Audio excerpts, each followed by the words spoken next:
Good morning. Good morning.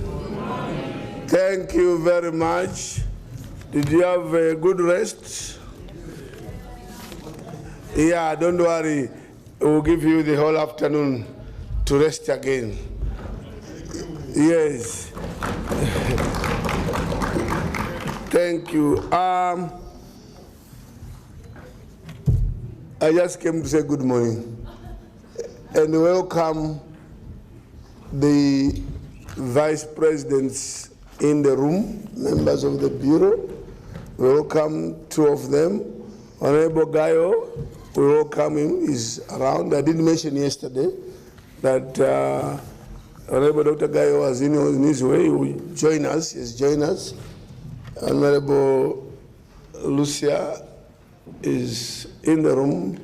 Dr. Habib will also join us later. We don't take much time, we want to finish lunch or before lunch. So, Mr. Gali, lead us. What is next? Thank you.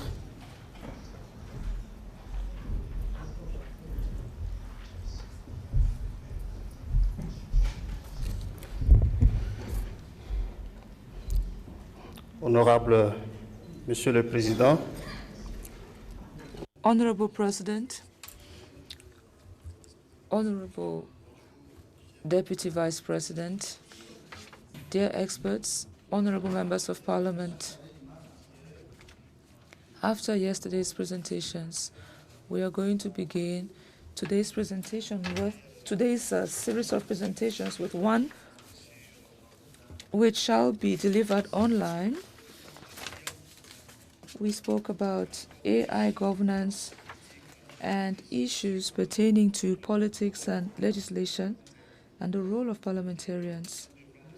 We shall equally listen to prospects from the Interparliamentary Union, and we would listen to two presentations, one from Madam Andy Richardson, who is Program Director from the Interparliamentary Union.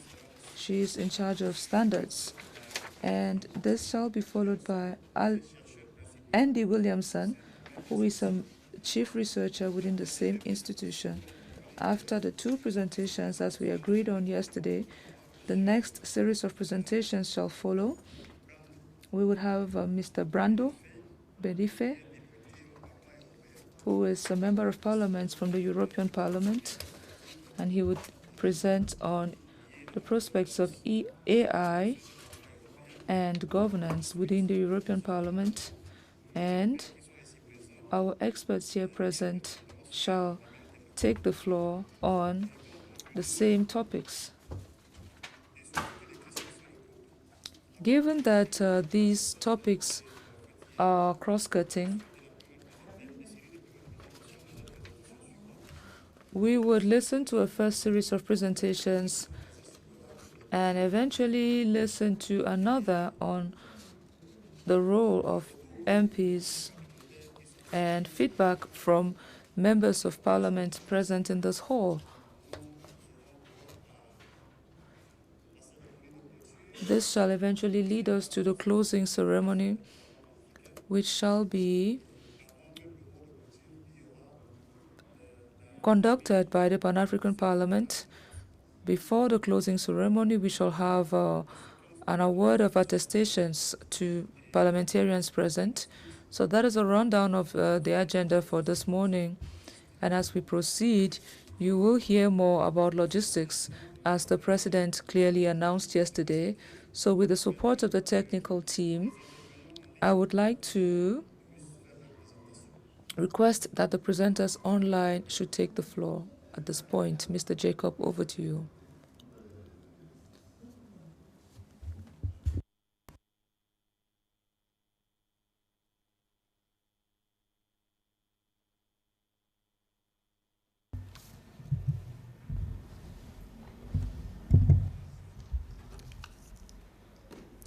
merci. Allez-y, vous avez la parole. Thank you. Over to you. Over to you now.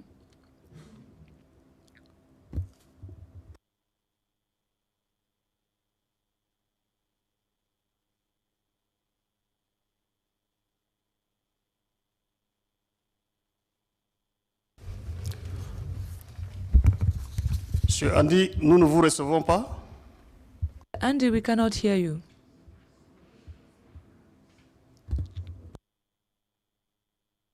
Excuse me, can I just ask for confirmation that you do hear me correctly? Yes, we can hear you now. Thank you. Thank you. Thank you. So, again, thank you to the Pan-African Parliament for this invitation to the IPU to contribute to your important debate around artificial intelligence, AI. I will share my screen and again seek confirmation that you do see the slides before you.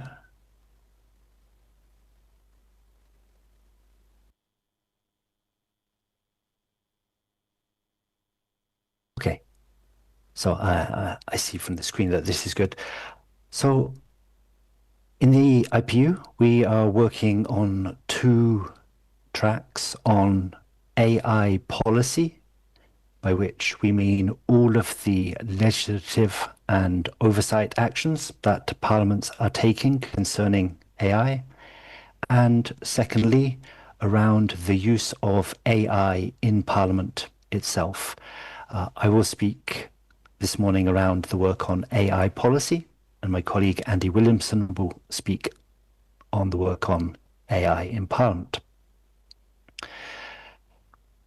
So for the IPU, our foundational document is the resolution that was adopted in October 2024, titled The Impact of AI on Democracy, Human Rights and the Rule of Law. You see on the screen the picture of the two rapporteurs of this resolution, Madame Michelle Rempel-Garner from Canada and Madame Neema Lugangira from Tanzania, who guided the debates through the IPU membership. And amongst other things, this IPU resolution urges parliaments to place a high priority on debates related to AI and to ensure that their policy responses evolve in line with advances in AI technology. So firstly, that it's important to take this up as a subject, but also to follow the very, very rapid changes in this space. And so at the IPU, we try to monitor what actions parliaments around the world are taking on AI policy. I'll just stop for 1 second to acknowledge that Mr. Brando Benifei, a member of the European Parliament, has joined this meeting online. He will speak after, but it's very clear that the European Parliament has been a leader and a driver. And what we're talking about here in parliamentary actions are largely, in many cases, inspired by the work of the European Parliament.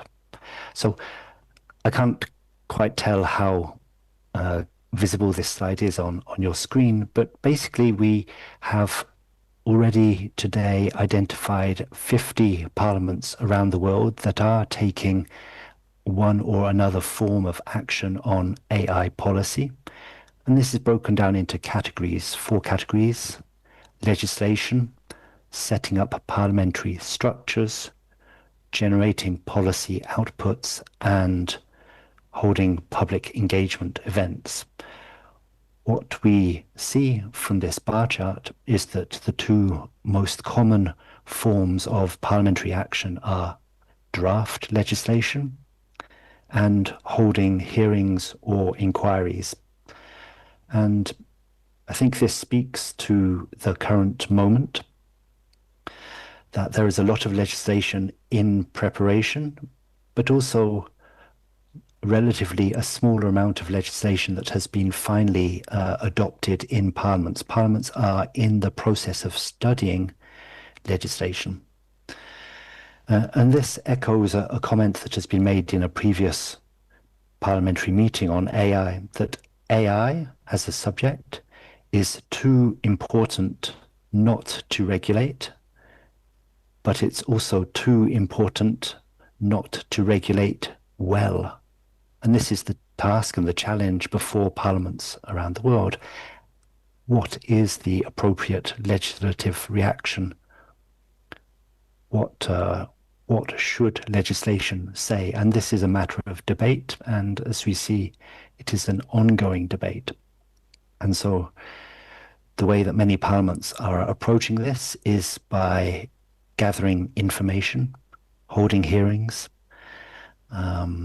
interacting with a range of stakeholders from the private sector, from civil society, from academia, and keeping track as the debates evolve. And this may move forward to more laws being adopted, but we will see. This is very much a live issue. Breaking this down, out of the 50 parliaments that we have identified as taking actions on AI policy, we see that parliaments in all regions of the world are active, comparatively more active in the Americas, Asia, and Europe. In Africa, a number of parliaments have begun to study this question. There are 4 identified in sub-Saharan Africa, a couple more in North Africa. So it feels that there is scope for more parliaments in Africa to be taking up the issue of AI in one form or another. Of course, it's also possible that we don't have a complete picture of all the parliamentary actions, and I would love to hear from you today about the information, what is happening in your parliaments. Just to give some examples of what parliaments on the African continent are doing, the Egyptian parliament has been studying a draft law on governance of AI applications since the middle of 2024. In Morocco, a working group has been established for the current legislative period to hold a whole series of hearings around the prospects and impacts of AI. Nigeria has introduced the bill to establish a national institute for AI, and in Senegal, the parliament has established a parliamentary network on these subjects to encourage dialogue and interaction with experts in the community. All of these are different forms of action. The important thing here is that the parliament is seizing itself with the topic. So from the IPU side, we very much see our role with 2 facets. One is trying to convene parliaments for an ongoing exchange of information and experience. And at the end of November, a major parliamentary conference on AI will take place, hosted by the Parliament of Malaysia. The invitation has been sent to all member parliaments, and we very much hope to gather the members of parliament from around the world who are most actively working on AI in their country, to exchange knowledge and to build future strategies. We hope that many of you may be able to attend. And secondly, the IPU as an organization tries to facilitate a parliamentary voice in some of the many ongoing dialogues on AI governance. The IPU Secretary General contributed to this week's first meeting of the UN's Global Dialogue on AI governance, and we are exploring options to hold a parliamentary event at the upcoming AI Impact Summit. It is incredibly important for the voice of parliamentarians to be part of these ongoing debates at international and regional level. And finally, to note that there are many different initiatives, structuring initiatives such as the EU's AI Act, the African Union's Continental AI Strategy, and it's exceedingly important for parliaments to be aware of and interacting with these different initiatives. So I end with simple questions to you. What actions are your parliaments taking on AI policy? And what do you as parliamentarians need to be active contributors on this subject? Thank you. There is a link here ipu.org/AI that will provide access to all of the different resources that I've mentioned and the IPU's work in this area. Thank you, and with your permission, I hand over to my IPU colleague, Andy Williamson. Thank you, Andy, for that overview of the policy side of the work that we're doing at the IPU. What I want to talk about for the next few minutes is the second tranche of work, which is around AI in parliaments. And I think I'm going to start by just phrasing that in the context of remembering that Parliament has a dual role here when it comes to AI. Andy has talked about the policy side of things, but also there's this critical intersection where we recognise that parliaments both regulate AI for the whole of society, but also are harnessing AI itself for their own democratic purposes. So there is an opportunity here for parliaments to lead by example when it comes to the responsible governance of AI and to model good practices across broader society. And I think that's a real opportunity. So there are opportunities that come from AI. It's very clear. We don't know what they are yet because it's very new, but it's clear there are things that it will provide benefits for. But it comes with risks and challenges. And one of the things we're seeing at the moment across our work in the IPU is that the uptake and adoption of AI in Parliament is outpacing many parliaments' efforts to understand, manage, and regulate it. Excuse me. So there's a little bit of a catch-up to do for a lot of parliaments. In terms of the IPU and the Centre for Innovation in Parliament, Centre for Innovation in Parliament has been set up to support digital transformation and the modernisation of parliaments. We have geographic and topical hubs. One of our geographic hubs is Southern Africa, which is very active. We also produce the World e-Parliament report and the IPU ASGP guide to digital transformation. And as Andy talked about, we do a lot of work around the AI policy stream as well. But on a practical note, our main publication around AI are the IPU guidelines for AI in parliaments, which are available online. And they're a comprehensive set of guidelines developed by parliaments for parliaments. And they're there to support parliaments to move into a well-governed, well-managed AI landscape. We're working at the moment on what we call the AI maturity framework, which is a way of encapsulating the whole concept of AI within a parliamentary setting, but recognizing that AI maturity isn't linear. And parliaments will have different cultures, pressures, and opportunities to introduce AI and to build it into their procedures. So we're providing a generic framework for measuring maturity and for assessing institutional capacity and planning implementation, but it's one that doesn't assume preconceived ideas of rigid pathways. It's designed to be very flexible to support your adoption journey. And backing all of that up, we've published over 60 use cases shared by different parliaments that share the ideas and practices. Many of them are experimental, some of them are in production, but they come from parliaments such as the UK, Brazil, Italy, the European Parliament, Canada, and Bahrain. But we're also seeing smaller parliaments in Africa. We're seeing Angola doing very interesting things with AI. We're seeing Mauritius doing some really interesting work around indigenous language, but also small parliaments like Fiji and Barbados who are doing work on transcription. So it's not just for the big players. AI offers opportunities for parliaments at every level of digital maturity and every level of size and economic capability.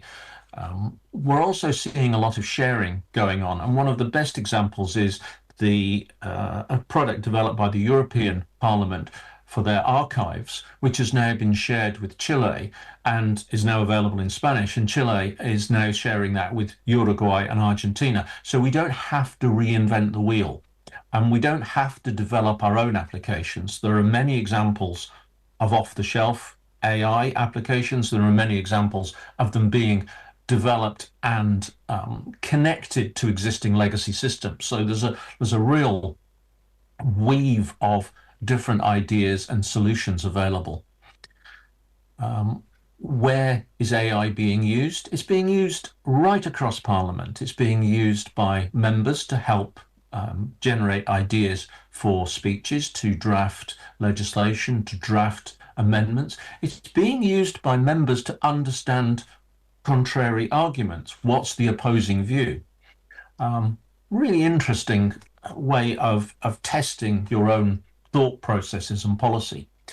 The Italian Senate and the Italian Chamber of Deputies both use AI to track amendments to bills and analyze their impact on the bill, but also on the wider legislation. It's being used in Brazil to gather and analyze public submissions. In the UK Parliament is rolling out Microsoft Copilot to all its users as a tool that's there for them to use.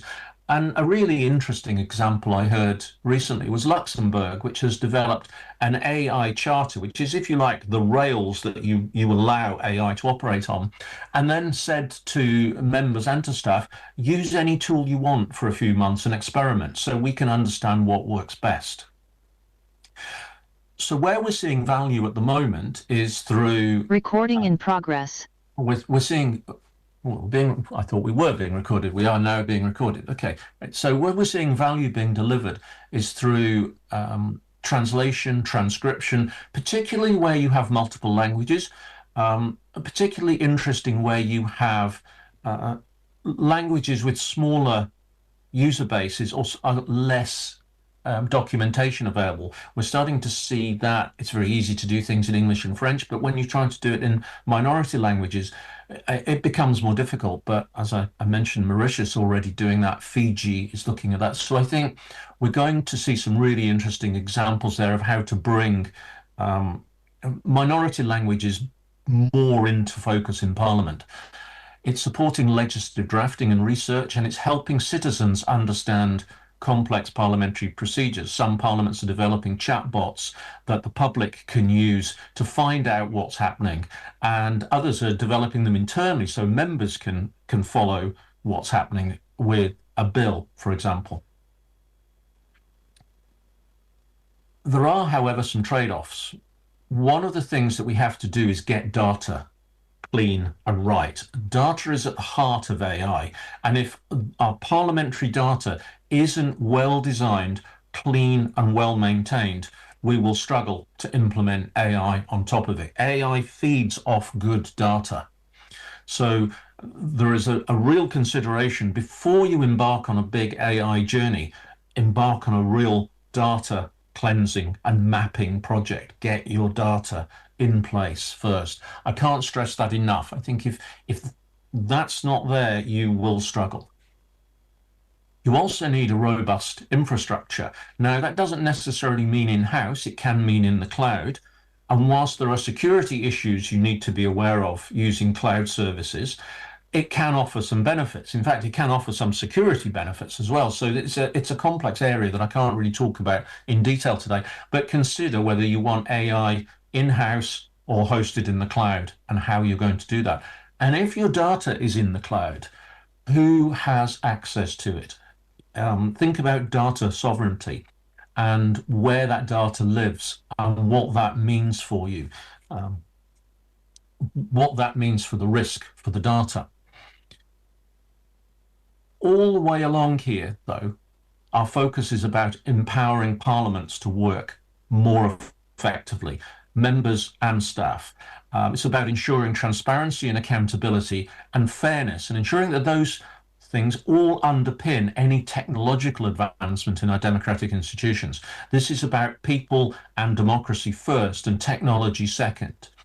And it's a rapidly evolving and complex area. So, you know, we really see the benefits of sharing and collaborating with other parliaments. There's a lot of knowledge in the parliamentary arena that you can tap into, so you don't have to go along this journey alone. And the work that we're doing in the Centre for Innovation in Parliament is linking a lot of that together.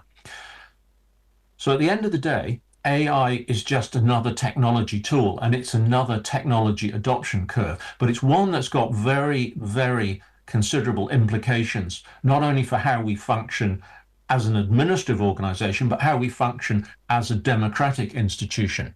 So it's an exciting time, but one that comes with challenges, and it needs strong governance, strong leadership, and good practices put in place at the start to help you make the most of that journey. So thank you for the opportunity to address you this morning, and I wish you well in your discussions today. Thank you very much. Merci beaucoup, Monsieur Andy. Thank you so much, sir. I'll now give the floor to Honorable Brando, MP from the European Parliament. I hope you can hear me.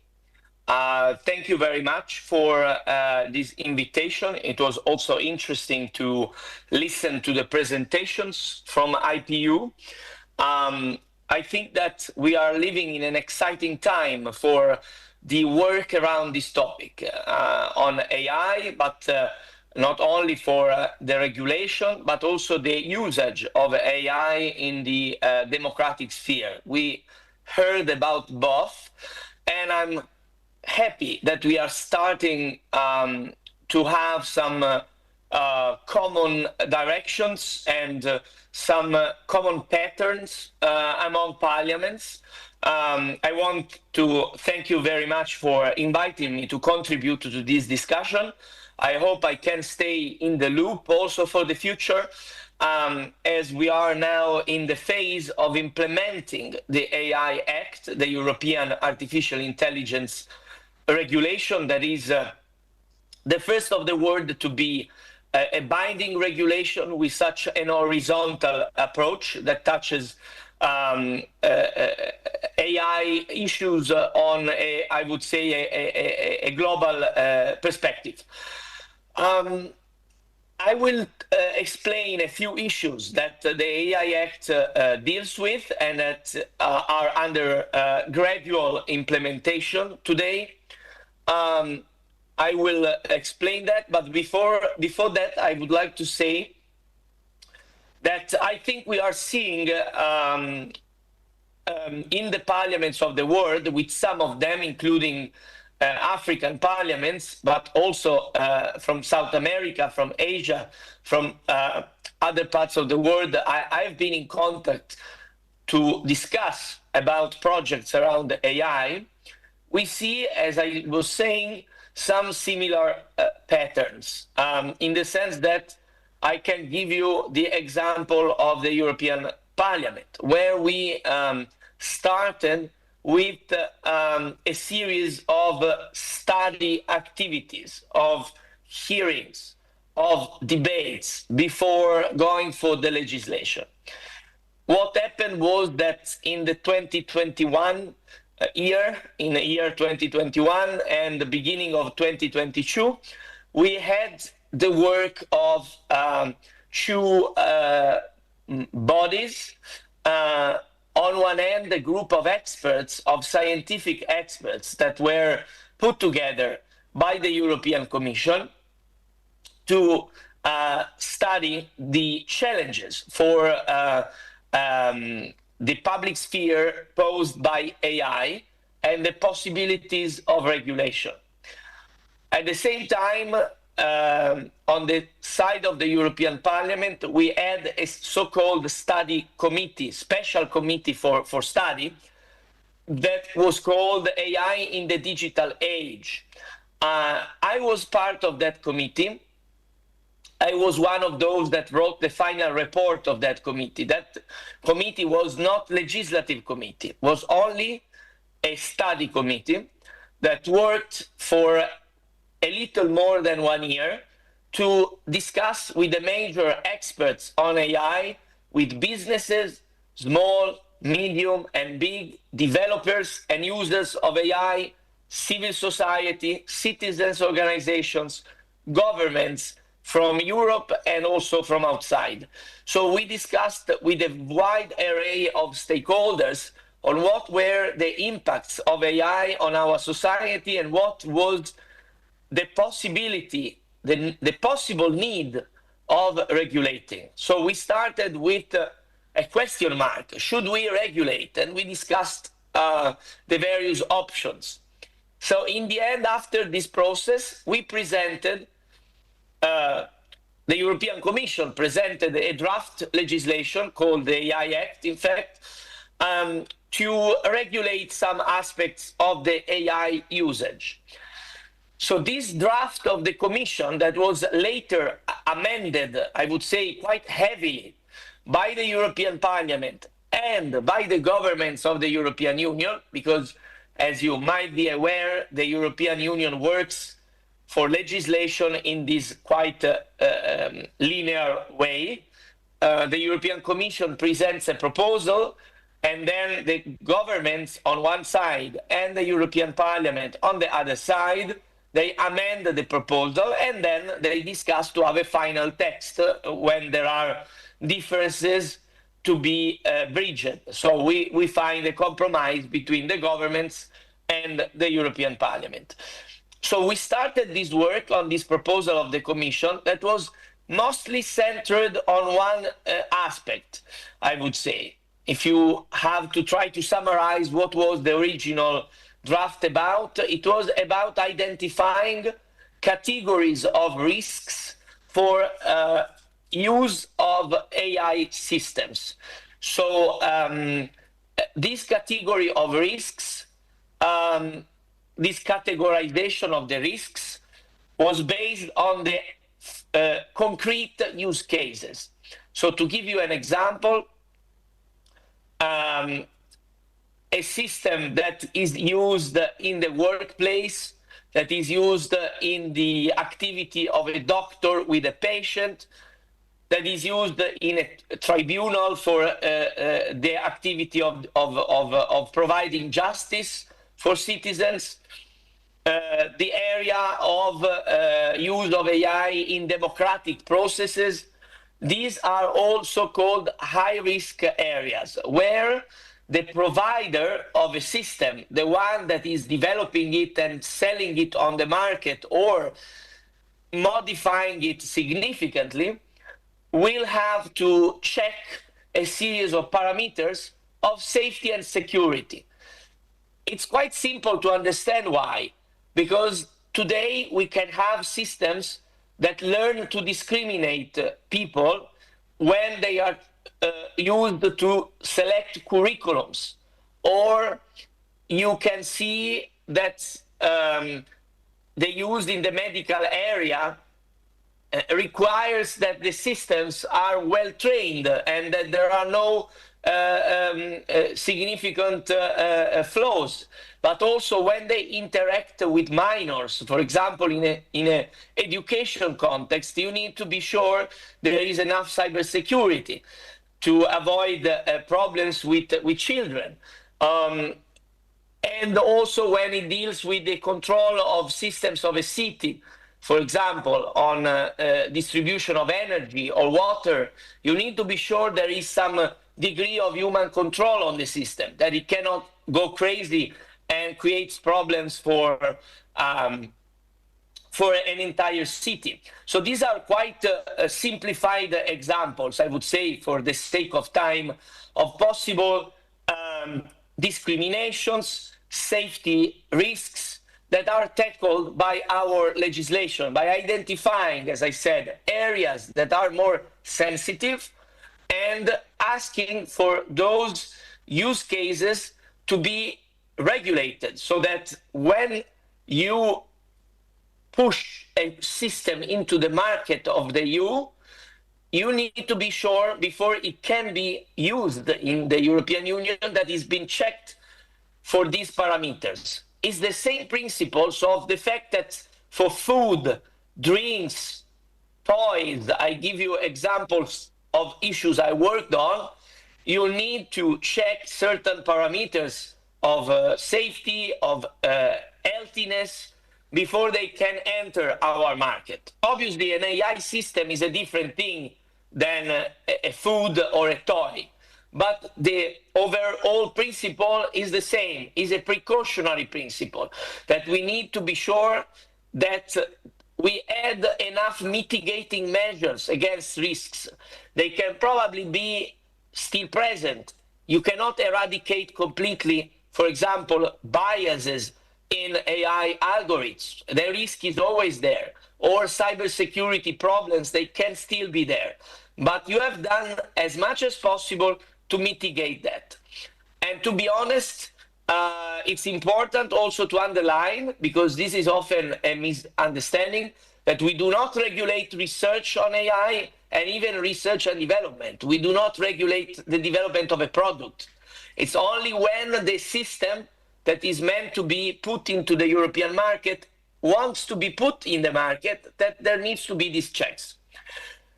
If a system is not conceived to be used in the use cases that I mentioned, I made some examples, there is a list in the AI Act, then the regulation is almost non-existent, is very limited. They need to follow the other laws.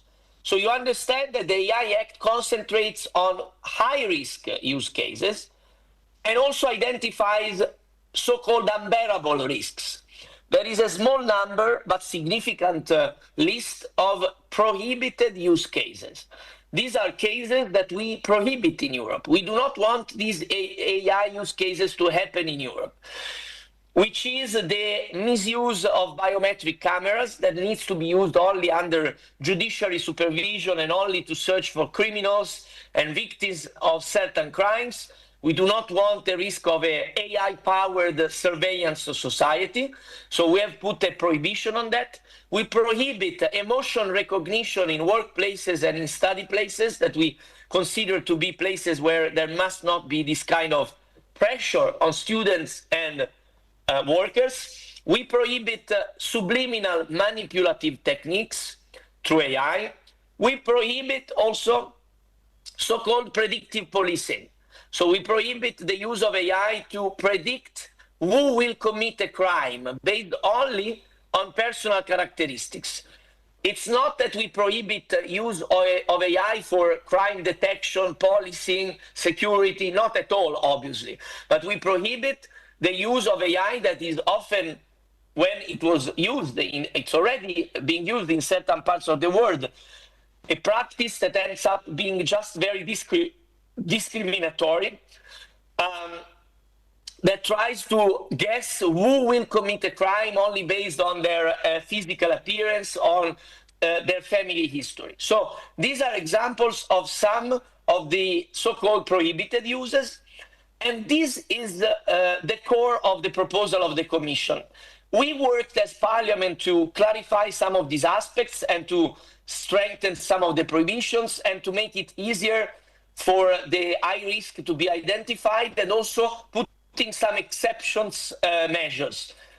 For example, if a system is used in the health area that is a high risk, but it's used only for secondary purposes, not to take decisions. So I give you an example. If a doctor uses a system in the health area, so it's a protected area by the law, but only to ameliorate the text of an email or to organize in a better way an archive of medical data, then these are considered as only ancillary secondary use cases, and so they are not included in the high risk category. I'm saying this because we really want only to catch the real use cases that present risks for health, safety, and fundamental rights, and regulate so. We do not want to over-regulate, and so we have put clear boundaries.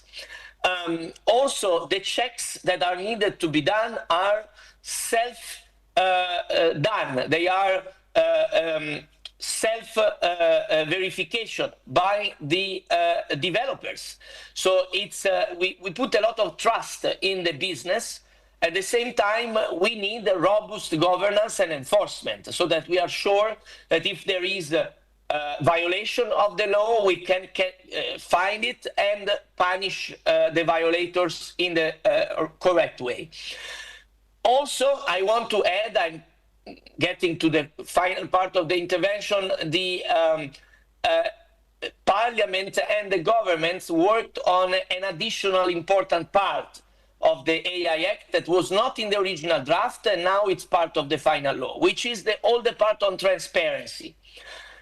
I give you 3 examples of transparency issues that we have dealt with. One is increasing transparency for the big developers towards the smaller ones and towards the users.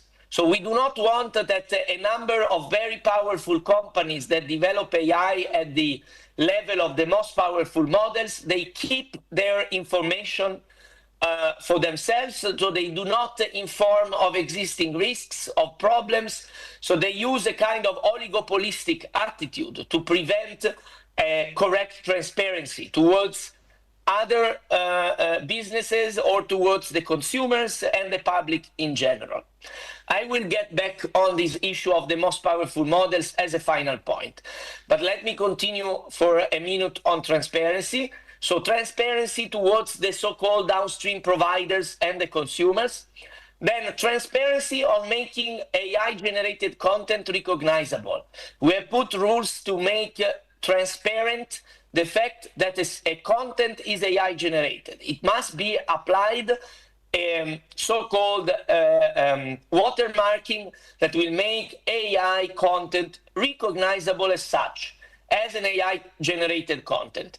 This is to contrast the abuse of AI generated content as a mean of crimes, of cyberbullying, of violence, of pedopornography, of all this kind of activity. Because at the same time, we also have put rules, I will explain later, to prevent creation of harmful content. But I will get to that in my final point. So third point of transparency after the second, as I said, it's to make AI-generated content recognizable as an AI-generated content. Third point on transparency, very important, is the copyright protection.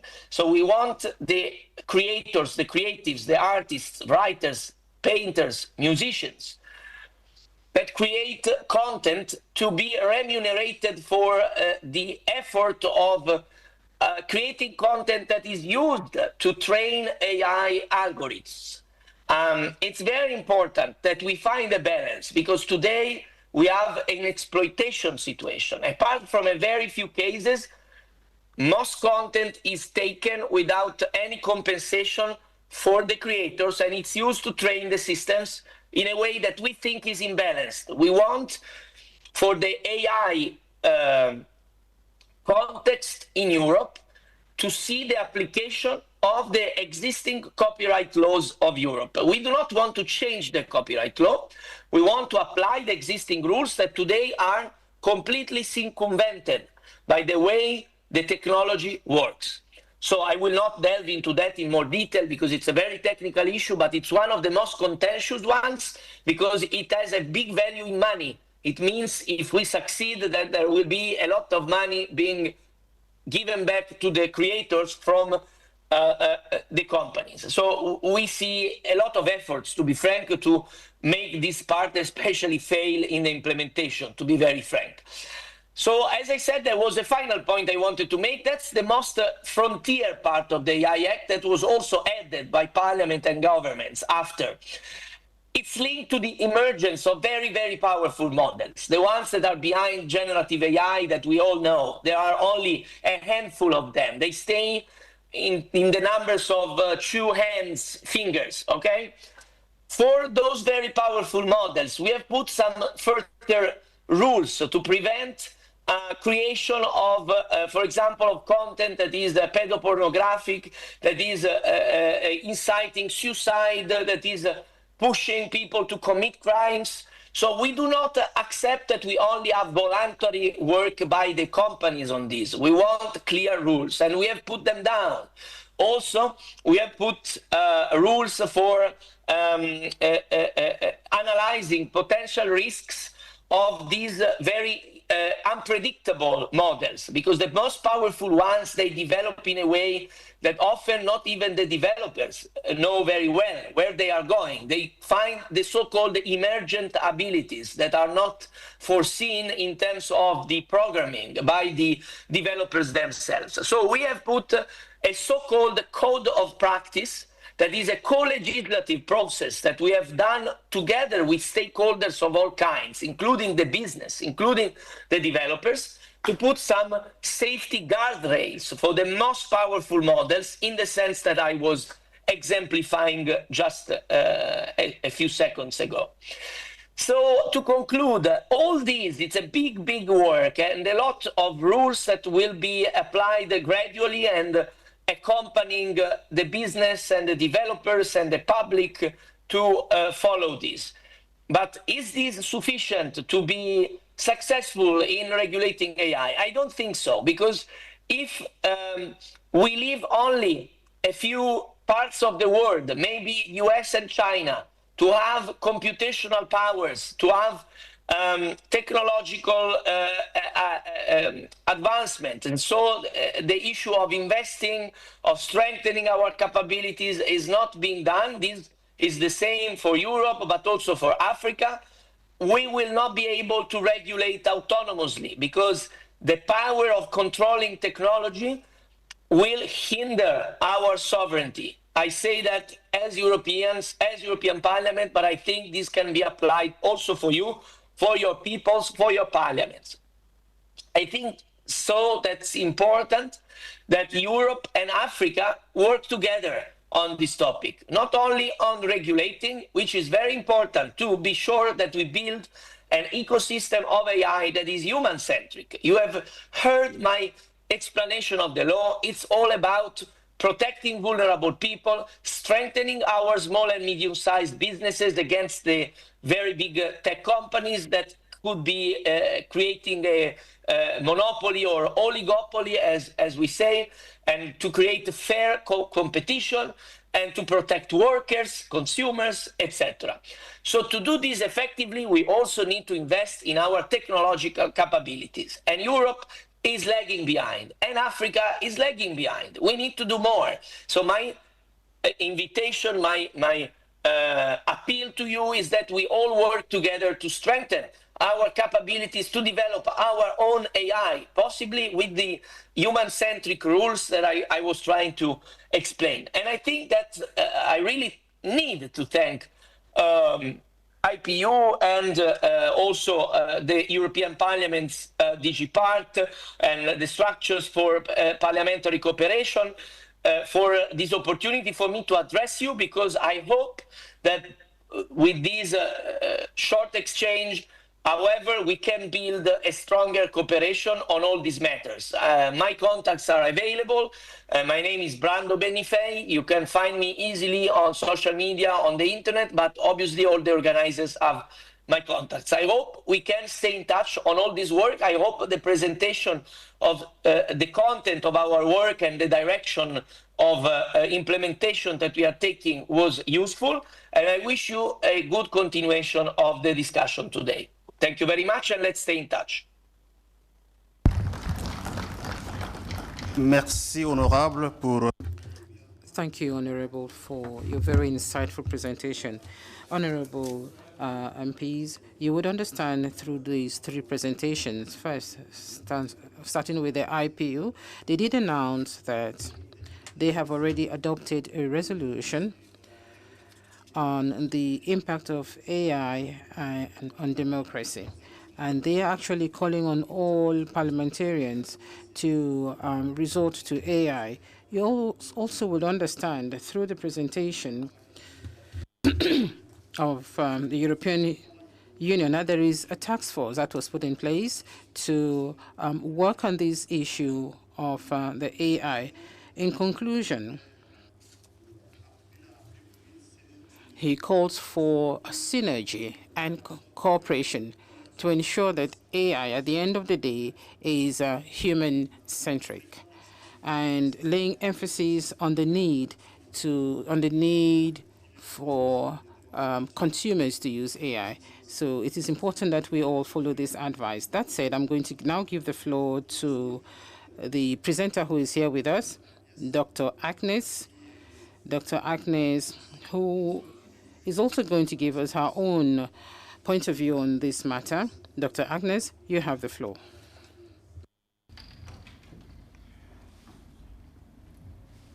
Dr. Agnes. Yes. Désolé, j'ai prononcé le pronom en français.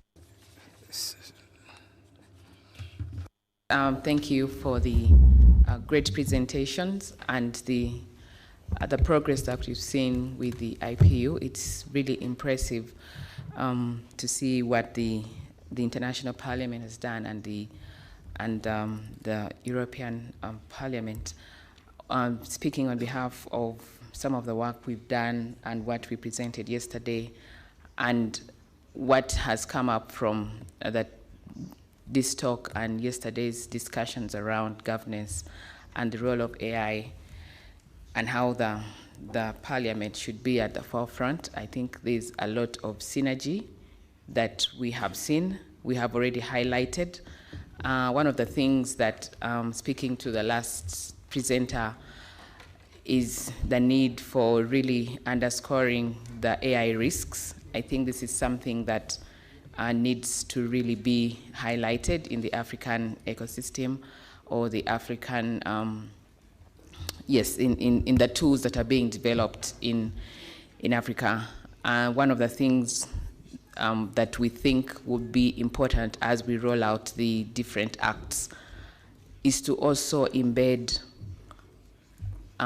frameworks that allow for effective evaluation of AI before a tool is actually graded as risk, high risk or low risk or medium risk, depending on what its intention is.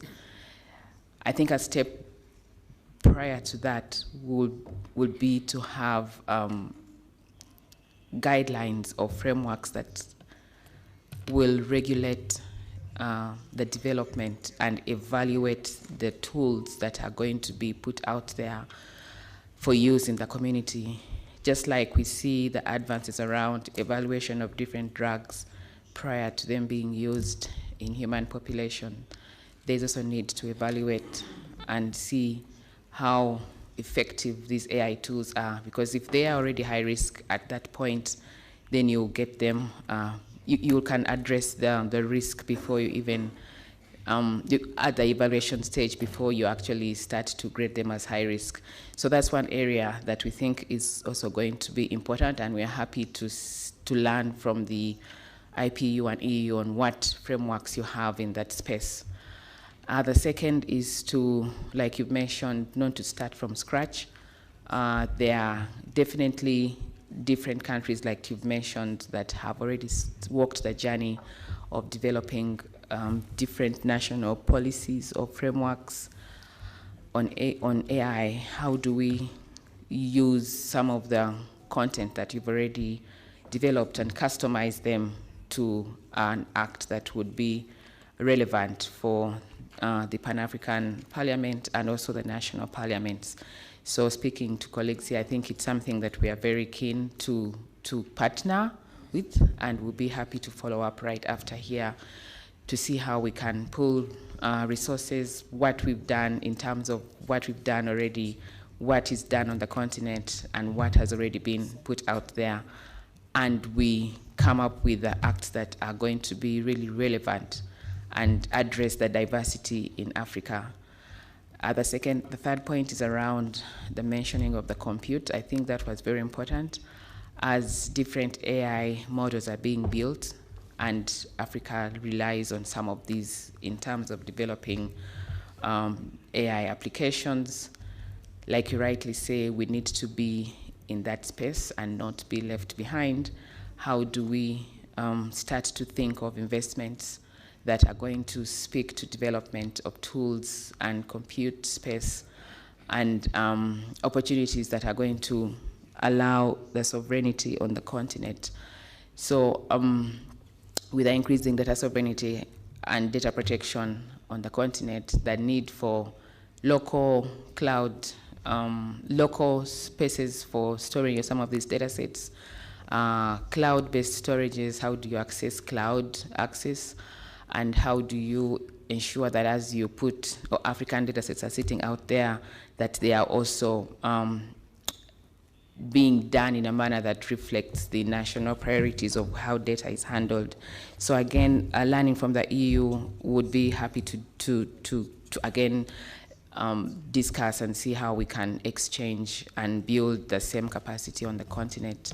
What we are going to do right after here is to pose a couple of questions to the members of parliament here to help us again get a deeper understanding on what is the state of AI acts in their different countries, policies around digital transformation, and some of these questions will speak to the first speakers concern around not knowing exactly what's happening. Some countries have taken the lead, others are in the journey, but as parliamentarians, we're going to send a couple of Mentimeter questions right after this session, and I think that information would feed back and help us understand where the gaps are, which countries need to be prioritized, and which aspects of developing some of these acts will be critical.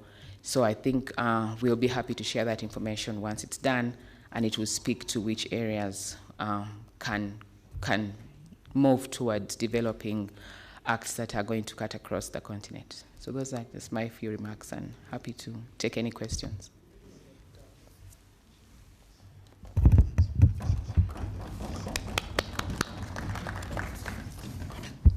Merci. Thank you, Mrs. Agnes. Thank you for your presentation. Honorable members, her presentation is coming after the other presentations, and she also thinks that there is need for synergy. And at the same time, she has introduced this part that actually talks about AI in our respective countries. So this calls for your opinions, and this requires that we define tools that will put at your disposal to make it possible for you to use AI in your respective countries and across the continent as a whole. So now I'm going to move on to the next presentation, which is on reflection based on the role of parliamentarians that you are. And this presentation seeks to, like I said earlier on, to have feedback from you so that at the end of the day, we can actually build an AI tool. And so I'm going to give the floor to Dr. Anthony Francis. Anthony Francis, who is going to take the floor on this item. I thank you.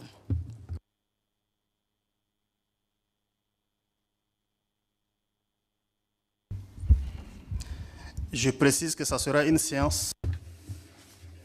It's going to be an interactive session. So your reactions, your feedback will be important. So if you do have questions as well, you could ask your questions to those who are online if you have questions. Honorable members of parliament, I'm standing on existing protocol. Thank you again for this opportunity to stand before you. It's a privilege and an honor once again to speak to you. So today we will not lecture you. Today is our turn to be lectured. So it's you now to tell us. This session we want to make it very interactive. We have reflected on the comments that you raised yesterday. We have reflected on the insights that you shared yesterday. And we said, let's do away with presentation today. It seems to us, myself and my colleagues, that you have so much to teach us, and we have so much to learn and listen. So my role today is twofold. One, we have a small exercise. I hope everyone has a mobile phone. Can you project Mentimeter? Everyone has a mobile phone. Yes? May I ask, you take your phone. We are going to poll a series of questions. We just want to get your perspectives. Once we finish Once we finish that exercise and we see how the numbers roll among yourselves, may I request to be your moderator to hear your thoughts, and we'll open the floor to hear your country experiences, to hear your expectations from the ground, from where you are. And what do you think we can do? How can we support you from your countries, from where you sit, from all these trainings? Because at the end of the day, it's a co-creation process. As much as we have the expertise, that expertise has to mirror the needs on the ground. And you're the link to such needs. Is it on now? So my colleague is going to project what we call a Mentimeter. And may I request that you will have to log into the Mentimeter. Henry, are you projecting? 1 minute, it's coming up, it's coming, it's on there. You log in. For those who have used Mentimeter, the idea is to poll. We have several questions that we ask, and we would like to get a sense from this training, from where you come from what we have discussed, from all the robust engagements that we have had so far. What are your thoughts? And then, as I said, once we do that, we would like to hear from as many of you as possible. And my colleagues would also like to interview you. We want to hear your stories. So I have my colleagues, comms up there, who would probably reach out to you. If they've not already reached out to you, please give them 2-3 minutes of your thoughts. We want Africans to see and hear your voices. We want our partners to see and hear your voices. Okay, there's a QR code. I wonder if you can scan that QR code. It will take you through to the Mentimeter. I don't know whether it's big enough. Is it gone? Can you maybe put the number? It will be easy. Just go to www.mentimeter.com, and then there's a space. It will ask you if the QR code is small, because QR code will take you directly.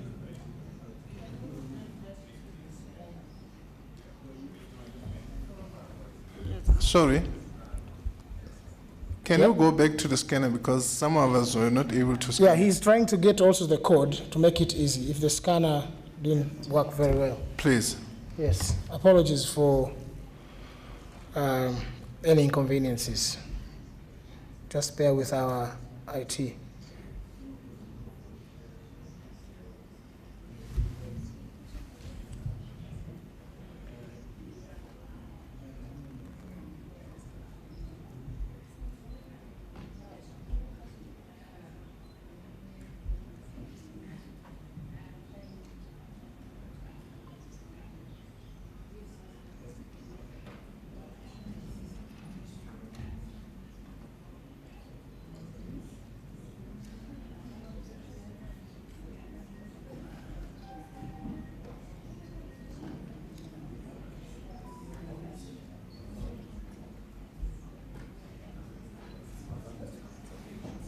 Is it okay now? Is there anyone in the chamber who has not connected? Are you there? Okay.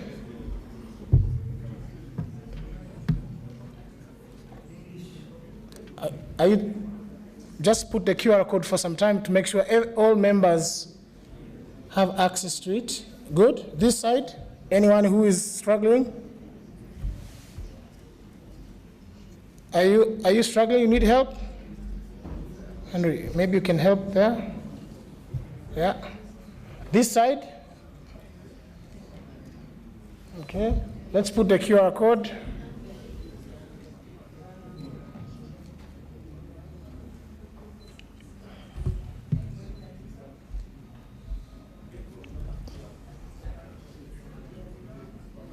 O texto está em inglês. Como é que vamos fazer para ter? The text is in English. Do we have a translation for it? What can we do?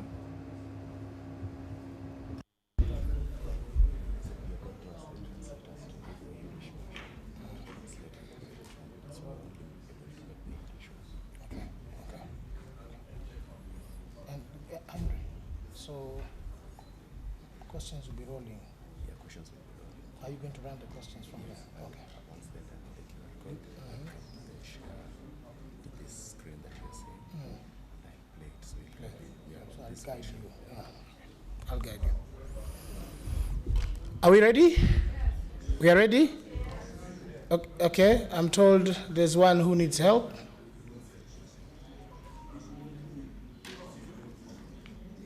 She's coming. She's coming.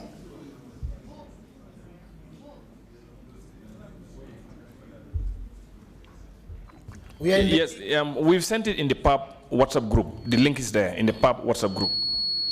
Oh, they can also get it from the PAP WhatsApp group.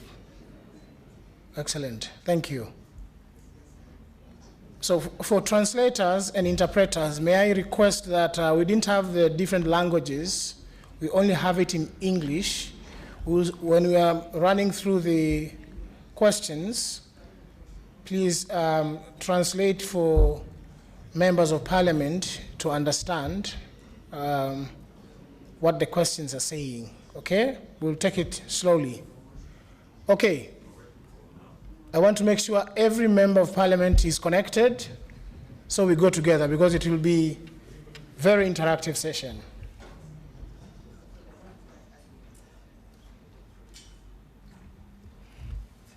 There's another one up there.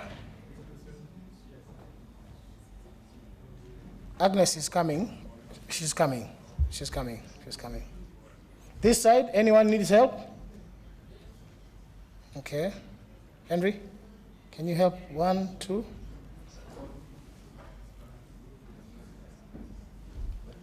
One here and another one there. Here. Here.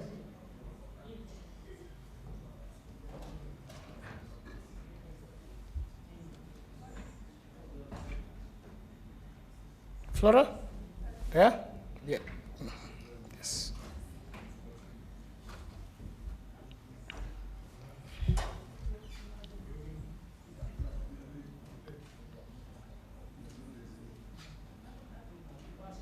Very good. Another QR code is just behind you on the screen for those who are on the back. For those who are on this side on the back, the QR code is also on the screen over there. Much closer.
Okay, yes, thank you. Okay, are we set? Yes. Are we set? Not yet? Is the QR code not working?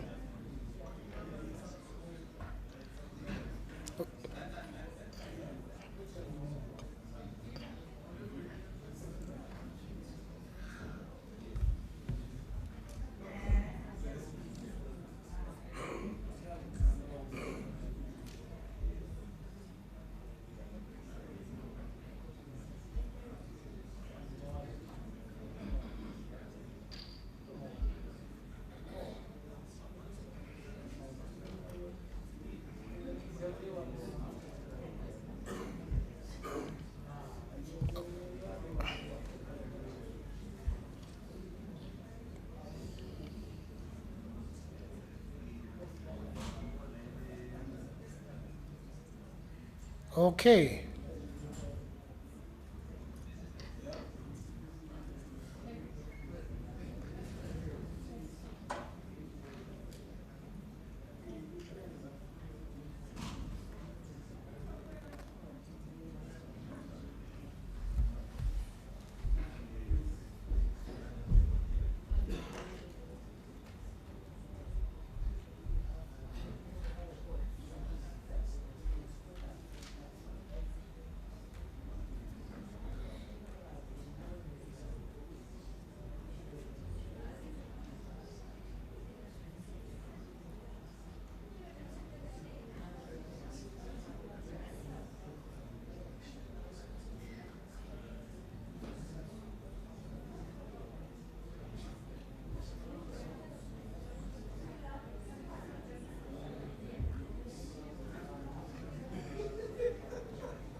Henry, I'm good.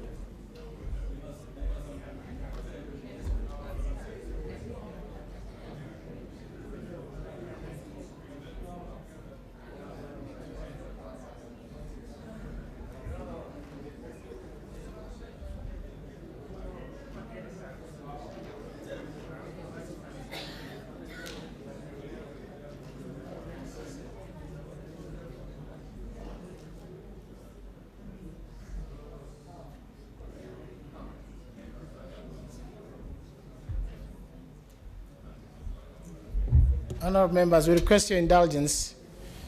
The machine that we wanted to use went off. The power, the problems of AI and technology, but he's connecting to plug in. Sorry? That's a good comment. Yeah, I think you have started to respond to our questions. It's not safe to rely on AI. That's a good comment. So let's give him a few minutes to plug, and then we'll, I believe, are there people still struggling?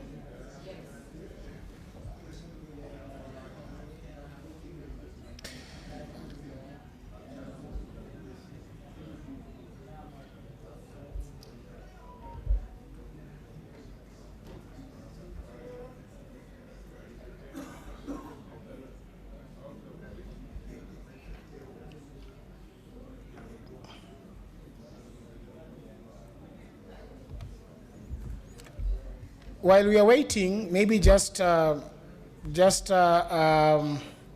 give you a quick rundown of what we are asking, and rather we are seeking your inputs on, will form what we call Parliamentary Toolkit on AI.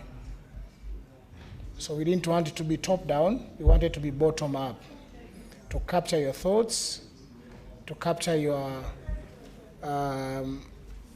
inputs, because we believe that if we will develop, jointly with the Office of the President, develop a Pan-African Parliament toolkit on AI that you can use in your national parliaments, I think that would be a very useful thing to have, that you can cascade down to your countries. So the idea of this exercise that we are doing is to really customize this toolkit with your inputs and with your ideas and guidance. So it has several sub-themes or sections. There's a theme on legislative role. What do you think should be the legislative role of this Pan-African Parliament, but most importantly, of your national parliaments in terms of AI. And here we look at AI and data protection. What gaps do you see in the legal systems and what needs to be done? And then the second theme or sub-theme is oversight role. What should be your oversight? And how is your parliament, for example, currently overseeing government use of digital technologies? What do you think can be done?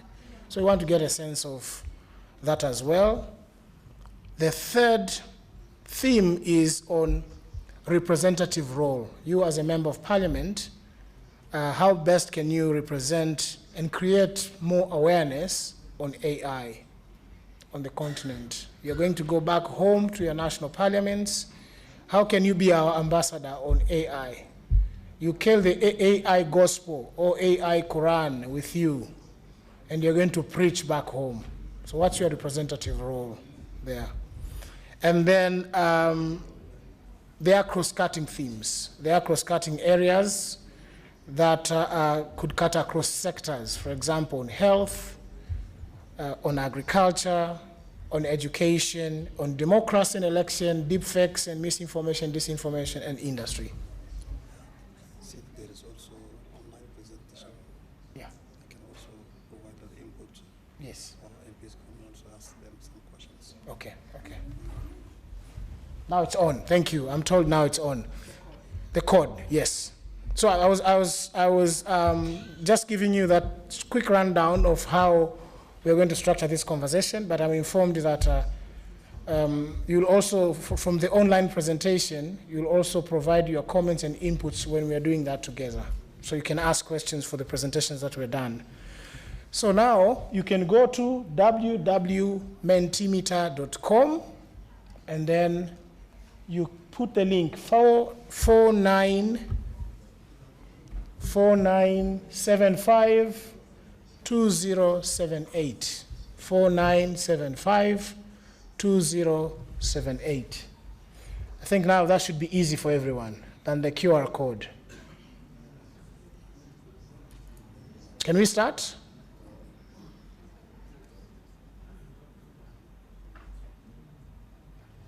Go to www.mentimeter.com and then it will ask you for code to enter the survey. Then you enter the code 4975 2078. 4975 2078. Are we ready? Okay.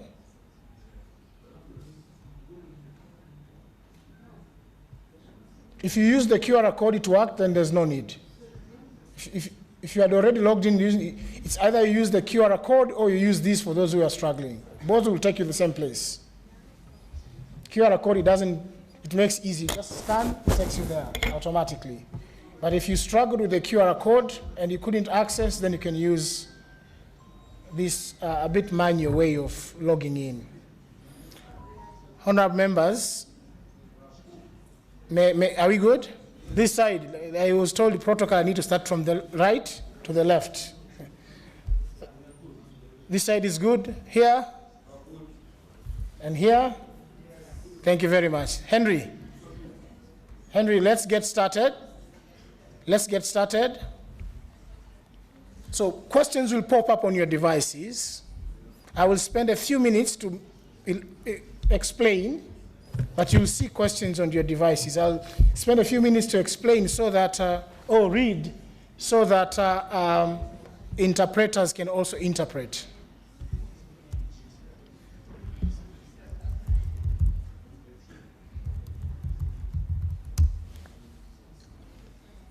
Okay, can we see the question? On the legislative role, I can't see them. Let me. Okay, let me read. Are you aware?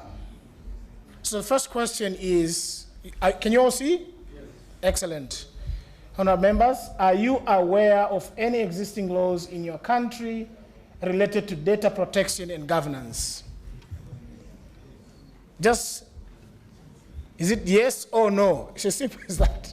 So if you click yes, we'll start seeing results. We'll start seeing results. How many are saying yes? How many are saying no? It will be tallying there to show us. Yes?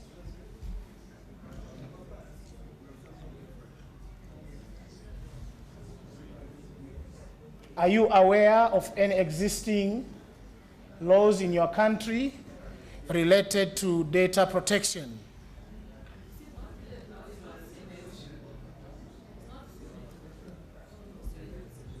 You can't see?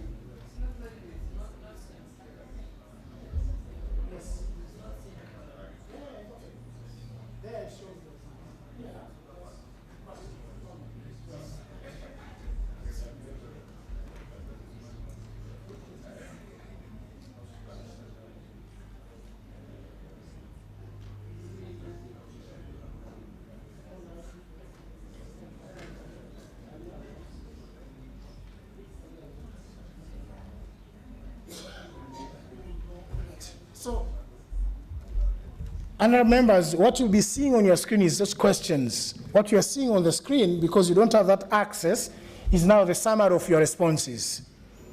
You can't see your own response. But you see that big screen, it shows, as everyone is responding, it shows the distribution. Are we together? Yes. So for example, in that question, a lot of you say yes, you are aware. So what will be popping up on your screen is these questions. The moment you select your answer, it will show up there. It will not say it's you. We have at least anonymized. It will not say you are saying yes, you are saying no, no.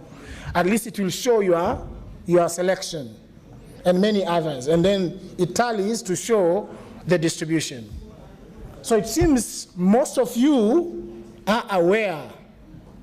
You are aware of existing laws in your country related to data protection and governance. There are quite a few of you who are not aware. I hope that this training is going to spark interest in you, at least to be aware what is going on in your respective countries and jurisdictions. And if there's a need for... Hello, it's different from being aware and not actually having the laws. So most of us said no because we don't have the laws. That's why. I was coming to that. Thank you very much. I was coming to that. For those who said no, this becomes our allies. How no means what? Means you don't have the legislations in place. What kind of support would you need as a country? And how can we support you? Okay? Let's go to the second question. Henry, second question. I will pace up a bit. I will increase the speed because we have quite a number of questions. The second question, Henry. Which country do you represent? Just type your country and then we move fast. That one is quick.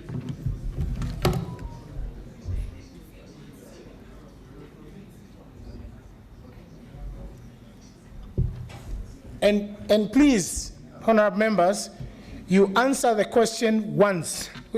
Otherwise, we'll be double counting. You answer the question once. Okay. We see Zimbabwe, Eswatini. The beauty of AI, you are putting answers, it summarizes for you, right there and then. We are demonstrating how this works in real time. All right, so the countries are there: Eswatini, Zimbabwe, Gambia, Djibouti, Kenya.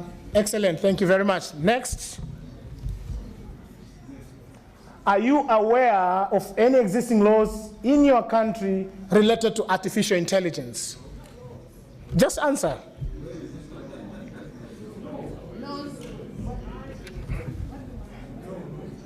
Existing laws in your country on AI. Answer. But no, put it there. Yes. Agnes.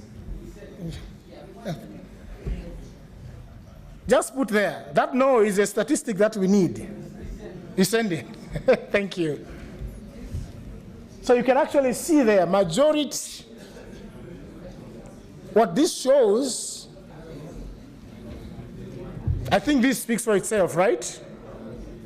You see the beauty of doing this in front of you, you are also aware that if you don't have a law in your country, it's not your problem maybe. Maybe something bigger, and that's how collectively as a Pan-African Parliament, you can start discussing what needs to be done.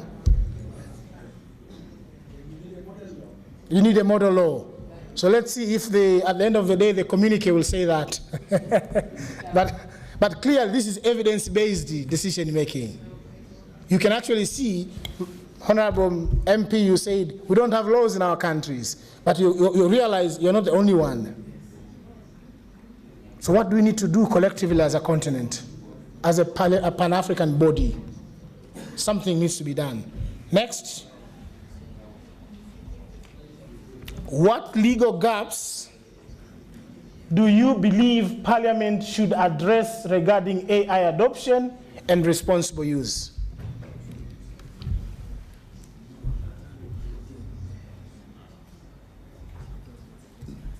And you don't have to type in English. If you type in Arabic, if you type in French, don't worry. We have AI.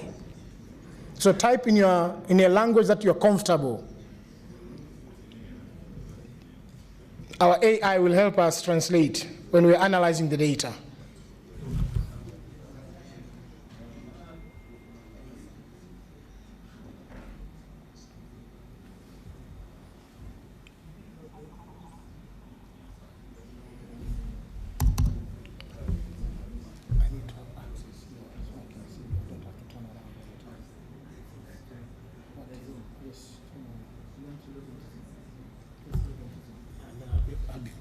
see that, yeah, okay.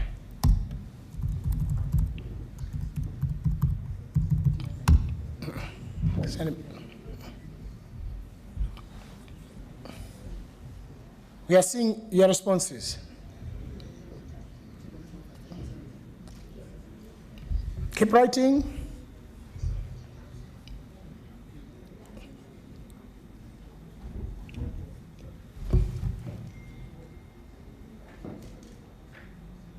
The impact it has on private human rights, work with other countries to adopt a model law, enacting laws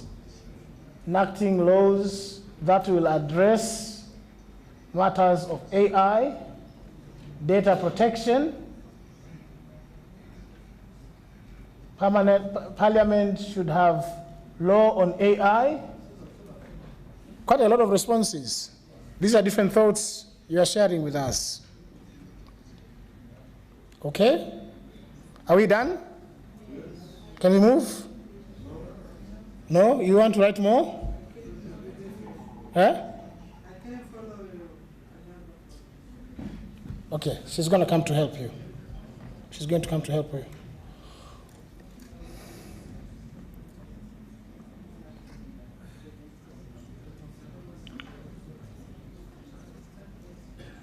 Okay?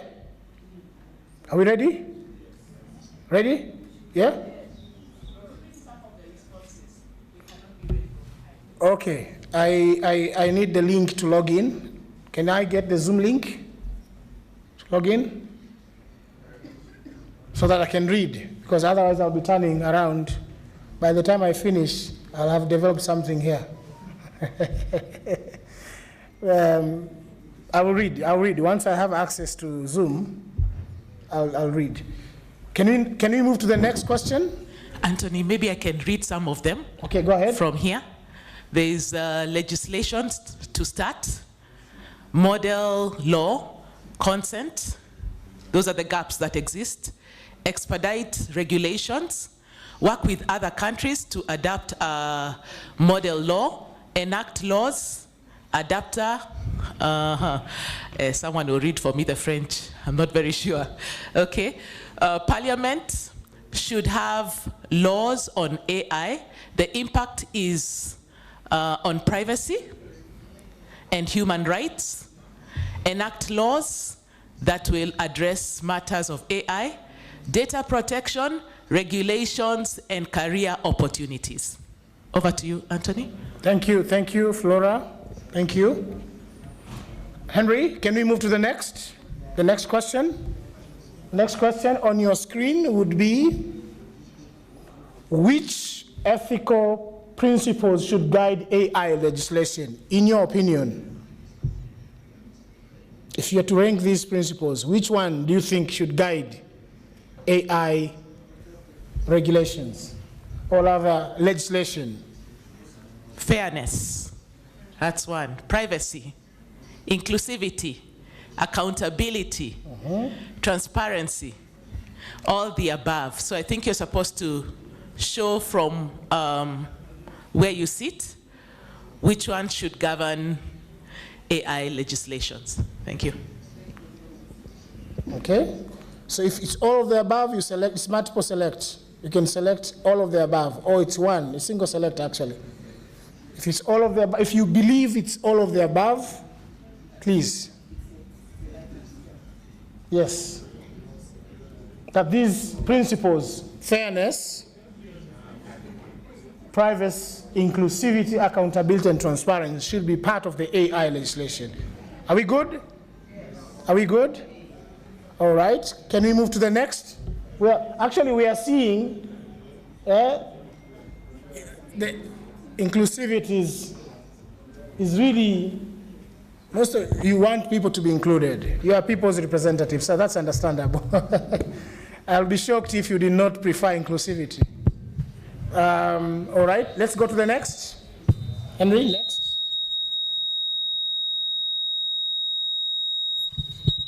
Okay. Whose mic? Is it yours? Okay. Which AI applications most urgently require legislative attention in your country. Now, in your country, now take a step back in a country where you represent and reflect on this question. And it says, I'll read, which AI application most urgently require legislative attention in your country?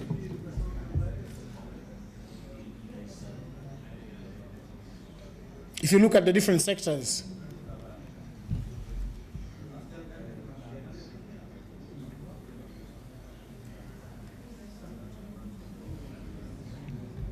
link.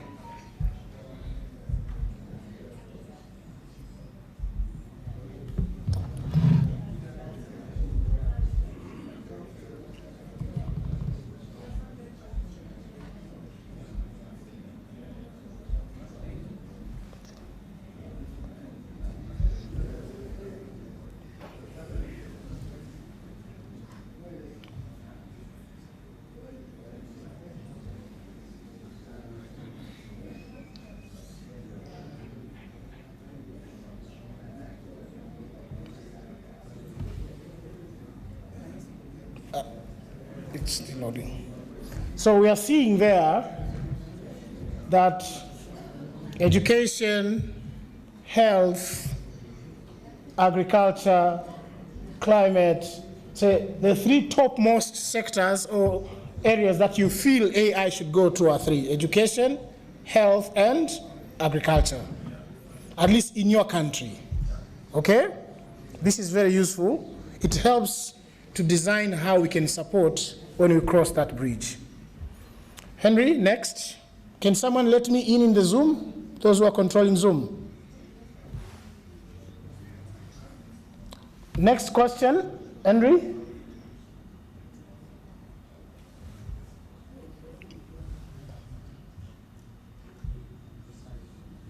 We are coming now to a subsection on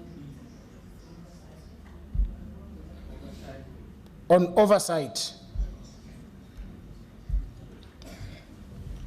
Oversight role. Now we'll be asking your suggestions or ideas on the oversight. Can we go now? Yes, we are ready to start. How does your parliament currently oversee government use of digital technologies and AI systems? How does your parliament currently oversee government use of digital technologies and AI systems?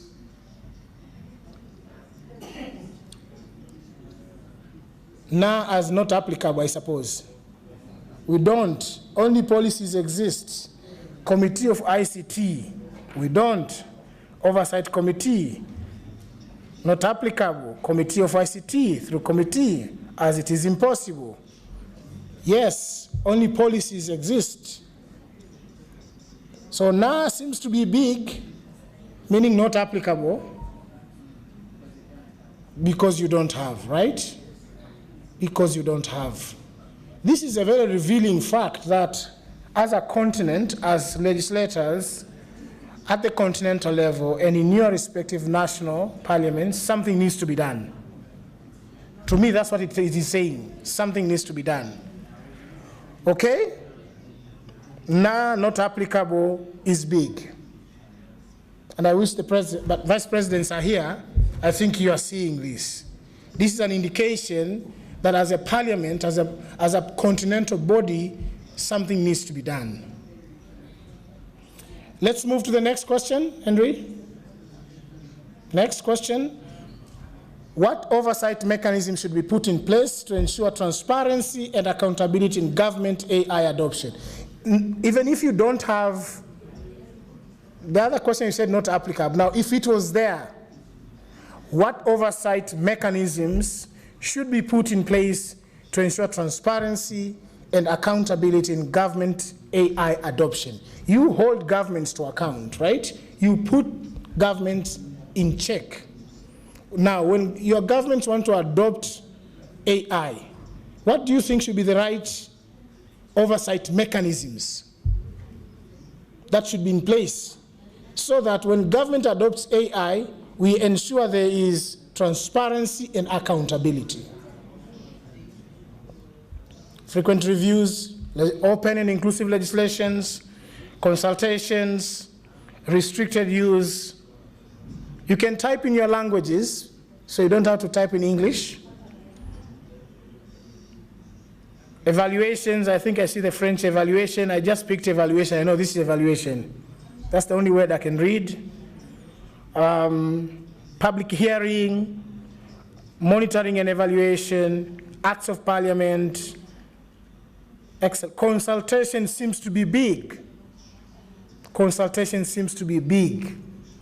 And this, to me, correlates with inclusivity. Remember the first question where you are all inclined towards inclusivity. So you feel consultation should be at the core of ensuring government does not adopt AI without taking into consideration transparency and accountability. And monitoring and evaluation seems to be coming up, and acts of parliament. Parliaments have a role in your countries to do so. Okay, I think there's a lot that is coming out of this. Thank you so much. Can we move to the next, Henry?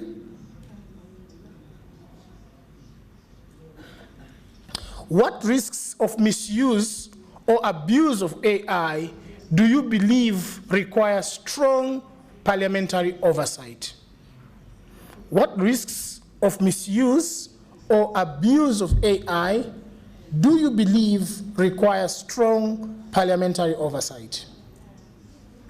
Cyberbullying, deepfakes, invasion of privacy, breach of privacy, misinformation, slandering of politicians,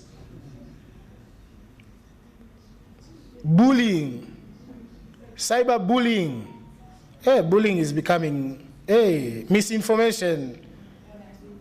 Yeah? Misinformation, manipulation, misinformation, deepfakes, where they send these AI automated videos for lobbying for voters to give you votes, only that it is not you. Or to say you have withdrawn from the election, only that you didn't. AI is just working its magic. It is possible. Cyberbullying, misinformation, deepfakes, and manipulation seems to be risks that you see as parliamentarians, and that this would require strong parliamentary oversight. This is beautiful. Thank you so much. Very powerful way of telling us what is in your mind. Henry, can we move to the next?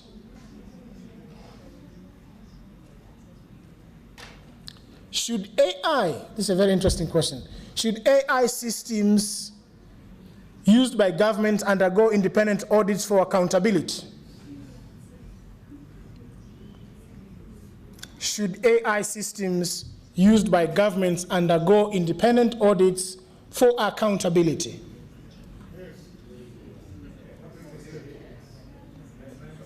That's very strong, but select only one time. Because you might want to say yes, yes, yes. Okay?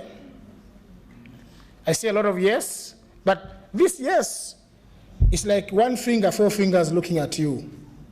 You are saying yes, but there are 4 fingers looking at you. You are the parliamentarian. This is your job. This is your job. Yes, but what am I going to do about it? Well, I am not qualified to dictate that. But I think it gives insights that checks and balances have to be in place. And we are pleased to hear that that's your thoughts. Henry, next. Let's now move to the next section, a representative role. You ready? How many are ready? You are born ready, they say. Henry, let's hit the... How can MPs raise AI awareness among communities with limited digital literacy? Yesterday, one of the comments that came from the floor was the digital divide and digital literacy, right? there were some concerns that there are gaps in the digital literacy. Now, you as an MP, how can you raise AI awareness in the communities that you mentioned have digital literacy gaps? How? Okay, hold workshops, community consultation, improve digital literacy through sensitization. I think this public debate, the one written in French, council meetings, public hearing, training, interacting with others, capacity building process, training, public participation seems to be picking up quite a lot. Public participation and training, it seems to, if you see the size of the words is increasing, that means majority are gravitating towards there. Okay? Public hearings, public participation and training. Again, it speaks to inclusivity, it speaks to consultation, right? You are saying something there, training, very important. And we are hearing. In other words, you are saying we should do more training to you so you can do more training to your constituencies. Or we should probably come to your countries and help you create that awareness. That's something we can actually engage on, and that's why we have this partnership with Pan-African Parliament. Can we move to the next question, Henry? In your view, honorable members, what are the top citizen priorities regarding AI? You come from constituencies, you represent people. In your view, what do you think are the top citizen priorities in as far as AI is concerned? When you talk to your people, is it job? Is it privacy and data protection? Is it misinformation, disinformation? Or is it access and affordability? Is it government and private, or there's anything else?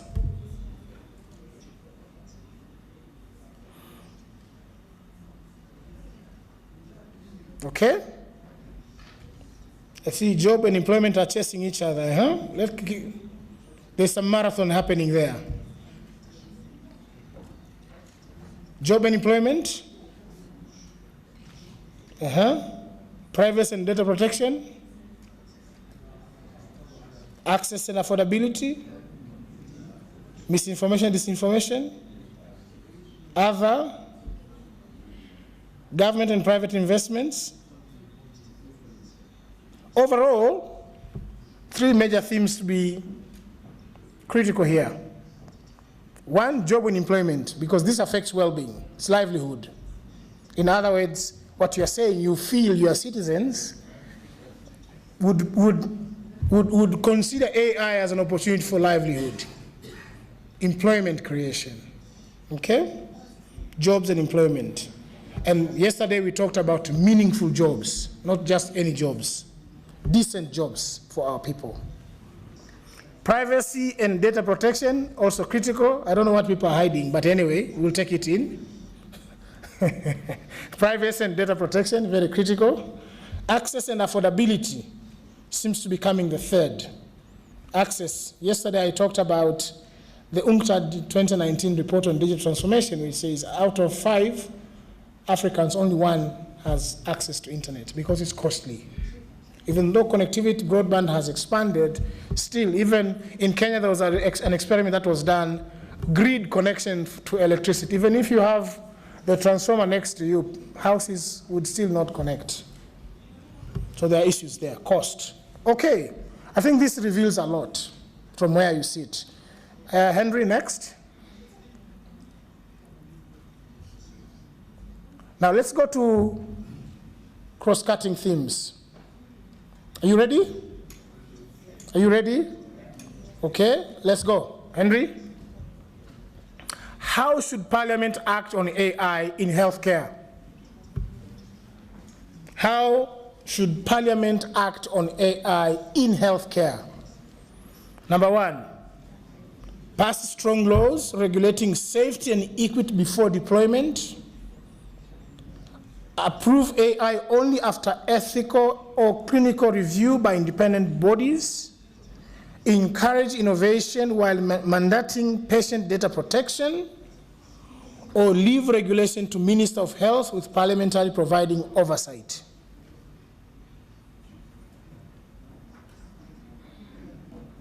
You don't want to leave it to the minister, you want it to be in control. That's beautiful.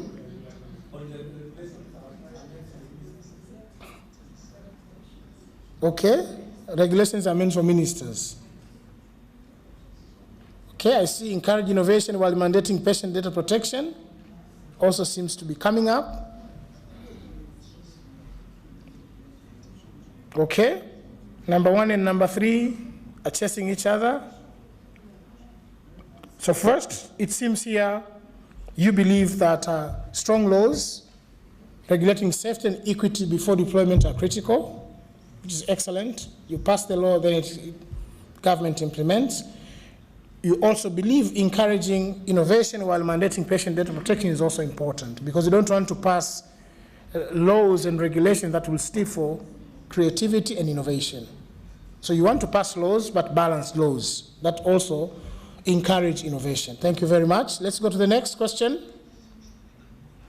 In agriculture, what should MPs prioritize for farmers adopting AI? Now think about your farmers in your constituency. What should MPs prioritize for farmers adopting AI? Number 1, monitoring exploitation risks, for example, unfair pricing, monopolies. Number 2, subsidies or incentives for AI-based farming tools. Number 3, laws protecting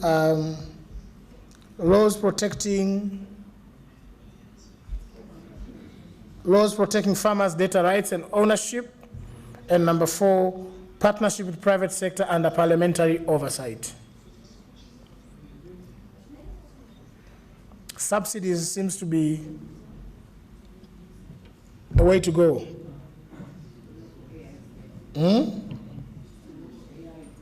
Yes, subsidies to local AI developers, I'm told, so that we can create that innovation. So you see, you are saying innovation, you are saying laws, but you're also saying, let's support our own people to innovate, to put those AI in Arabic language so our farmers can understand, in Hausa language, in Zulu, so our farmers can understand.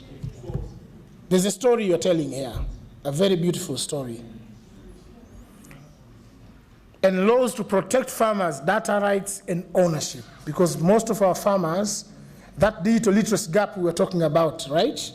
Most of our farmers in rural areas, they are not necessarily connected to what is happening. So they need to be protected. They need to be protected. Next, Henry. In education, let's come to education sector now. What parliamentary action is most urgent from where you sit? What parliamentary action is most urgent? Mandate inclusion of digital AI literacy in school curriculum, provide laws ensuring equal access to AI-enabled learning tools, allocate funds for teacher training on digital technologies, set standards for safe and ethical AI use in schools.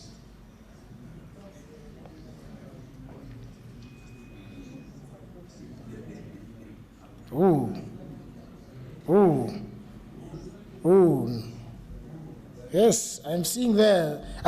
It's like I'm seeing your thought process. I'm seeing your fears and your worries. And it's like there are two schools of thought competing. You're saying yes, I am saying no. The beauty is you're doing it without knowing who is saying what. So we have protected you. But if it was an open debate, you'll be like, no, Honorable, you are wrong. But there's no space of saying, Honorable, you're wrong. Everyone's idea counts. Excellent. So setting standards for safe and ethical AI use in schools seems to top the list, followed by, now I thought that one was behind, now it's coming up fast. Set standards. Set standards is the top. Okay? The second is mandate inclusion of digital or AI literacy in schools curricula. It's important. In America, now they've passed a law where AI is taught from 4 years, from kindergarten. In Singapore or Malaysia, I can't remember the country, they've passed a law. Anyone above 40, they have to go and take mandatory AI training.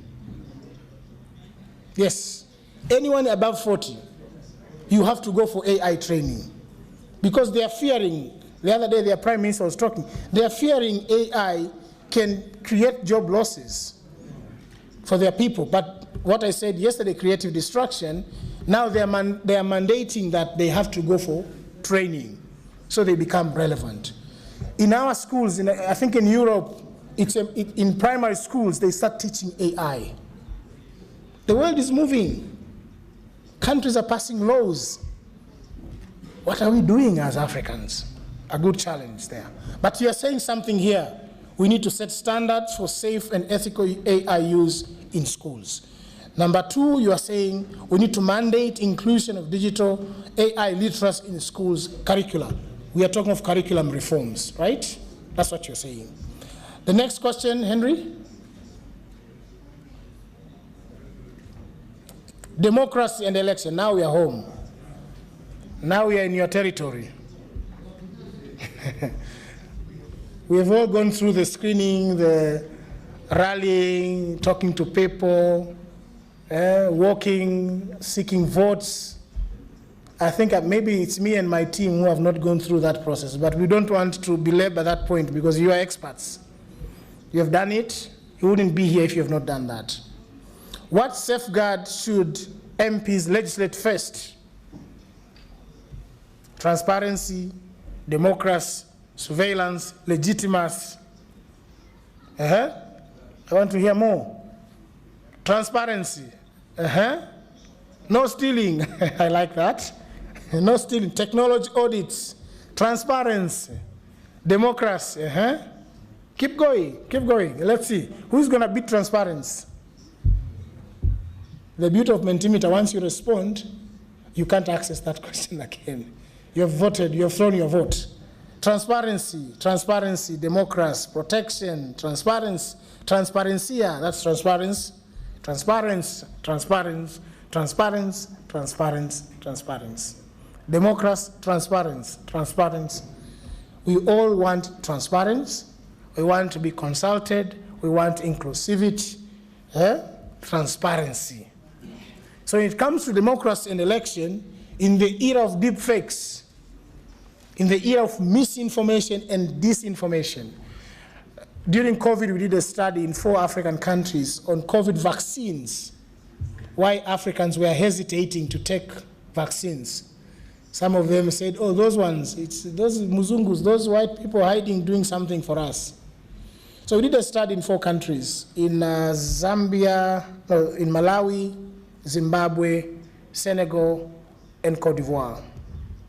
And we wanted to start to understand communities about their beliefs. The results are very revealing. They are very much revealing. They were very much revealing because we deployed community health workers. If a community health worker say, this one, if you take this one, you will not get children. Believe you me, it's a community conversation. There's a sense of trust. Here you are saying transparency is key for accountability. Transparency is key to ensure that democracy and elections are done fairly on the continent. Okay, next. On industry and labor, which parliamentary role is most critical when it comes to industry and labor? Number 1, pass laws protecting workers displaced by automation. Number 2, provide tax incentives for AI-driven innovation or startups. Number 3, mandate fair competition rules for AI industries. Number 4, establish parliamentary committees to monitor AI's labor impacts. What's going to be? Over to you, honorable members of parliament. I'm not seeing any votes coming in. Oh, okay. Yeah, I'm seeing them now. I'm seeing them coming.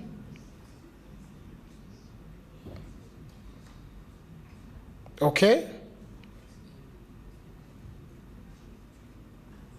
Keep going. You're 112. You only have 40.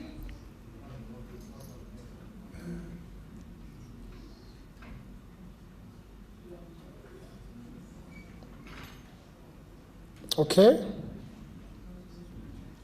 Ooh.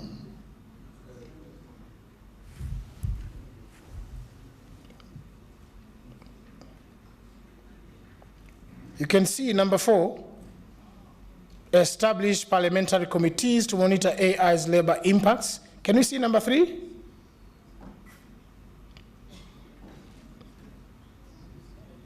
Not much. So you want to be in control as parliamentarians. I think that's very clear. You want to be in control. Establish parliamentary committees to monitor AI's labor impacts. I think the Committee on Transport, Infrastructure, Communication, and Technology is better placed to provide that oversight. Do we have one more, or we are done? Henry, do we have more? Okay. Personal readiness. Now, that's for you now, as our beloved honorable member of parliament. So this is personal readiness in a Likert scale. 1, you strongly disagree. 5, you strongly agree. Okay? I have a clear understanding of what artificial intelligence is and how it works. I feel confident in interpreting AI-related legislatives or policy proposals. The speaker has promised to go slower for interpreters to follow. Engage with experts, civil society, or stakeholders on AI issues. I believe I can play a meaningful role in shaping AI policy in my country. Let's see. Let's see. 19 people. Keep going. Let's see how the scales. This is you reflecting on AI. 25 people. Let's keep going. Let's wait until we get to 50, at least more than half. 29. Keep sending, keep sending. In other words, keep talking, because by clicking, you're talking. Can we get more? At least to 50. We have 34 people only, out of 112.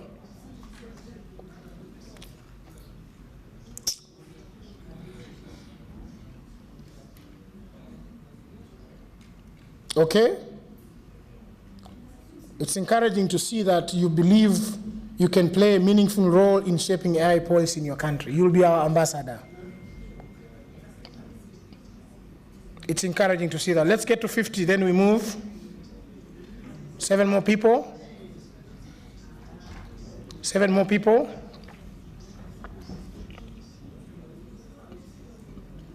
Yes. 3 more people.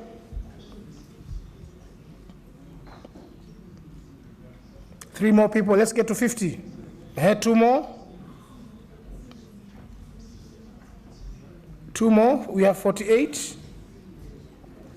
2 more people. 2 more people. Okay, 48 it is. Here, you are saying 2 things. You are telling us you are going to be an ambassador in your country. You are telling us yesterday and today has added some value in your understanding. That's what you're saying. But you're also saying, on confident, you're not there yet. I'm just interpreting the graphs. Please don't shoot me. You're saying you feel less confident, maybe, I don't know, maybe, which is a call to us to continue to make sure you are confident enough. You feel also you have not received adequate exposure, and you have not actively engaged with other stakeholders in the system. All right, next question. We're almost there, honorable members. Does your parliament currently have committees or working groups on AI or digital technology? So the options are yes, active and functional. It could be yes, but not active. It could be no, but discussions exist. No, none at all. Discussion exists to form one.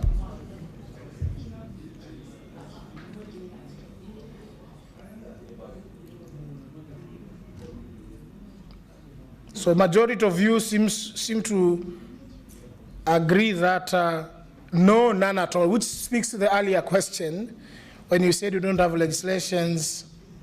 So there's correlation here. Which again, this question says, PAP as a body working with national parliaments, there's work to be done. And APHRC and other partners that you have a role to play. That's what I'm hearing. Can we move to the next question? I think this is very clear. Next, Henry, next. Which resources are available to support AI policy work in your parliament?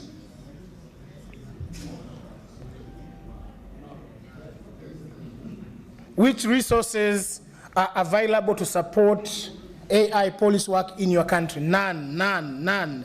Internet, none is increasing, none, not applicable, none, none, none, none. Hey, none is catching up very fast. There's strategies, national strategies, I think that's what it means. Stratégie nationale, but none. Internet, none. Stratégie national, internet, Strive Maisiwa. I like that. Strive Maisiwa, because he's supporting a lot of young Africans on AI. He's doing an excellent work. None is speaking. So you don't have resources. That's what you're saying. You don't have resources. Okay, let's move to the next. Are we done? Country readiness. How ready is your country from where you come from?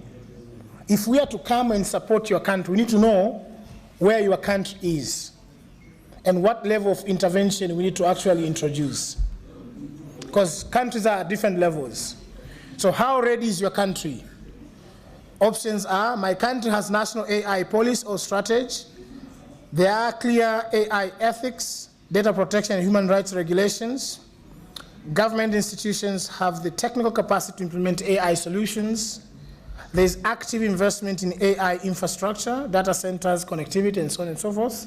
Civil society, academia, and private sector are currently engaged in AI discussions. Okay? Okay, let's see. Let's get to 50, and let's get to 50 to gauge the temperature in the room.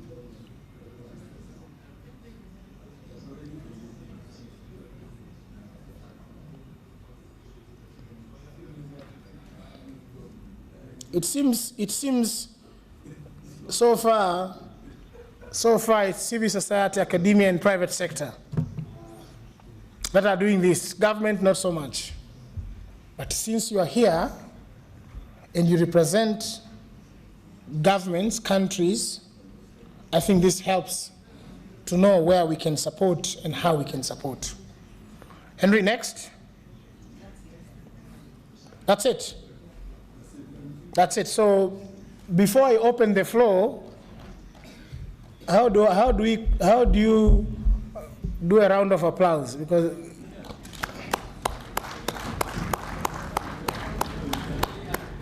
AI. How do you do a round of applause using AI? Can we ask ChatGPT? Henry, can you project ChatGPT? Do a round of applause. How do you do that in front of parliamentarians? It will answer. Okay, honorable members of parliament, First, I want again to say thank you for your indulgence. Thank you for bearing with us to bombard you with a lot of questions. You have said a lot.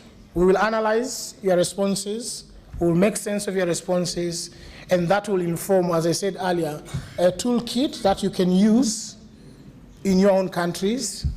But most importantly for us, it will help us know how best we can support, where we can support, and how best we can advise, where we can advise. Our plan is to work with countries across the continent. And that's why this is the step towards that direction.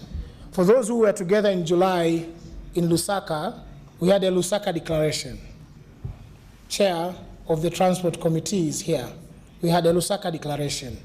In the Lusaka Declaration, it lays out quite a number of things that we need to do. One of them, we promised to do this capacity strengthening. Another, we said, whenever possible, and I'm putting whenever possible with clarity, whenever possible, there will be immersion trips for members of. So you get exposed, you get to see these things. Very important. Because then it builds your ability to synthesize information, ability to make sense, and to be informed to make more robust, realistic policies at the continental level and in your respective countries. Now, I want to open 6 questions or comments. 2 from this side, 2 from this side, 2 from this side.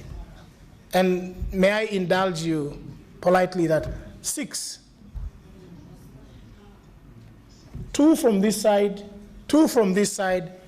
It can be comment, it can be question, it can be suggestion. We are here to listen.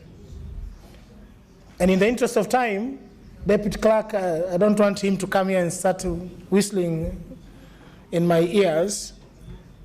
Can we be brief, concise, to the point? And I would prefer, if you allow me, members of Parliament, to have 3 women and we have 3 men.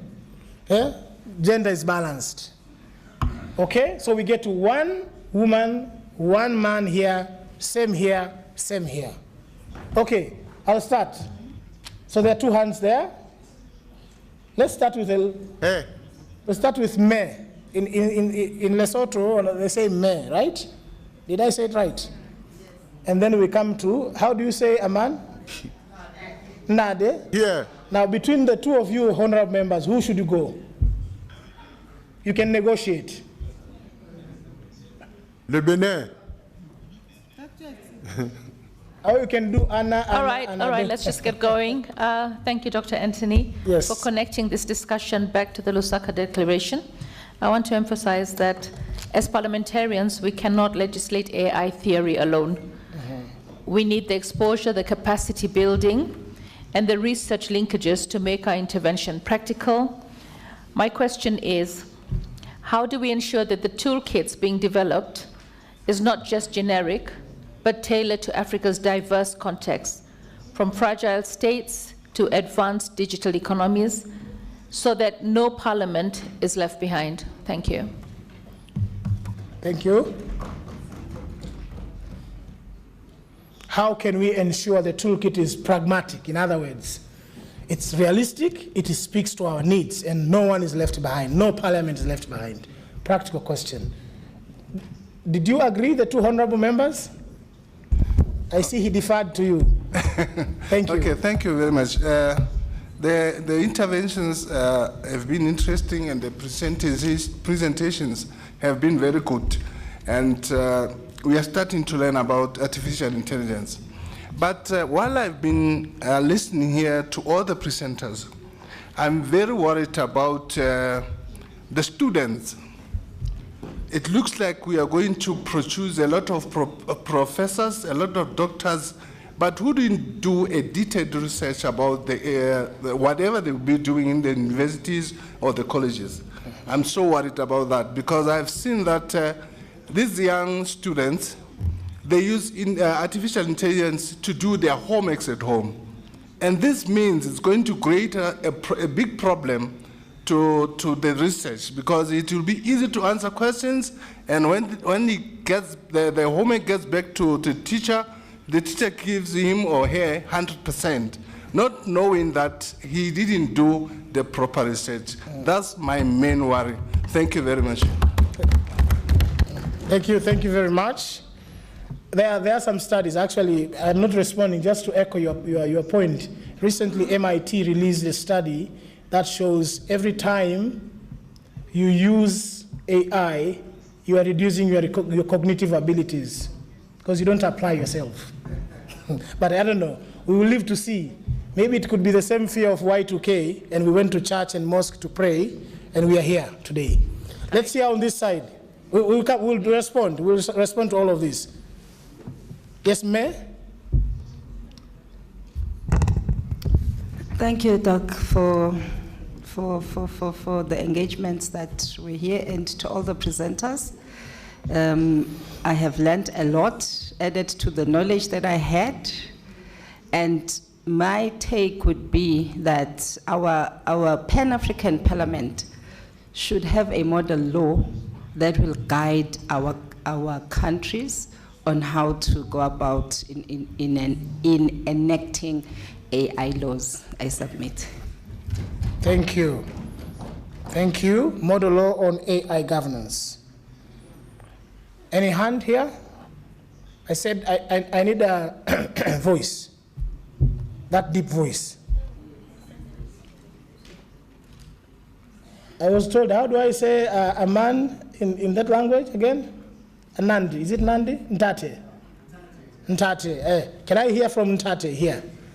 Is there any Ntate who is willing to represent the other Ntates? Yes, there's one. Thank you. Thank you. Over to you. Thank you. I'm encouraged by the workshop itself.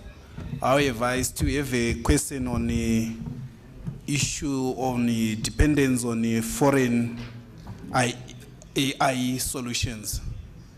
Okay. Especially when we want to avoid the recolonization of Africa. Thank you. He wants to avoid recolonization because AI can be another form of colonization. It's very sophisticated. Who knows? Maybe we're already trapped into that mentality. But we'll get out of that. Let's come here. We have two hands there. We'll start with Mayor and then Ntate. Yes, please go ahead, Honorable. Okay, thank you very much. Merci beaucoup. Et je voudrais vraiment... Thank you so much. I would like to thank all presenters because we have learned tremendously from you. Now, as far as our project, Senegal 2050 is concerned, we have placed priority in human capital, and we expect things to progress at their own pace. All strata of society is involved, and in the villages and in the rural areas where people lack electricity and internet, we would need to make efforts, and that the PAP president should equally discuss this with all the presidents of African parliaments to get them involved to make sure that everybody has access to such technology. Benin? I think that's a fair request. And I know President is not here, but Vice President here. They need to engage other presidents and other organs within the AU structures, very critical. But also I think your question echoes issues to do with how do we ensure inclusivity, infrastructure development, how do we access people, because AI is not an end in itself. It needs a lot of other supporting, enabling environment, electricity, connectivity, so there's so many issues there. And I think creating awareness with other players within the ecosystem is critical. I think that's the gist of what you are asking. Ntate, you have the last word. Thank you. Rodney Klute from Namibia. Allow me first to thank the presenters for the rich insights on AI. We really learned a lot. Your work reminds us that AI is not a distant science fiction thing. It is already shaping our world and we cannot run away from it. I want to highlight Africa's legislative lag that we just saw in the Mentimeter that we did. If only a few African parliaments are active on AI, then the silence of the rest is itself a policy that we shouldn't have. And it's a dangerous one for us going forward into the future.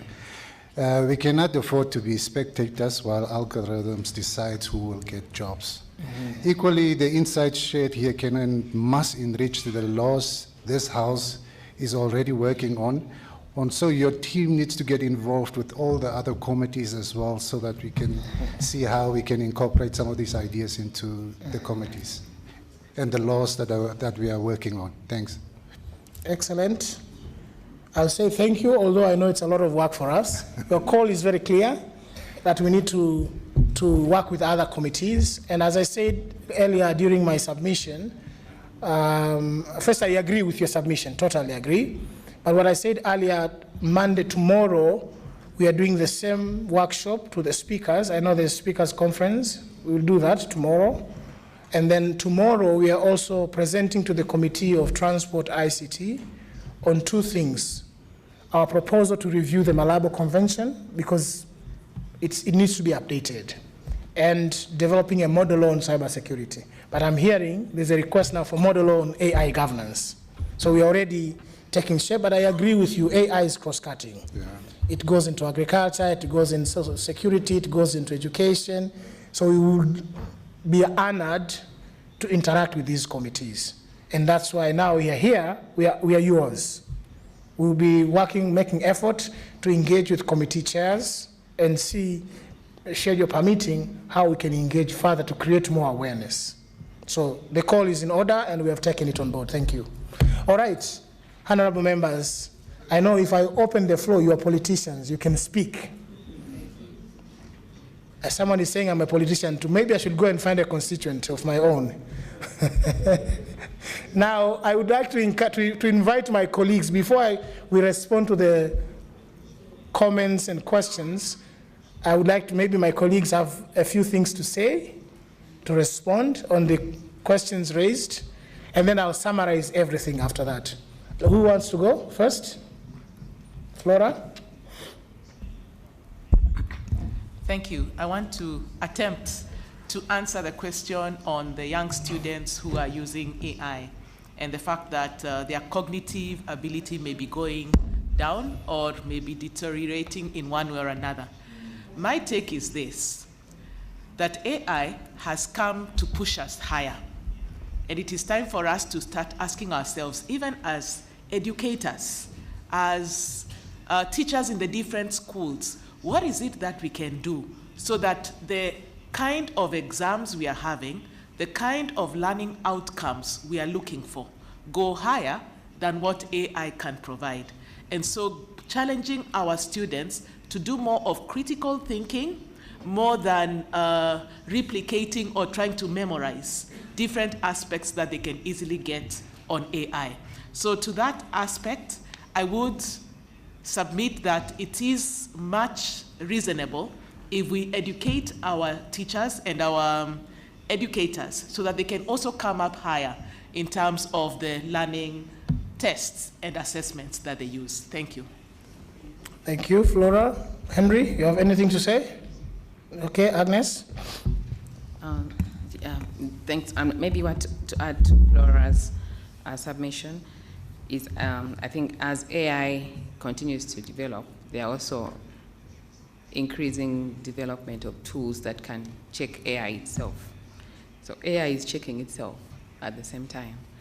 And what we are seeing in some of the institutions is having those tools embedded right away now at the course level, submission of assignments of students, doctoral theses or whatever. And this is really helping to curb. But this has to move, like Florence has said, with the education system itself. How do we embed these checks and balances of AI in the content and the way students are going to use. Similarly, it's also coming out with videos. I think from the content we've seen, from the feedback, one of the greatest concerns are cyberbullying, deepfakes. There are now laws that are, putting AI watermarks. You can know that this video is created by deepfake, and it helps with ensuring misinformation. So I think those things are acts and laws that we need to embed at the parliamentary level. My other feedback was on the model laws. That is definitely something we've taken. We are happy to support that to the best of the ability that we can, and work with our policy team at APHRC and other continental institutions that are also in this space. And we'll rely on PAP's connection to other bodies that are responsible for enacting some of these model laws, different committees, caucuses. As we've seen, AI cuts across different domains or sectors. So having a model law that speaks to this wide scope will be important. And we will be happy to support that in any way. I think the last comment was on Honorable Esther's question around how do we match this toolkit to the maturity of parliaments and the maturity of different countries in a way that will not promote others and leave other countries based on the maturity that they have. So, you can't hear? Voice, a little bit. Voice. I'm getting tired. So what we are saying, what we need to do, and we've done this for some institutions, once you go to one institution, there are digital maturity assessments. If we can embed this from the start, then we tailor the toolkit based on the maturity of the country, and that will be important because if we roll out a toolkit that cannot, that is not one size, it can't fit all countries, as we've seen. Some countries are at different levels of maturity, some countries are at different levels of developing these different AI strategies and policies, so we'll be cognizant of that. And as we develop this toolkit, allow for the diversity in maturity and maybe tailor certain attributes of this toolkit to how strong or what immediate steps a country needs to take if they are to roll it out. Again, it's work in progress. This information is only going to form a baseline. What we haven't collected is that which country has responded to some of these questions, but we can find out, and that will inform the toolkit and the questions that we propose to put in there, or the recommendations. So we will take note of that. Okay, yeah. Excellent. Thank you very much, everyone, for such contribution. So maybe I don't think I have much to say. Agnes and Flora have responded to quite a number. Maybe mine is to Honorable Esther's comment on toolkit and how do we make it pragmatic, relevant, and nuanced, because AI needs also would vary across different countries, right? So to the point that Agnes raised, perhaps we would need to engage with individual parliamentarians, and when we knock your door, we'll be knocking your doors. Please open the doors for us. We might need to engage with your ministries of ICTs. We might need to engage with your ministries of education. We might need to engage with ministries of agriculture. We might need to engage with ministries of health. When you see our emails or you see our phone calls, please, you're very busy. We would appreciate if you could hold our hand and say, navigate it this way, talk to this one, because that would allow us to capture country-specific nuances. There's no one-size-fits-all.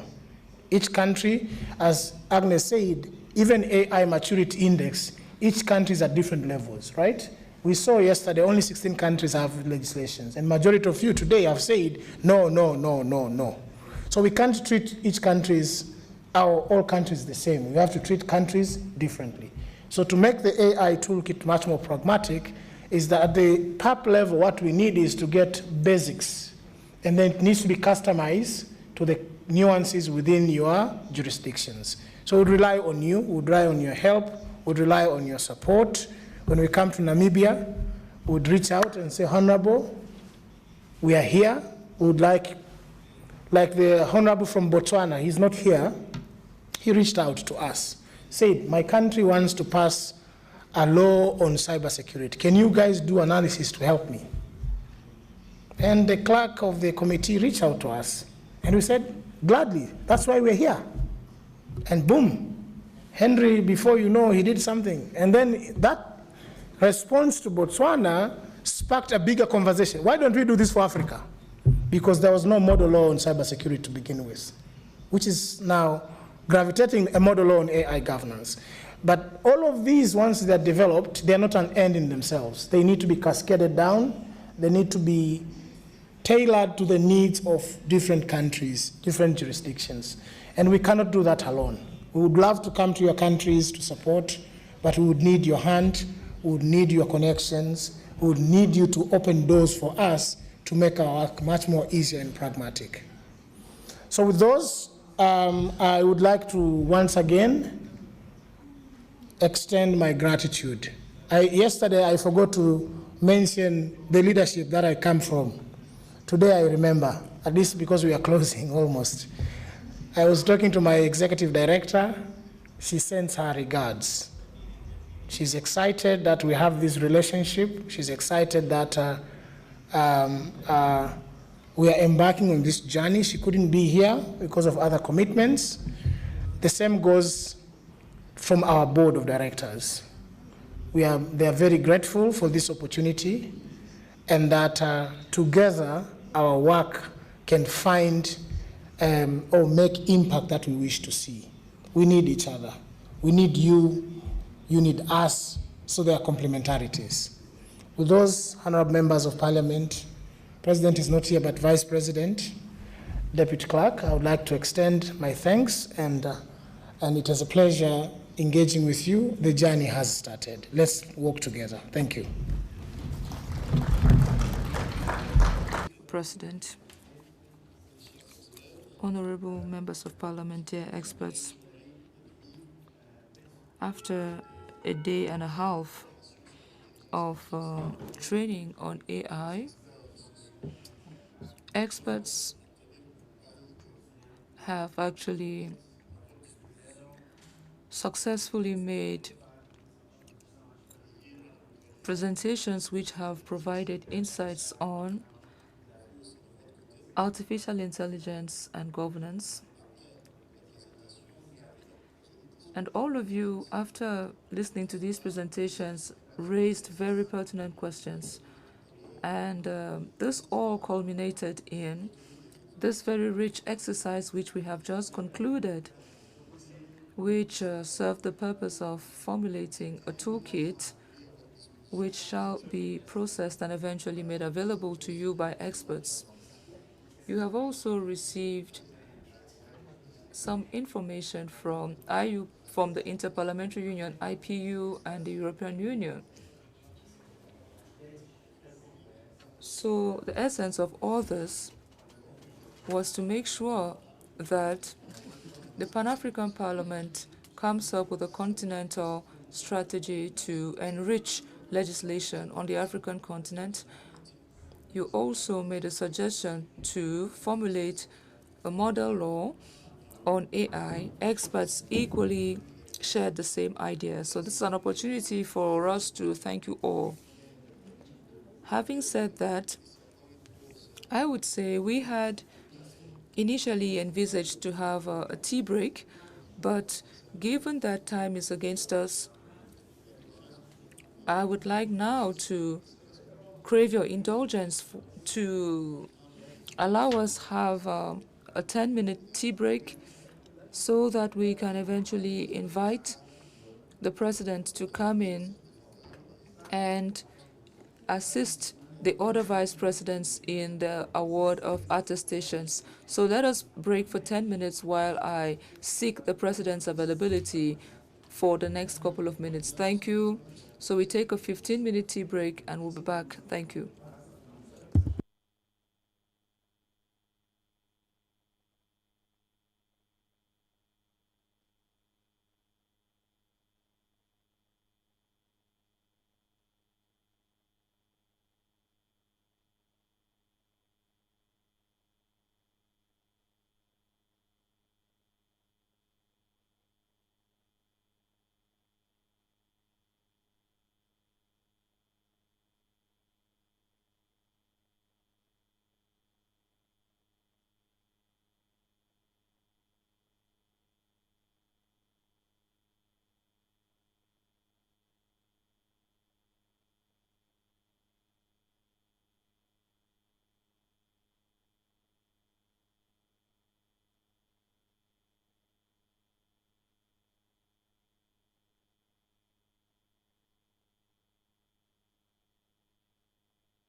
generate evidence for answering policy-relevant questions. And when we conduct this evidence generation, we engage with policymakers right from the start of the project through implementation and evidence uptake. And then we use this evidence, engage policymakers to make sure that this evidence is actually involved in the policy generation process. Impact evaluations actually help us and decision makers to understand that something works. Whether it's a policy, whether it's a program that is actually working and doing what it was intended to do. So from that perspective, when you think about the number of programs that governments design, the number of policies that governments put out there, it's important that you have institutions on the ground doing this work for different reasons. One is, of course, the work is very important, and these institutions will do it at a lower cost than non-African institutions.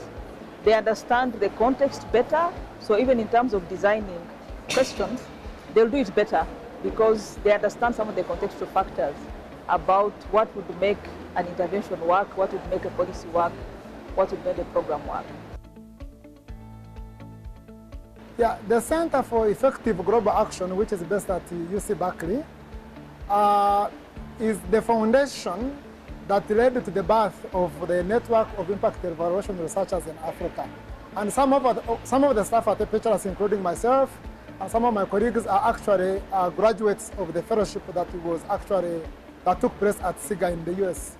Now, one of the ways in how we've been collaborating is we've been working together with SIGA and NIERA to strengthen capacities of policymakers actually within the region to conduct robust studies that actually focus on evidence generation. We conduct impact evaluation mainly to address needs and to provide evidence that can inform policy and programming. So depending on the area of focus, it's important to ensure that you generate evidence so that you can tailor the resources towards the specific needs of community or a policy needs. So evidence generation is quite important to be able to do that.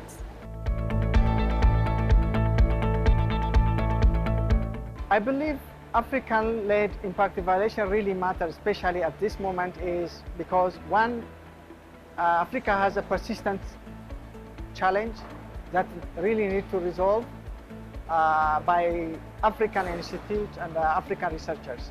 The second reason is to promote accountability and ownership. African institutions should really lead because they need to understand, or they understand their own context. So to promote ownership and accountability, it's really important to be led by African institutions. The third one is, we need to improve the efficiency. Policymakers require good evidence to improve their own decision.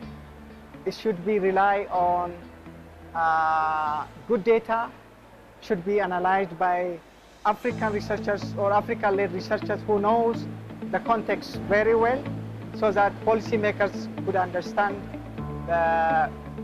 where to invest their resource. We are involved in training policymakers and technocrats from the ministries in the different countries in the region and the continent. We are also part of the community of practice that actually promotes evidence use and evidence uptake. So this is an ongoing process, and every year, of course, as is happening now, we attend these conferences to showcase what has been happening over the previous year. As an institution which promotes evidence use in decision making, this is maybe like one of the most important forums to be present at, because what is being done here at Africa Evidence Summit is almost 100% aligned with the Center's mission.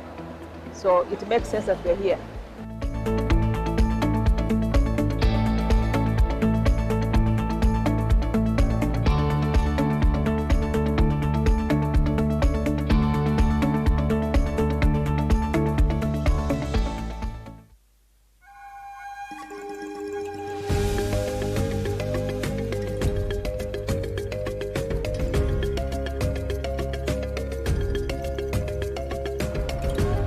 In a world where data science holds the key to addressing humanity's most challenging issues, the Data Science Without Borders DSWB initiative has emerged as a bridge across Africa and beyond, linking countries to opportunities that would help governments harness the power of data for positive change. Data Science Without Borders, starting from its name, is a very interesting project. I'm the lead with a couple of colleagues from very many partnering institutions. It's a dream that we wanted to see data science spread across Africa.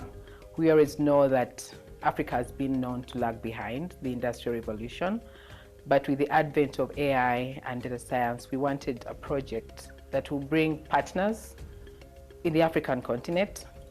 We'll look at institutions coming together to start to harness the power of this new technology, to leverage their data sets, and to build capacity in data science and AI to help Africa realize its dreams through data. Launched in February 2024, DSWB continues to empower African scientists to champion data-driven solutions. By breaking barriers and strengthening systems, DSWB is driving innovation and creating lasting impact across Africa. Many times it's been said Africa needs to leapfrog. Yes, we need to leapfrog.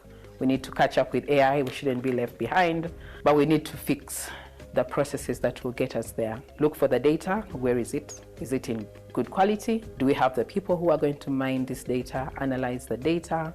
Do they have the skill sets? Do we have the infrastructure to actually do the analysis and punch all these analyses out there? And of course, the governance. You know that Africa has a lot of data governance, diversity. How do we get to that point? How do we learn from the different countries? And once we fix these important pillars, even as we leapfrog, it will be the success for effective use of data science and AI in Africa. With passion, commitment, and collaboration, we can continue building a future where borders do not limit progress and where data science empowers us all.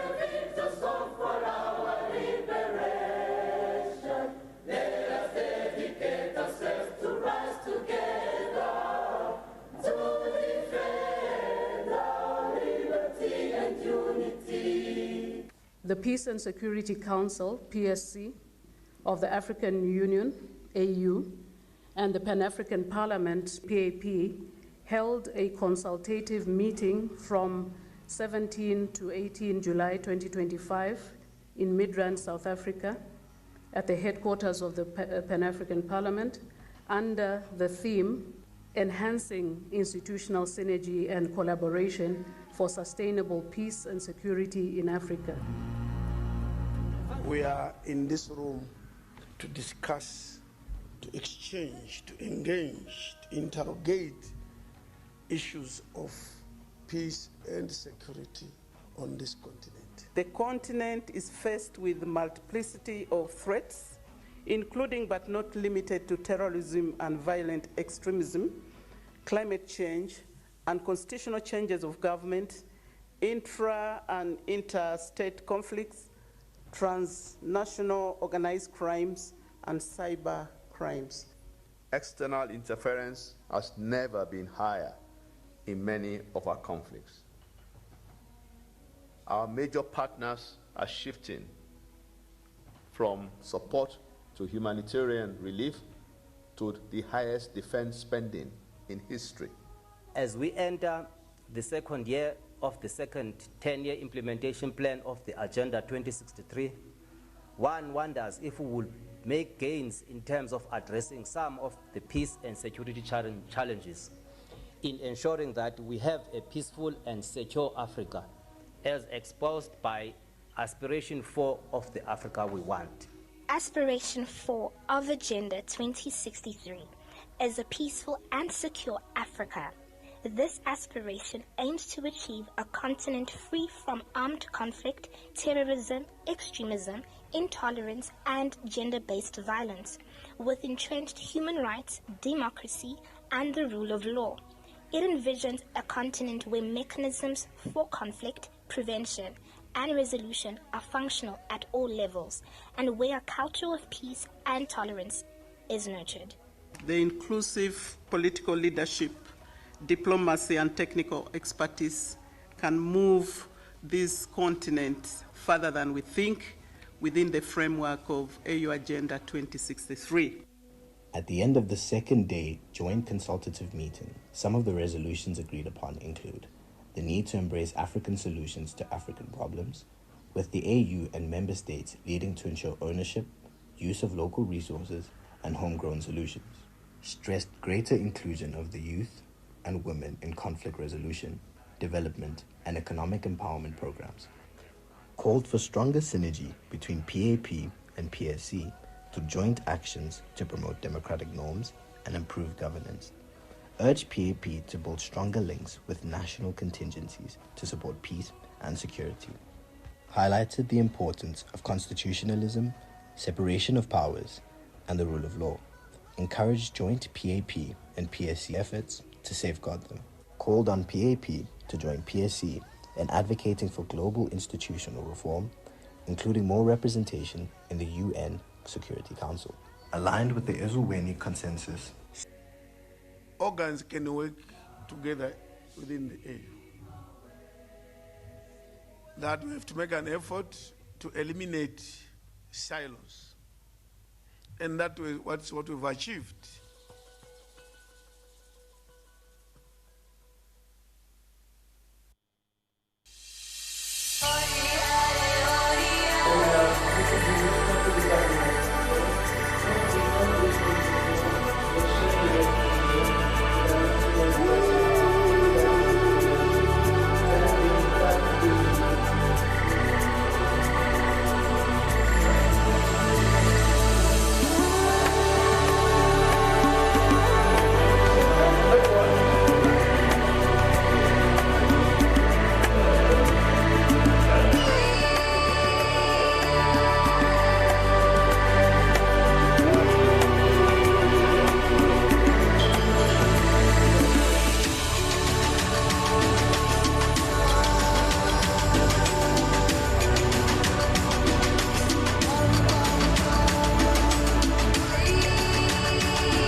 Je suis l'honorable Mariam Dao Gabala, sénateur de la République de Côte d'Ivoire et présidente de la Commission de l'égalité en genre, de la famille, de la jeunesse et des personnes handicapées qui préside cette réunion.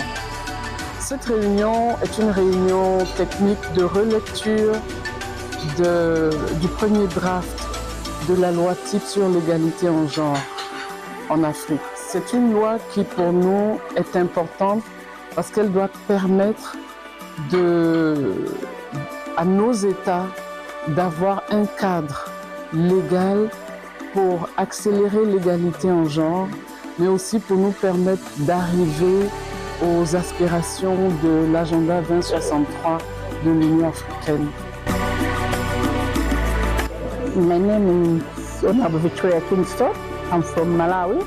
I'm the member of the Gender Committee, also the second Vice President of the Women Caucus of the Pan-African Parliament. We are here in Pretoria looking at the gender law. Indeed, this is an eye-opener, and I'm honored to be part of the members who are operating this law. It's a law which is going to assist and help all women, starting from the birth. Women should have equal access to hospital, to schools, in workplace. And this law is just protecting girls as well.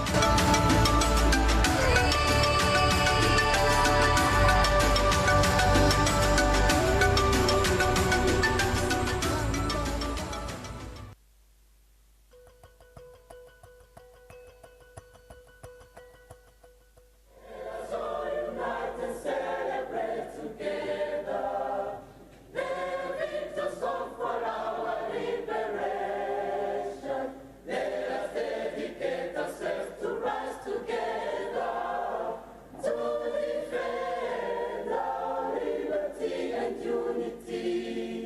The Peace and Security Council, PSC, of the African Union, AU, and the Pan-African Parliament, PAP, held a consultative meeting from 17 to 18 July 2025 in Midrand, South Africa, at the headquarters of the Pan-African Parliament, under the theme, Enhancing Institutional Synergy and Collaboration for Sustainable Peace and Security in Africa.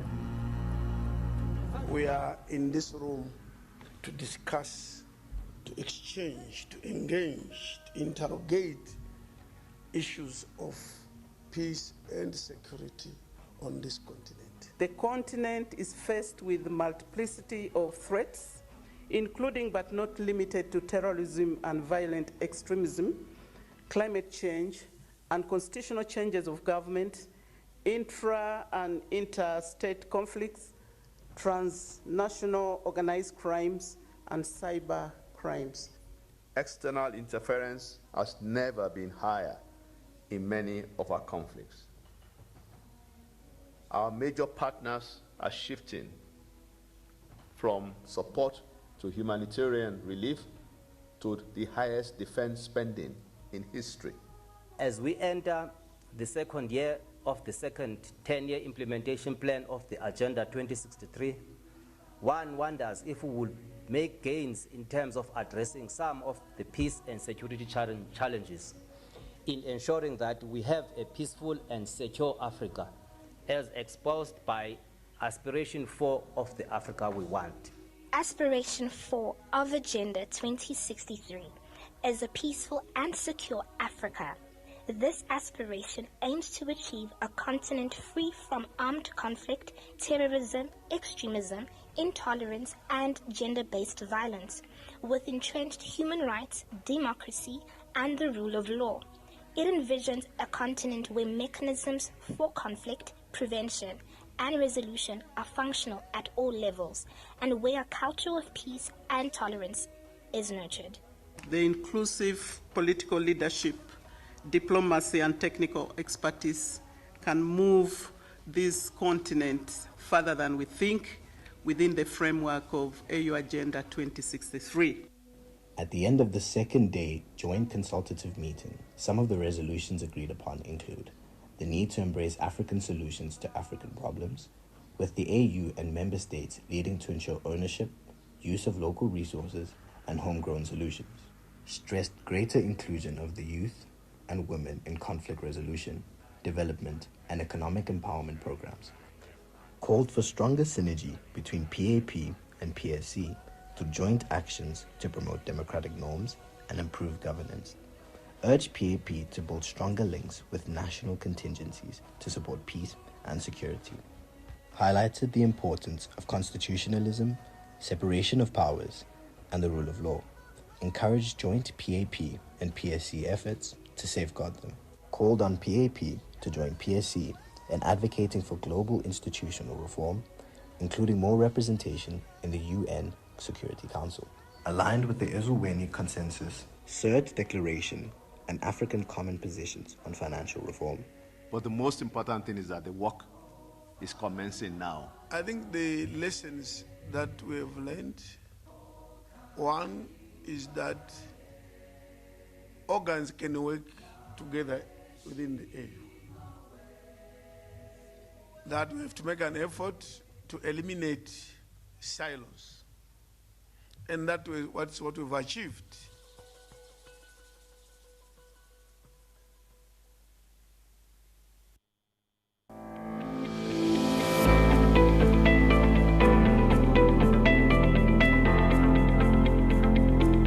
While Africa is rich in knowledge and innovation, it's not always easy to find African experts and partners to collaborate with on research and development initiatives. And because of such difficulties, on average, it takes 17 years for research findings to change practice. We're speeding things up to close this translation gap that causes human suffering and loss of life. We present to you Africa Research Connect, a web-based platform that is dedicated to elevating African research. Africa Research Connect will facilitate collaboration between researchers, academics, funders, and policymakers. Such collaboration is crucial in advancing the continent's research and development agenda.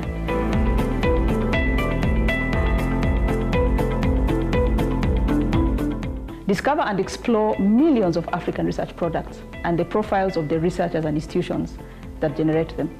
Powered by AI, Africa Research Connect makes it easier to connect with partners, mentors, trainers, supervisors, journal editors, and reviewers to shape impactful collaborations.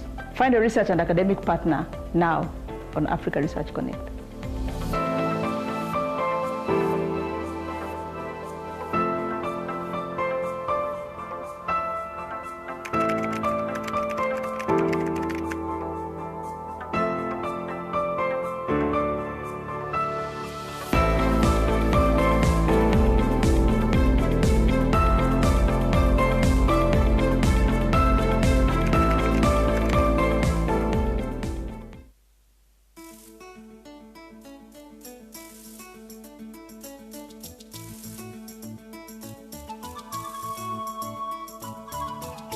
Years ago, in March 2004, the Pan-African Parliament was established as a legislative body of the African Union with a vision of fostering unity, peace, and prosperity across the continent.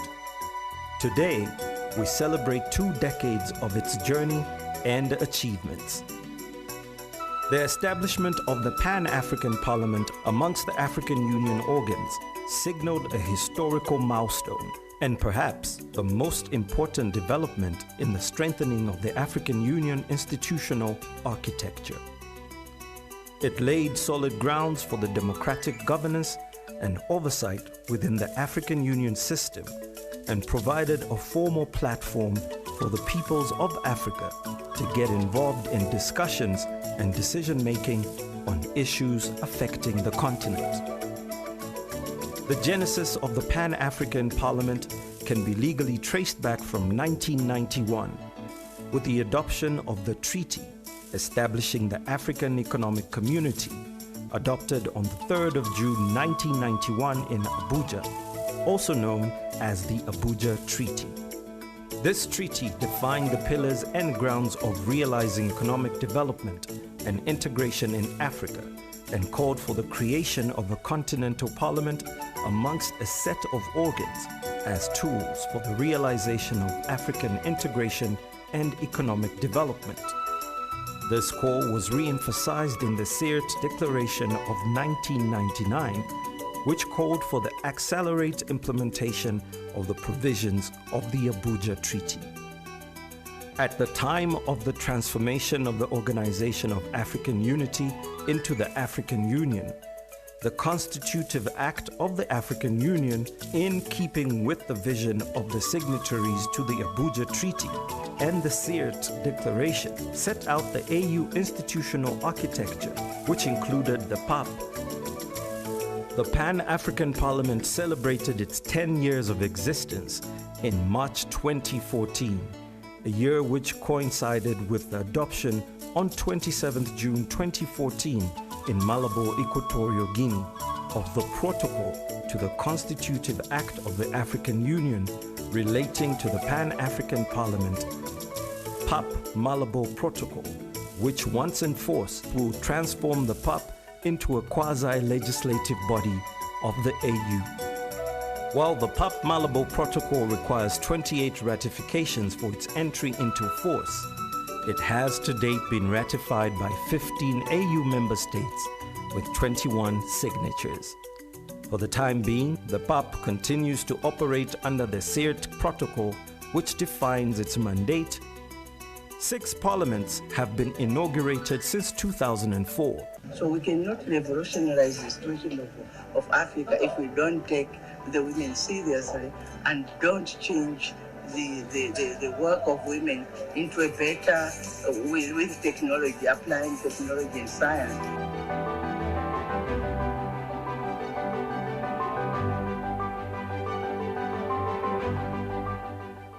À cet effet, je sollicite la participation active et sans réserve des parlementaires nationaux, régionaux et panafricains à soutenir la position commune et unique de l'Afrique côté des gouvernements africains, car l'enjeu n'est plus technique, mais politique. Il s'agit d'affirmer le soutien des parlementaires et des sommes à tous les échelons régionaux pour que vive le protocole de Kyoto pour la survie de notre continent. The Pan-African Parliament remains a platform for African people and their grassroots organizations to make an input into the decision-making process on the challenges and problems facing our continent. C'est que le Parlement est en bonne voie. La deuxième leçon, c'est que nous avons pris un certain nombre de résolutions, notamment cette résolution concernant la ratification du protocole de Malabo, qui fera du Parlement panafricain un organe législatif. Et nous pensons que ce message doit aller dans chaque État partie pour que nous puissions ratifier. We've gone some way in reviving, renewing, repositioning, and reinvigorating the Pan-African Parliament in line with our old strategic thrust. We have a lot of issues on this continent. As people have confidence in us, they are simply saying, you are the right people to push the agenda of the continent. And the agenda of the continent is littered with a lot of challenges. The PAP has made commendable efforts in promoting the ratification, domestication, and implementation of the AU Shared Values Instruments, including the ratification of the African Charter on Democracy, Elections, and Governance, African Union Convention on Preventing and Combating Corruption, African Charter on Values and Principles of Public Service and Administration, African Charter on Human and People's Rights on the Rights of Women in Africa, amongst others. The 20th anniversary commemoration serves as a platform to educate citizens about the PAP and ignite conversations about the future of the Continental Parliament in line with its mandate. The occasion further serves as a reminder to decision makers around the continent to fulfill their commitment to the PAP by ratifying its revised protocol, now 20 years after sanctioning its establishment. The Parliament has embarked on a process of reviving, renewing, repositioning, and reinvigorating itself to outline a vision for the future, identifying key areas for improvement and expansion, and emphasize the role of the Parliament in the African Union's Agenda 2063 and other regional development initiatives. It's time to reflect on the journey and chart a path forward. The African Population and Health Research Center, abbreviated as APHRC, is the continent's premier research and policy organization exploring population, health, and well-being questions. APHRC is a proudly Africa-based, African-led institution headquartered in Nairobi, Kenya, with a West Africa regional office in Dakar, Senegal. APHRC started because a group of people realized that there was an absence of African voices when it came to discussions that affected the African continent. So these individuals felt that we needed an institution that would sort of nurture African experts so that we can start hearing more Africans contributing to issues that affect the African continent. At APHRC, we are dedicated to transforming lives through generating evidence that drives policy action, ultimately improving the health and well-being of the African people.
Je suis l'honorable Mariam Daouda-Bala, sénateur de la République de Côte d'Ivoire et présidente de la Commission de l'égalité en genre, de la famille, de la jeunesse et des personnes handicapées qui préside cette réunion.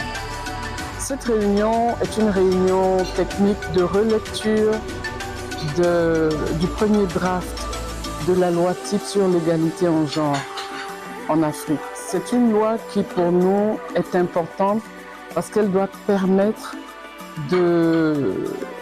à nos États d'avoir un cadre légal pour accélérer l'égalité en genre, mais aussi pour nous permettre d'arriver aux aspirations de l'agenda 2063 de l'Union africaine. My name is Honorable Victoria Kingston. I'm from Malawi. I'm the member of the Gender Committee, also the second vice president of the Women Caucus of the Pan-African Parliament. We are here in Pretoria looking at the gender law. Indeed, this is an eye-opener, and I'm honored to be part of the members who are operating this law. It's a law which is going to assist and help all women, starting from the birth. Women should have equal access to hospitals, to schools, in workplace. And this law also is also protecting girls as well.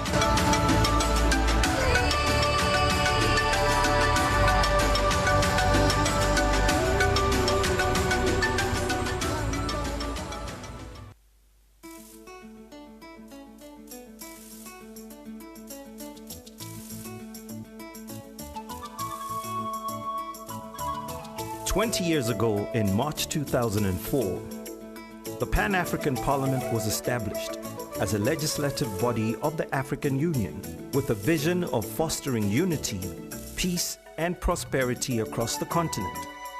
Today, we celebrate 2 decades of its journey and achievements.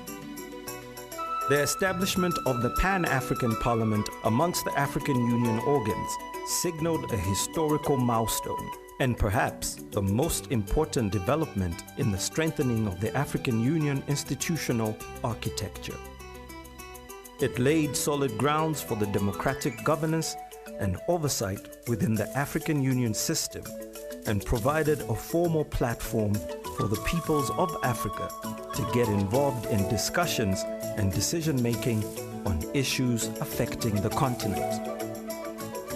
The genesis of the Pan-African Parliament can be legally traced back from 1991 with the adoption of the treaty establishing the African Economic Community, adopted on the 3rd of June 1991 in Abuja, also known as the Abuja Treaty. This treaty defined the pillars and grounds of realizing economic development and integration in Africa and called for the creation of a continental parliament amongst a set of organs as tools for the realization of African integration and economic development. This call was re-emphasized in the Sirte Declaration of 1999, which called for the accelerated implementation of the provisions of the Abuja Treaty. At the time of the transformation of the Organization of African Unity into the African Union, the Constitutive Act of the African Union, in keeping with the vision of the signatories to the Abuja Treaty and the Sirte Declaration, set out the AU institutional architecture, which included the PAP. The Pan-African Parliament celebrated its 10 years of existence in March 2014, a year which coincided with the adoption on 27th June 2014 in Malabo, Equatorial Guinea, of the Protocol to the Constitutive Act of the African Union relating to the Pan-African Parliament, PAP Malabo Protocol, which once enforced will transform the PAP into a quasi-legislative body of the AU. While the PAP Malabo Protocol requires 28 ratifications for its entry into force, it has to date been ratified by 15 AU member states with 21 signatures. For the time being, the PAP continues to operate under the Sirte Protocol, which defines its mandate, 6 parliaments have been inaugurated since 2004. So we cannot revolutionize the situation of Africa if we don't take the women seriously and don't change the work of women into a better, with technology, applying technology and science.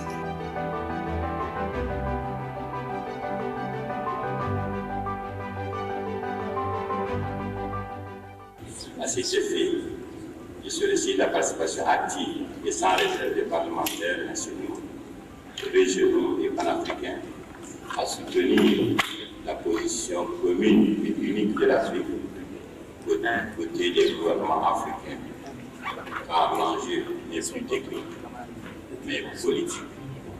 Il s'agit d'affirmer le soutien des parlementaires et des sommes à tous les échelons régionaux pour que vive le protocole de Kyoto pour la survie de notre continent.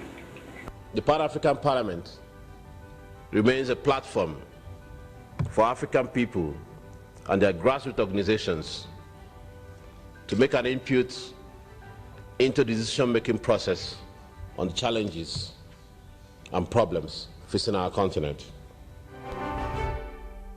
La première leçon que je tire, c'est que le Parlement est en bonne voie.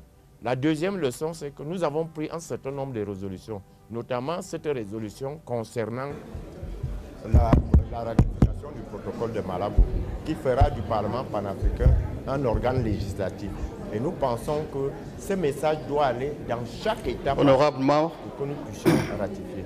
We have gone some way in reviving, renewing, repositioning, and reinvigorating the Pan-African Parliament in line with our bold strategic thrust.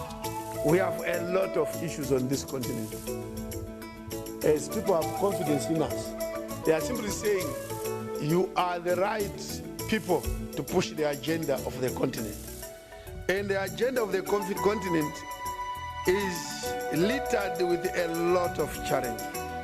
The PAP has made commendable efforts in promoting the ratification, domestication, and implementation of the AU Shared Values Instruments, including the ratification of the African Charter on Democracy, Elections, and Governance, African Union Convention on Preventing and Combating Corruption, African Charter on Values and Principles of Public Service and Administration, African Charter on Human and People's Rights on the Rights of Women in Africa, amongst others. The 20th anniversary commemoration serves as a platform to educate citizens about the PAP and ignite conversations about the future of the Continental Parliament in line with its mandate.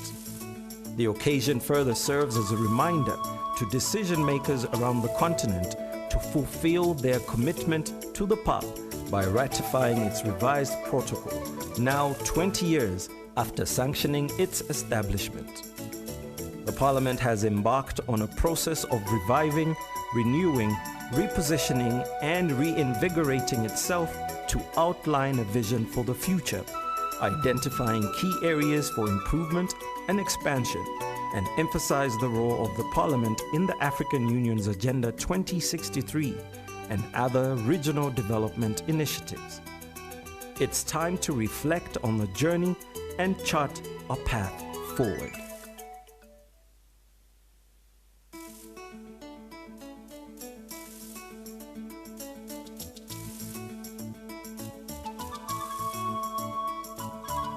"20 years ago, in March 2004, the Pan-African Parliament was established as a legislative body of the African Union with a vision of fostering unity, peace, and prosperity across the continent.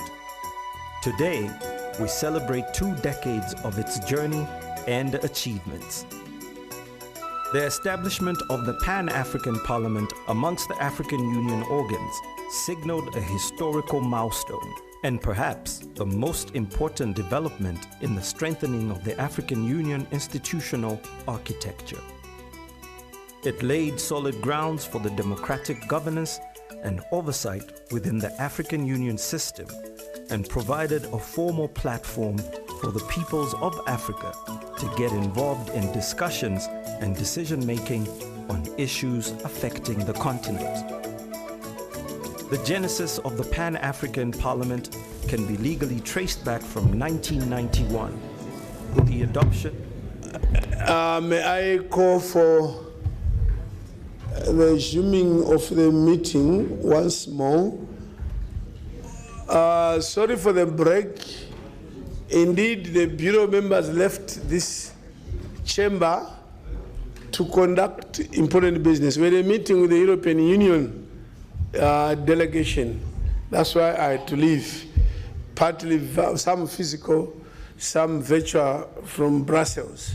That's why we got out to strengthen our relationship with the EU and to see what programs we can undertake together. Certain things will follow as we go. So that's why we're out of the chamber. But we were told you are done, we came back. You saw some silence, as if nothing is happening. Something has been happening when you went for tea up to now. Something was happening, and the results will be seen later, today, before we leave. They are still organizing certificates and something better than certificate. Yes. So the language they are sorting out. They are still sorting. They are somewhere sorting out something. So that that means when you finish today in the afternoon, that something can keep you busy running around, of course. Now, what we can do for now, as we wait for those doing the sortings, is to ask our experts so that they now present our roadmap. We agree on a roadmap. By the time they finish, I think the other team will be in the chamber. So I call upon our experts to proceed with the roadmap.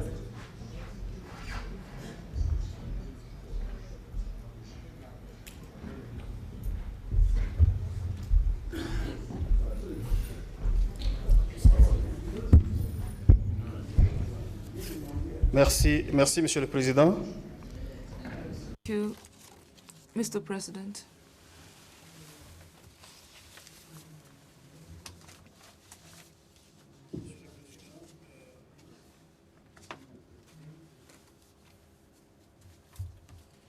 Monsieur le Président, comme vous n'étiez pas là. Mr. President, while you were away,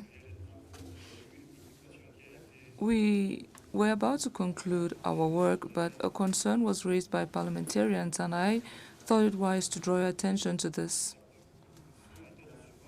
This was the concern, that you should make a formal engagement with presidents of national assemblies on the continent of Africa to be more concerned with issues pertaining to AI on the continent. I would like to inform members of parliament that tomorrow we are going to have a conference with speakers, and there would be a discussion on artificial intelligence and its governance, which shall be a topic under discussion of the speakers conference, and the same group of experts would deliver presentations on this topic. I thought it wise to bring this information to your notice before giving the floor to Dr. Antony,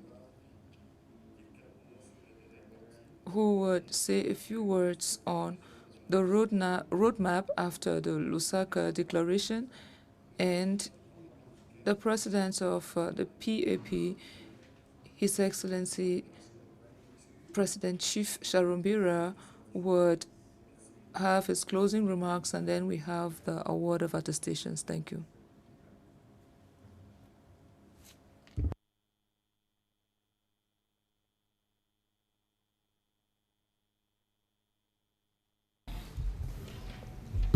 Good afternoon, members. Don't get tired of me.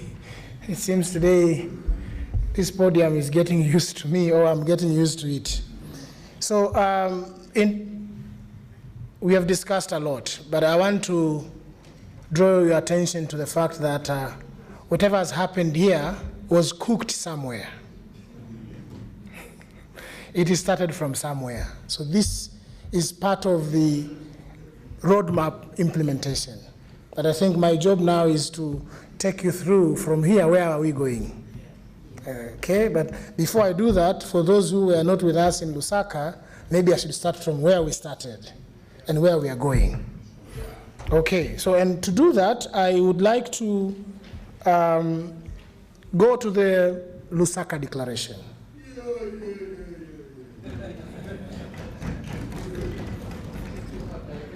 I know I'm standing between you and something important. So indulge me for a few minutes. The Lusaka Declaration, where we started the inaugural Pan-African Africa Summit. Pan-African Digital Africa Summit, if I remember correctly. Let me read so that I don't misquote. It's called Africa Digital Parliamentary Summit, the Lusaka Declaration. It's already on AU, and I would probably recommend or suggest comms people to share on the WhatsApp group. What we came up, one of the conclusions that we came up during the Lusaka Declaration was that we want to continue to do annual Africa Digital Parliamentary Summit. So we have convening like those to engage on matters that are relevant for the continent, particularly on digital space. And this is something that we wish to continue. We committed then in Lusaka in July, and I'm committing before you today. So that's something we will continue, and I think we will engage with the Office of the President and the Clerk to see how we can actually continue to do these engagements going forward. During Lusaka, we had our other partner, GSMA. GSMA is a private sector, for those who are familiar, so we were together. And I think going forward, we'll be doing together. New York, we did together. My understanding is that GSMA and PAP are also going to sign a separate MOU. But the three institutions, together with AU organs, we are going to do a lot more. In terms of also, before I read the recommendations that came out of Lusaka Declaration, we are also working very closely with APRM, PAP, APRM, GSMA, and ourselves. In New York, we signed a tripartite MOU between APRM, APHRC, and GSMA. I already know that PAP and APRM, they already have an understanding. And in New York, we launched the e-governance initiative, which will be coordinated with APRM jointly with PAP. And our way of how we think about it, APRM, executive branch, so we work with governments directly, PAP with parliamentarians. So we have both levels where we are able to intervene and support as needed. Now, quickly, on the declaration, some of the recommendations, just to read for the benefit of members to know, that came out of Lusaka. Now, recommendations, members of parliament. So I will read verbatim. At the end of the fruitful engagements and deliberations, the following recommendations were made for members of parliament to support legislative and regulatory frameworks on AI for health and industry to ensure safe, transparent, and ethical use at national, regional, and continental level. This is for you as members of parliament. Develop model laws and policy guidelines on artificial intelligence, data protection, and privacy with support from APRM, as I mentioned, AUDA NEPAD, who was also a partner, GSMA, and us, APHRC, aligned with AU Agenda 2063. Number 3, advocate for the ratification and domestication of the Malabo Convention, AU Convention on Cybersecurity and Personal Data Protection, to address emerging technologies, including AI, cross-border data flows, and evolving cyber threats. As I mentioned yesterday and today, we are already, on Monday, we are going to engage Committee on Transport, Infrastructure, Communication, and Technology on Malabo Convention. And our proposal is, with your indulgence and your support, APHRC will be ready to help review the Malabo Protocol. Once it's ready, to bring it to your attention and through your channels to push it up further for ratification. Support allocation of adequate funding for digital infrastructure, research, innovation, development in AI. We have already developed some work plan through the Office of the President on artificial intelligence and the things that we want to do together. And as we speak, we are aggressively fundraising to support such initiatives. So things have already been cooked, food is getting ready. When it's ready, you will know, because now the smell is there. Enhanced collaboration between PAP, AU organs, and civil society organizations such as APHRC and GSMA to develop and implement Africa-led governance framework on artificial intelligence, ensuring it benefits all Africans. We have talked about this, and this is something that we are doing. This is to members of parliament, facilitate cross-border research projects on AI solutions that address shared healthcare burdens and supply chains resilience, institutionalize and govern the convening of an annual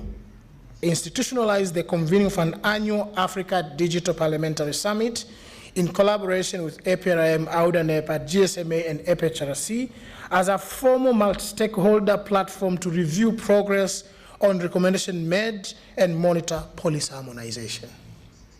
So that will be a big platform for us to work with you as legislators and see how we are moving forward. What is it that was recommended for us, APHRC and other partners? To support members of parliament and parliamentary technical personnel with continuous technical training, up-to-date research and knowledge exchange on AI ethics, data governance, digital health, and smart manufacturing. GSMA will come for smart manufacturing, but digital health is an area that we are intervening, and we have a lot of cases, user cases to share. And in a way, the event that we are planning in, the presentation that we are planning on Wednesday to the Committee on Health, on neonatal and maternal health in Africa, we are going to generate evidence that parliamentarians can interact with. What is going on when it comes to neonatal and maternal mortality in Africa? What needs to be done? What does evidence show? My colleagues who are not here, experts on neonatal and maternal mortality, will be coming in on Tuesday, and we will be speaking to parliamentarians on Wednesday. So we are already responding towards this ask. Support the development of national AI capability frameworks to assess readiness at sectoral levels in collaboration with members of parliament. I made a plea a while ago to seek your indulgence and support when we reach out to you. And what I meant was exactly this, that we are going to endeavor to support countries in developing their national capabilities. We know already only 16 countries out of 55 countries. So we still have 39 countries that are lagging behind. What can we do? So we reach out to you, and maybe I can use this opportunity to request and ask Honorable President and Office of the Clerk to avail a database of your information so that we can reach out to you easily and seamlessly. Facilitate development of tailored leadership programs for policymakers to understand AI strategic value. We have done that. I think, Honorable President, yesterday you challenged us, you need to deliver. Now from the Lusaka declaration and these 2 days, who would not agree that we have delivered? Is there anyone? You can show your hand. I think silence in law, it says you have accepted, and you're saying we have delivered. Thank you. We are honored. Support AU member states in integrating smart manufacturing, digital health, and AI into national development plans, mobilizing resources, technical expertise, and multi-sectoral partnerships. This is something that it was recommended by the MPs that met in Lusaka, and that's something that we committed to do. For GSMA, they deepened partnership with African private sector, because GSMA is a private sector, mobile network operators and innovators to expand infrastructure and services that enable AI to ensure no community is left behind. This was a recommendation that was made from Lusaka. For us, APHRC, we were encouraged to enhance our collaboration with PAP and national parliaments, your individual parliaments, to translate research into legislative action and to continue generating policy-relevant research on the socio-economic impacts of digital transformation. This is something that APHRC was born ready to do. So when you see the need in your country, feel free to reach out to us, but when we see the need in you, we will also reach out to you. So let's make my plea to you, honorable members, is to work together. Facilitate an immersive learning experience in digital health and smart manufacturing for the parliamentarians in the workshop at the GSMA MWC Shanghai. So there's a congress called Mobile World Congress, which is being done across jurisdiction in different countries. This year, in March, it was done in Barcelona, and we were there. In October next month, it's being held in Kigali, and we have invited the president and to come. I'll talk about that. Next year, and then there's another one in Las Vegas. And next year, there's a Shanghai, China, which, in a way, we committed, subject to funding, we committed to say we can consider supporting a few parliamentarians to go and get to learn, because China has really advanced when it comes to AI. So these immersion trips complement some of these conversations. When you're exposed to seeing how young people are innovating, I think it creates some inspiration when you think about policies that you need to put in your countries. In recognition, okay, so that was it. That was what was agreed in Lusaka in July. Going forward, the upcoming engagement, as I said, Monday we are speaking to the committee. We are doing the same training to the speakers that we did here. Wednesday we are engaging with the Committee on Health, and we have had privilege to engage with the Committee on Health a number of times, and Committee on Transport. And again, we have a lot of evidence. We can engage with Committee on Agriculture. So going forward, APHRC commits to continue to engage parliamentarians. We generate a lot of evidence. A lot of evidence. Per year, we publish about 250 papers on international journals. As I said yesterday, we have 100 PhD-level African scientists whose job is just to think and write. And so where does that evidence go? So we are committing that evidence will be curated and find its way to your dockets. Somewhere here it will come. So you'll be seeing our faces. You might not see my face, you'll be seeing colleagues, but you will definitely be hearing APHRC every now and then to the different committees. Next month, we have an event in Kigali. And we committed to sponsor a few, not all. We don't have resources to sponsor all, and I'll leave that to the presidents to decide. We committed to sponsor a few members of parliament on that immersion trip. And again, the commitment comes as part of the roadmap to support parliamentarians as within the MOU and the joint action plan that we've agreed to do together. In addition to that, thank you.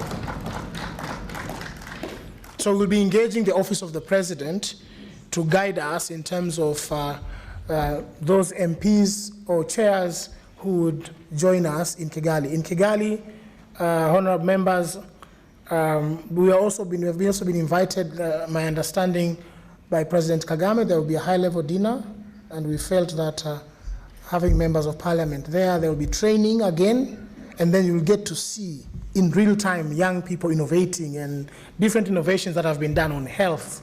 It's just amazing. It will blow your mind. When I was in Barcelona in March, we were 120,000 people. 120,000 people. 120,000 people, and there were young people innovating things I've never imagined. I have never imagined. It's like we are here sitting, some people are busy thinking. The type of AI tools that have been developed, the things that they can do, the solution that they can offer, that in itself is an eye-opener. So we feel that if we avail that opportunity for you as members of parliament, it's something that you can benefit. Nonetheless, if you feel that you need and you have your own parliamentary resources to go, feel free to reach out, and we'll communicate with organizers, at least to waive attendance, so that you can attend for free, subject you take care of yourself. There's that opportunity too. In Barcelona, it was a bit pricey. One person is about 5,000 euro just to get entrance. It's very expensive. But for Kigali, through our partner GSMA, we can make some requests. For those who would wish to participate personally, we can make that arrangement. Okay? In terms of the next steps, I know my colleagues have developed a work plan around AI. There's a very robust work plan around AI. And I know we are already now engaging strategic funders who are keen to support. They've been waiting to see, are you engaging policymakers? Now we are here. And as I know some of you have been having interviews with my comms colleagues, please do, because donors wanted to see, are you really doing it? Where are these MPs? Eh? Don't do ChatGPT to create a face of an MP and put prompt words there. We want real faces. So please make 5 minutes to speak to them, to show that really we are impacting on the ground. And when you speak, it means a lot in terms of us supporting you. And then we have a work plan with PAP. As I said, our intention is to continue to support, capacity build members of parliament, but also to bombard you with evidence. So you don't make policies ad hoc. You make policies that are scientific, rigorous, based on evidence that we have done. And the most important thing, African-based evidence, done by Africans who understand African context. Very important, because not all solutions speak to African issues. Solutions, they need to speak to our context. We have African scientists who are busy working, designing solutions for the continent. So we'll be very happy going forward as a roadmap to engage. We are looking forward next year, God willing, to engage further on the Africa Digital Parliamentary Summit. Once it is ready, once it is cooked, I think the president will communicate. And I think we are looking forward also to visiting your beautiful countries and to learn your languages, to meet your policymakers, to meet your technical people, to engage, to capacity build. I know I was talking to some few honorable members who said, how long will it take for you to come to my country? How many days do you need? I need to talk to my people, because I think you need to come to my country. We are ready. We are ready when you are. When you invite, we will come. When you knock, we will open. Our hope is that when we knock, you will also open. So, Honorable President, Vice Presidents, Deputy Clerk, with those few remarks, allow me now to submit. Thank you.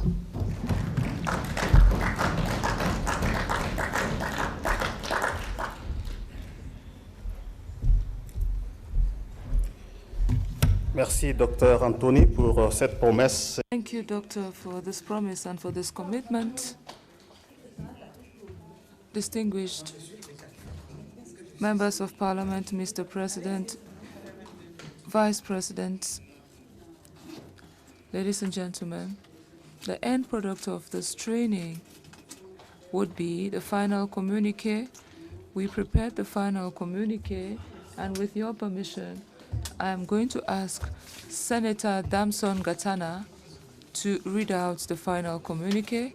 But before doing so, I would like to crave your indulgence again. The communique has been produced solely in the English language.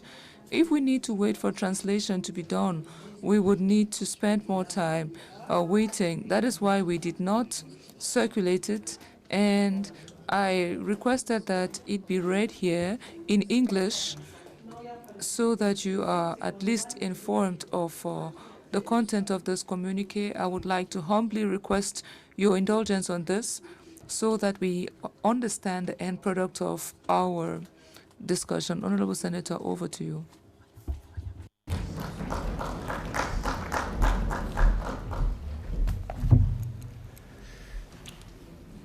Your Excellency the President, Your Excellencies the Vice Presidents who are here, honorable members,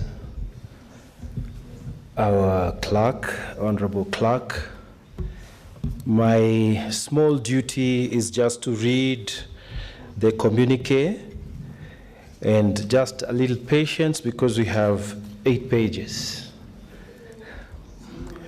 I asked to summarize, but I was asked, the workshop on AI governance for members of the Pan-African Parliament, 27th to 28th September 2025, Pan-African Parliament, Midrand, Republic of South Africa. The Pan-African Parliament convened a workshop on artificial intelligence governance for its members of parliament from across the African continent from the 27th to 28th, 2025 at its headquarters in Midrand, Republic of South Africa, under the theme, Building Parliamentary Capacity for AI Governance and Inclusive Digital Transformation, reaffirming the centrality of parliaments in shaping policy frameworks on AI and ensuring inclusive digital governance across Africa. The workshop aimed at enhancing MPs' understanding of AI opportunities, risks, and global trends, and at validating the Pan-African Parliamentary Toolkit on AI governance in alignment with Agenda 2063 and Africa's digital transformation strategy, was supported by the African Population and Health Research Center, APHRC, the European Parliament, and the Interparliamentary Union. It was convened in accordance with the Lusaka Declaration, adopted on 11th July 2025 in Lusaka, Zambia, a policy framework guiding Africa's legislative and institutional response to digital transformation and outlining the roles of parliamentarians, the private sector, and civil society in advancing a continental-wide digital agenda. The workshop was officially opened by His Excellency, the President of Pan-African Parliament. The PAP President welcomed the strategic partnership between PAP and its partners, and the PAP President outlined key priorities for Africa's engagement with artificial intelligence. In his remarks, Mr. Gali Masaharu, the Deputy Clerk of the Pan-African Parliament, he outlined the objectives of the workshop. The workshop featured a series of expert-led sessions and enhanced MPs' understandings of AI applications. A second session was led by Dr. Flora Katanu, and during the third session, Mr. Henry Awoko of APHRC examined the integration of AI into public processes. The fourth session was presented by Mr. Daniel Mwanga, and it addressed the vital issues of data governance in the age of AI. Mr. Andy Richardson of the Interparliamentary Union delivered a presentation on AI policy and the role of parliamentarians, referencing the IPU resolution on the impact of artificial intelligence on democracy, human rights, and the rule of law, adopted in October 2024. Mr. Andy Williams of the Interparliamentary Union delivered a presentation on the role of artificial intelligence in parliaments and the broader digital transformation of parliamentary institutions.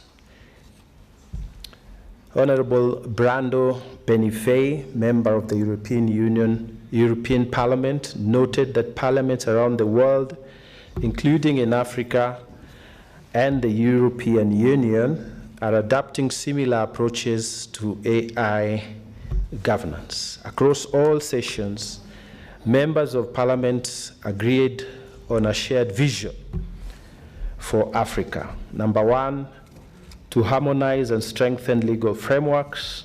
Number two, to build institutional capacity and human capacity. Number three, to raise public awareness and promote data rights. Number four, to enforce compliance and accountability. Number five, to promote safe, secure, and inclusive data ecosystems.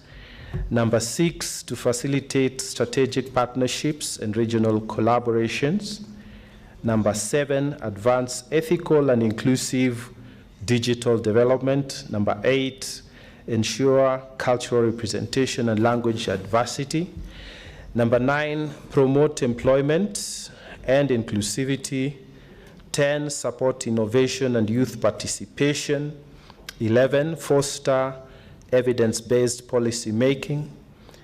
12, integrate AI across the policy cycle. 13, promote African ownership and innovation in AI governance. So I have skipped so many things, but I'm sure you will have the communique. So finally, at the conclusion of the workshop, members of parliament received certificates of completion. I'm sure the president will make sure this happens, symbolizing the strengthened ability to lead Africa's AI governance and digital transformation, and marking a milestone in the PAP's journey to mainstream AI governance into Africa's legislative policy oversight works, aligning the aspirations of Agenda 2063 and the Sustainable Development Goals. Thank you, Your Excellency.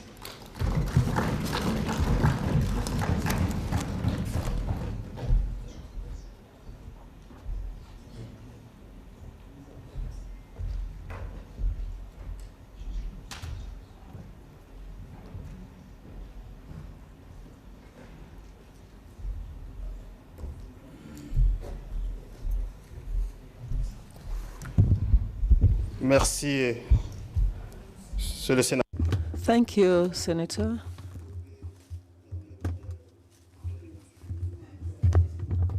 I lost the hall.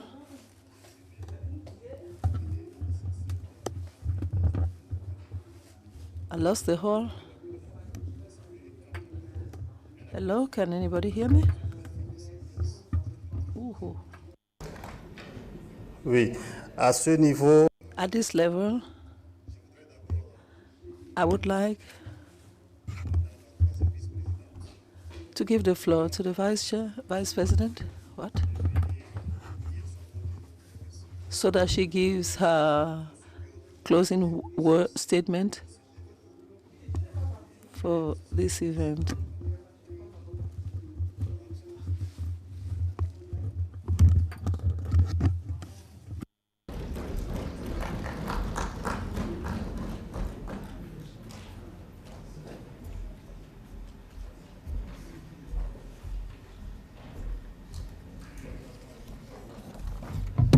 Muito obrigada. Thank you. Good afternoon, everyone. With the permission of the President Chief Sharumbira and my colleague, the first Vice President, I would like to, first of all, to thank the presence of everyone without any exception, for those that have sacrificed yesterday. Na parte d'argent. Français, s'il vous plaît.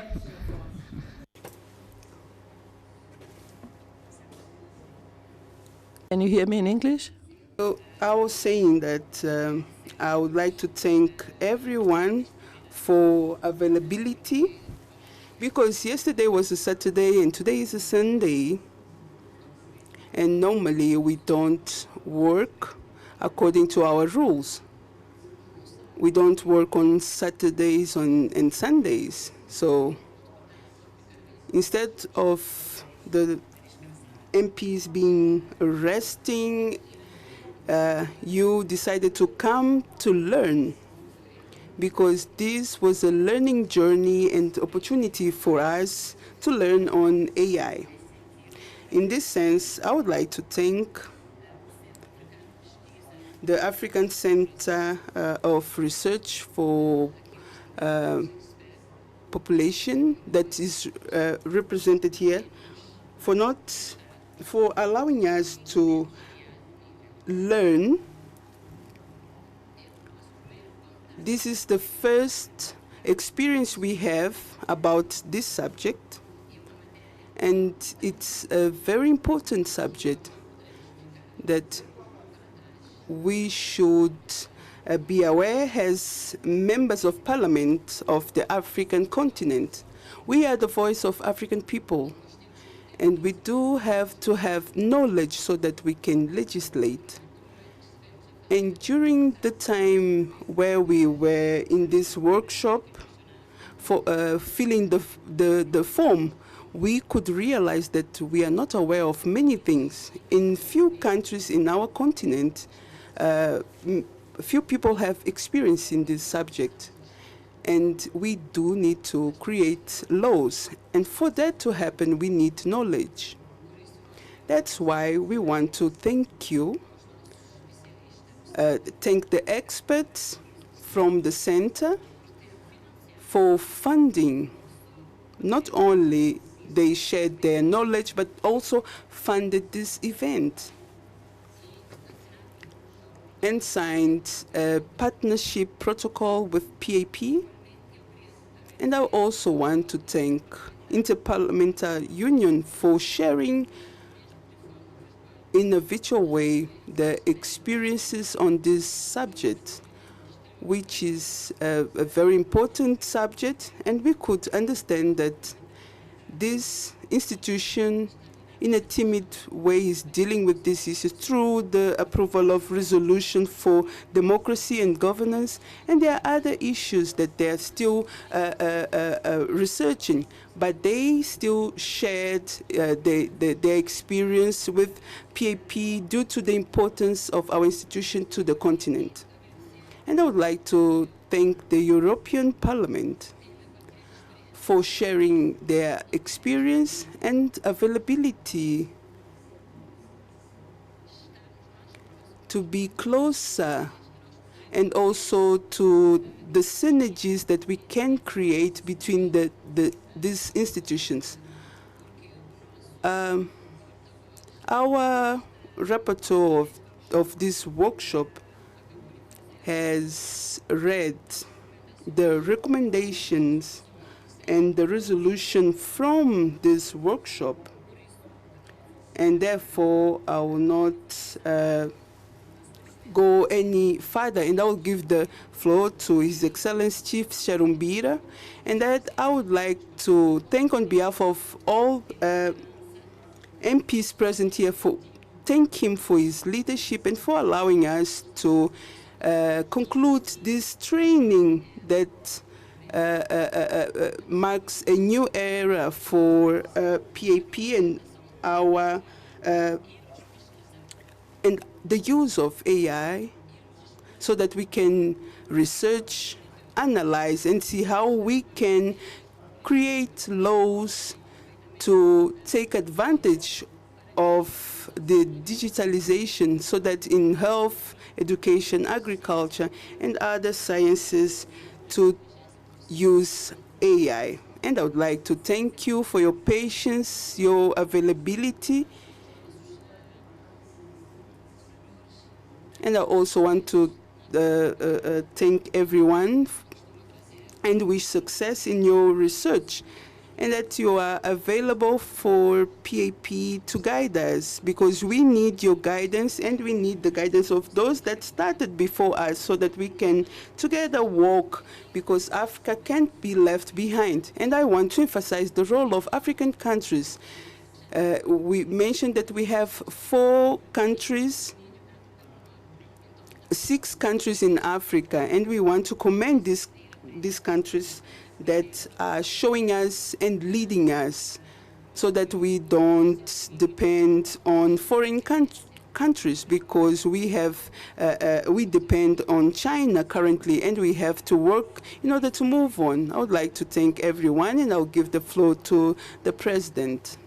Thank you.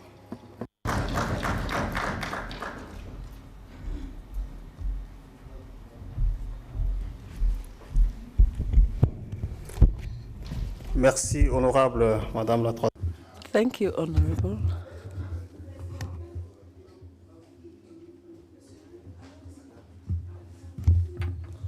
I lost the speaker. Ensuite, remettre le certificat. aux parlementaires.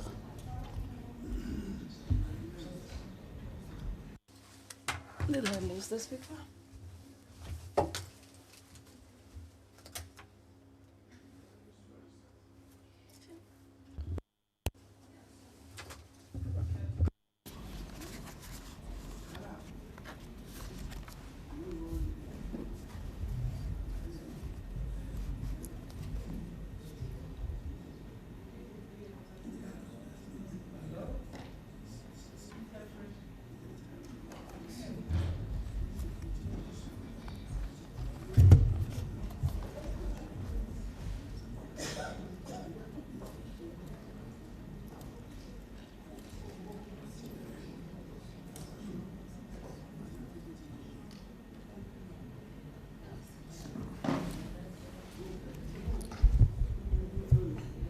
Yes.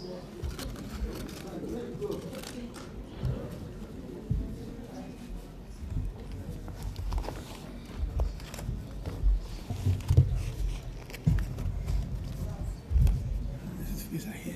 Yes. Okay. Hey, what do we do? Just a few.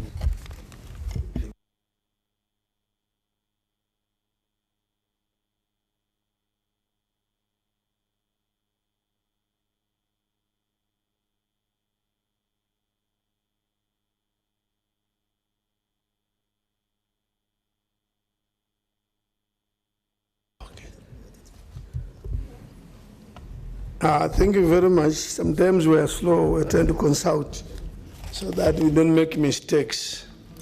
The closing speech has already been delivered by Honorable Lucia. This closing speech, I want to hear what I'm saying. I'm saying the closing speech has already been delivered. I won't deliver another closing speech. Mine is now to show gratitude to the partners and to you who are in this room up to this hour on a Sunday. I'll invite the head of our experts to join me here. I'm inviting the two vice presidents who are in the room to come over here. Come over here.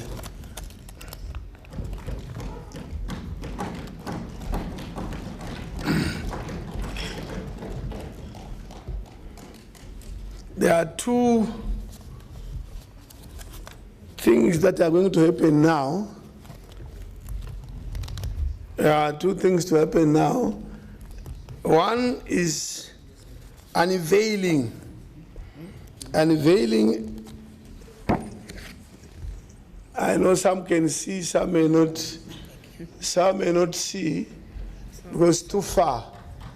But something like this. This is a certificate, and I want to thank our the presenters, for being so organized and putting in resources to this workshop. They've designed a certificate, well designed, very authentic, which can get you a job somewhere. When you are no longer an MP, you can get a job out of this. Yes, yeah, we hear you. Yes, it says in the corner there it says African Population and Health Research Center. And then certificate of participation. This certificate proudly presented to Honorable So Moussa for participating in the Artificial Intelligence Governance for Members of Parliament workshop held on 27-28 Johannesburg, South Africa, signed by the director, head of data of the company. So yes, that we can clap. It's a good certificate. So I call upon Honorable Moussa, So Moussa, to receive the certificate. From Mauritania? Yes. Is he here? Yes, he's here. All right, for speed, the next is Honorable Tafarana Jou. Yes, Honorable. The next will be Senator Purification Bohari Lasecro, Mrs. Just stand in a queue. No, it has to be in an order. You do has to, you Sorry? You give her. Come stand here, face this side. Lucia, Yeah, Lucia. So that you appear. Thank you. Merci, Monsieur le Président. Shukran. Tafana Jou, purification. Pupraito Garepi, these names come forward. Purification, well, thank you. Purification Senator, I know this is from, oh yes, from Malabo. Equatorial Guinea, Malabo. Equatorial Guinea, yes. Thank you. Ziwa, Senator Satunino Oke Esono Bidang, so that they come forward. Come forward. Ziwa, where is Senator Oke Esono? Come over. Honorable Joan Roku Unibi.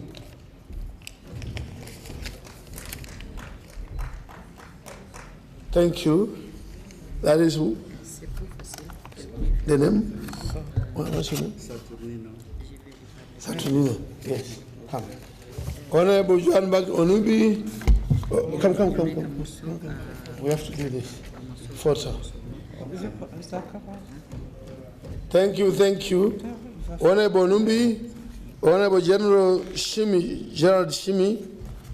Honorable Jihad Shimi. Danson Mugatano. Thank you. Muchas gracias. Muchas gracias. Thank you very much. Muchas gracias. The Vice President utilize group for the group framework. I don't know. You will miss for him you give another for I can read. Okay, fine. Yeah. But quickly, the way I was doing it. Call 5 people at a time. Show me. This is show me. I see. Yeah. Can you call the names? Go there. Go that way. Picture. Thank you. No, they're not calling names. I don't know how this works. Oh, Katana. Yes. I think it's called this side.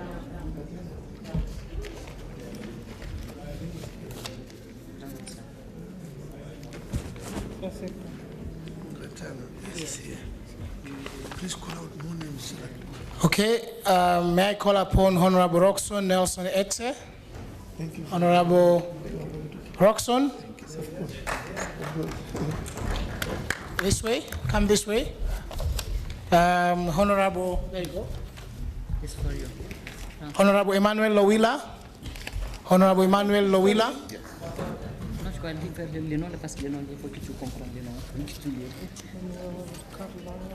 And then Honorable Nshamba Oshabe Patrick Lowila. Honorable Nshamba Oshabe. Honorable Rahab Mukami Wachira. Thank you. Honorable Rahab Mukami Wachira. Thank you. AI expert. Yes. Honorable Elizabeth Masuku. AI expert. Thank you. That's Masuku. Wachira is here. Honorable Welcome Dlamini.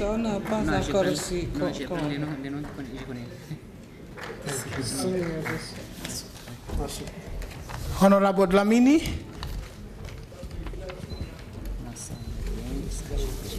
Honorable Esther Muthoni Pasaris.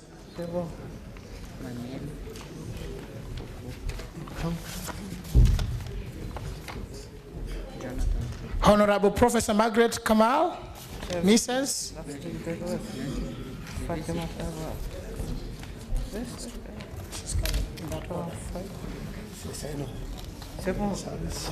Honorable Nku Mholalis Mparane. I don't know whether I pronounced it correctly. Mistake. Yes. Thank you. Thank you. Honorable Maboikero Maliele, Mrs.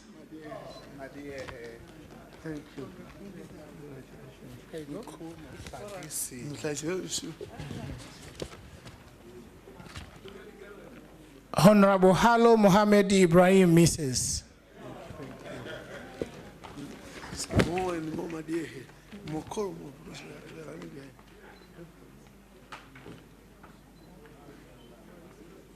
Honorable Halo Mohammed, Mrs.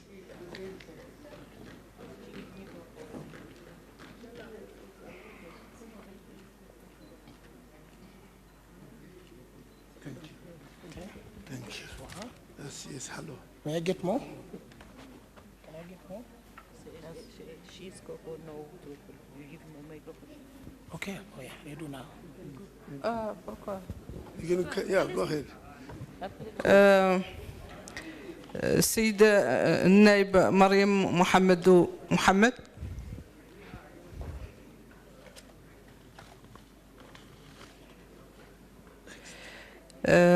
Honorable Carlos Solange Fortes Lima.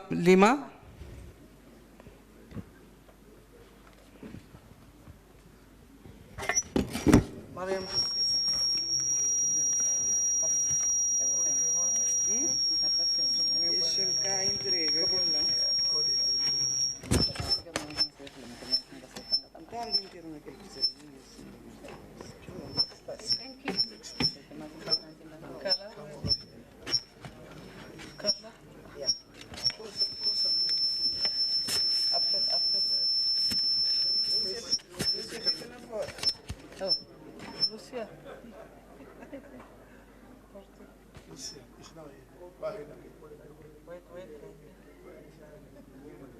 Yes. Thank you. Let's go. Honorable Miriam Shun. Honorable Miriam.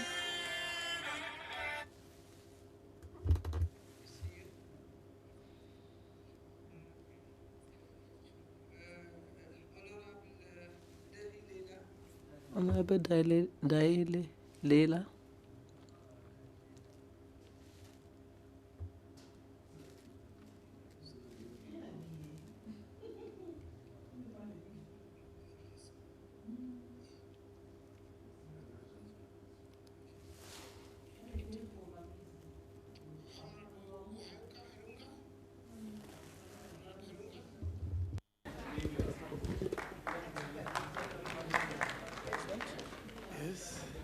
Honorable Newton Samakai. Honorable Samakai.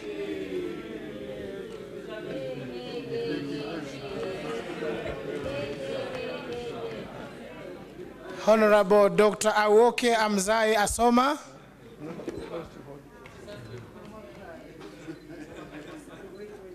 Good, thank you. Okay, there it is. Samakai.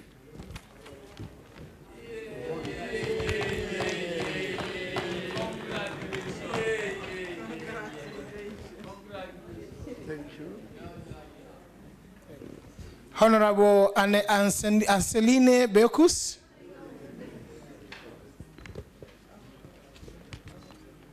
Honorable Rodney Cloet. Honorable Rodney Cloet, and then Honorable Joseph Kalasinga Majimbo.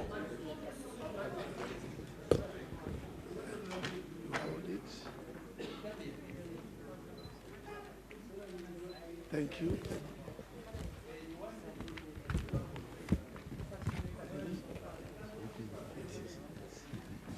Honorable Majimbo. Keep calling.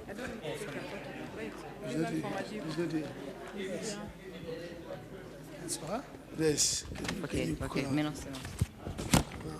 Now it's Honorable Irish Bonifácio Batista Ali.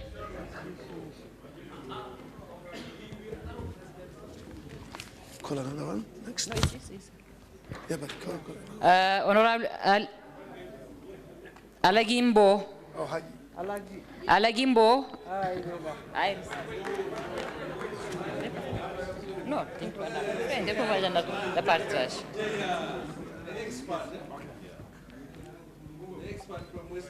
Yes, yes. Thank you. Thank you very much. Haji Mbo. Yes, Honorable Masamba Diengo. Honorable Masamba Diengo. Thank you. Thank you. What is this? What is it? Poco? Poco. Honorable Mamelo Poco. Poco. Yes. Not there. Thank you. Thank you. She's Poco is coming. Poco.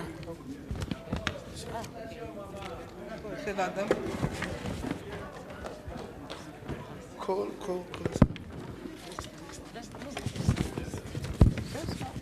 Honorable Jonathan Daka. Jonathan Daka.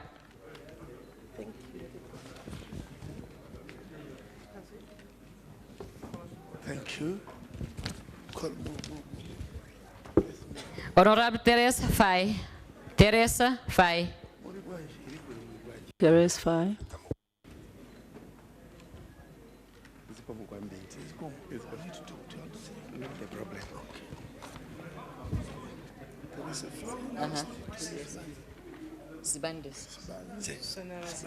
Sibanze. Honorable Tony Sibanze. Sibanze.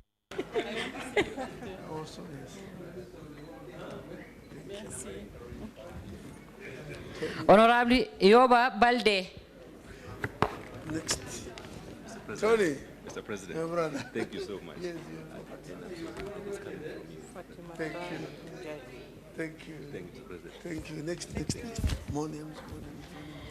Honorable Fatoumata Njai. Senegal, yes. Give him a micro. No, you don't. See,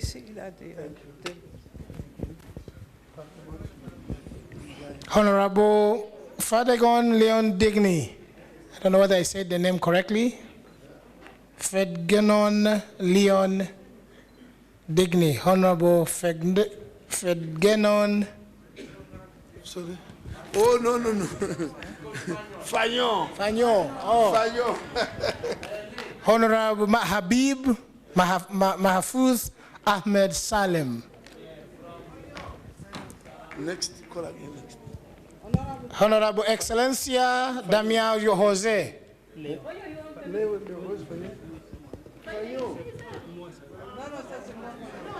So maybe this one is the one is Fadengon. Oh, there's no Fanyo here. That's what it is.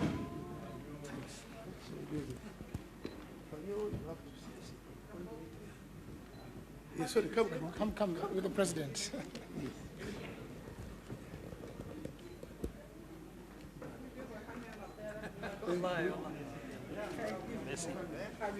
Habib, okay. Yes. Come. Hello. Thank you. Thank you.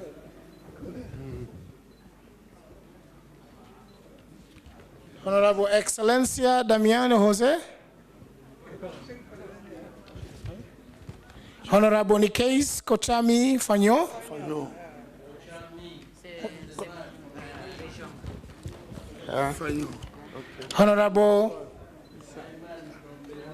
Honorable Sakata Tawab Gari.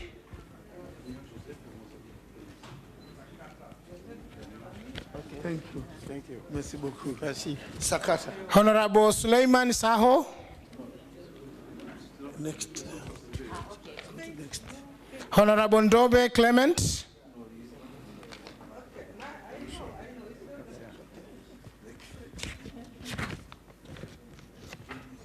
Honorable Abdesamad Haika.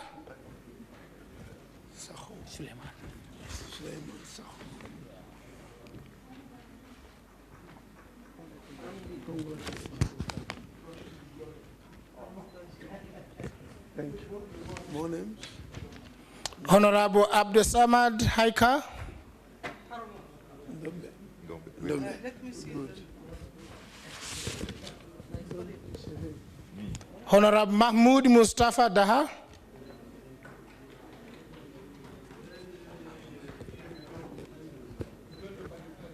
Another picture. Thank you. Thank you. This one is coming. Honorable Hadija Aroha, Mrs. Hadija is not here.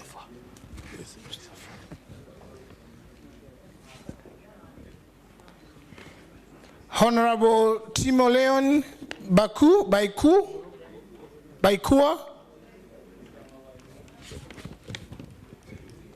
Honorable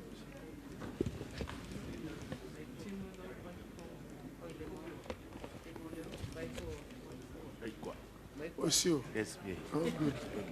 Honorable Randriana Solo Jean Nicholas.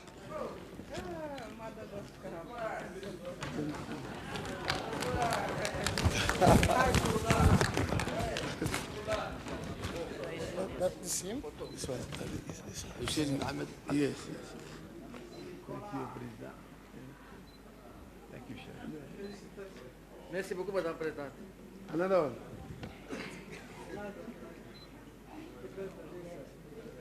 Thank you. Thank you. Thank you. Honorable Swaib Toure. Nicholas. Honorable Swaibu Toure.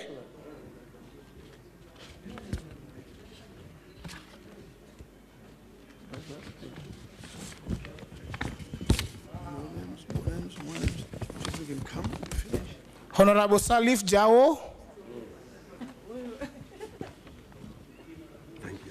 Honorable Philippus Wido Catamelo.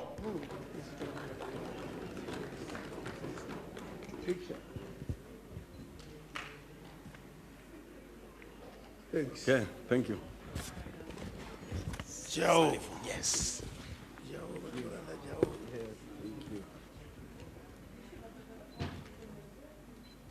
Thank you. All right. Honorable Senate Gabala Mariam Eposodao, Mrs. Left. This is for bureau members, the president and Okay, now I have, I don't know whether you can give certificate to yourself, sir. May I call upon, yes, Honorable, you have to go down and come up.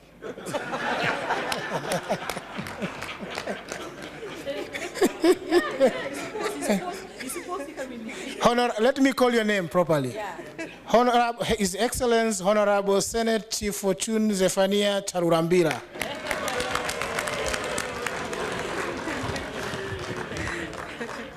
Thank you. Thank you, President. Thank you.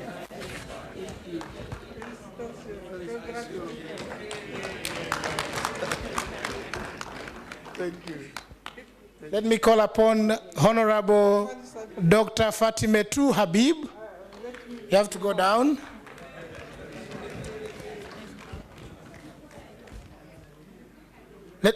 Do I have to say it properly? No, say. Dr. Fatimetu Habib. Yeah. There you are. Thank you. Come here. Yes. Picture. Let me call upon Dr. Ashebil Gayo. Here. In the room. Okay. And His Excellency Honorable Lucia Maria Mendes Pasos. Yes. President. Thank you.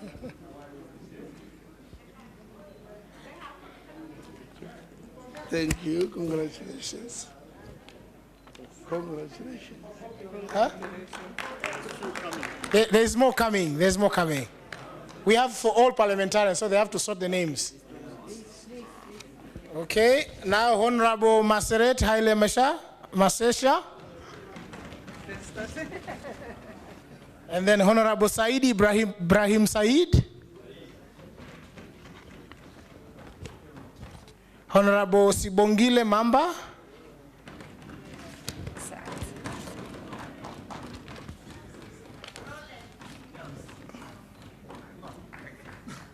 Wait,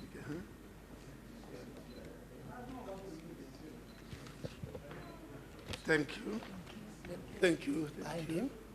That is Mamba first. It's only the Mamba. This is for him.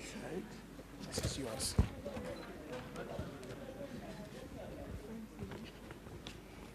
Honorable Stukie Motsa. Where is him now? Rahim. Rahim. Stukie Motsa.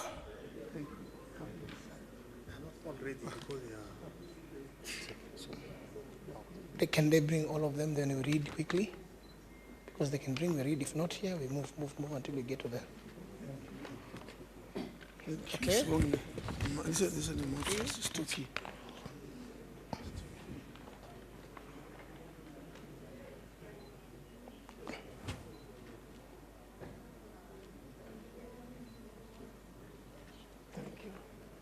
Thank you.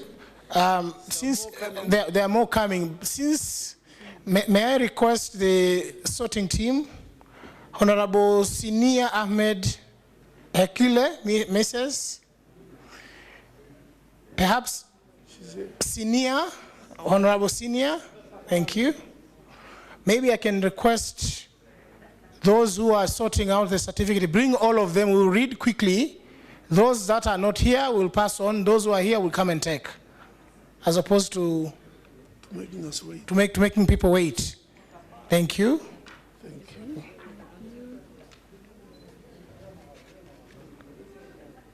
Honorable Arafat Khan. Honorable Arafat Khan. Thank you. Arafat Khan. Honorable Fama Ba. Arafat Khan is not here. Repeat, Arafat Khan. Arafat Khan. Which country? Ask him. Which country is Arafat Khan? Arafat Khan? Oh, just take this. Take this. Give me that. This is for her. Hello. Hello, this is yours. Come this side. Yes. Who's here?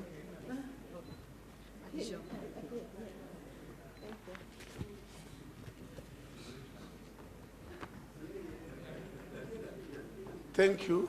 More coming? Yes. Thank you. Honorable Salek Abderrahman Musa. Mr. Rawi. Yes. Honorable Jose Eduardo Moreno. Jose. Jose Joe. Jose Joe. Honorable Abdallah Barakat Ibrahim.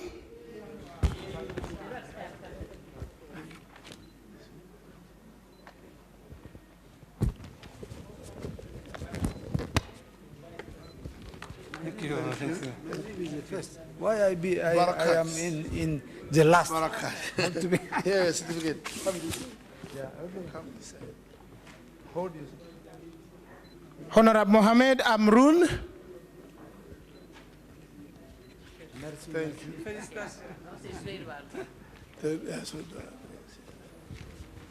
Honorable Dr. Beja Lamali. Mohamed Amrun. Honorable Mohamed Amrun. Obrigado. Honorable Lamin Faye. Honorable Lamin Faye.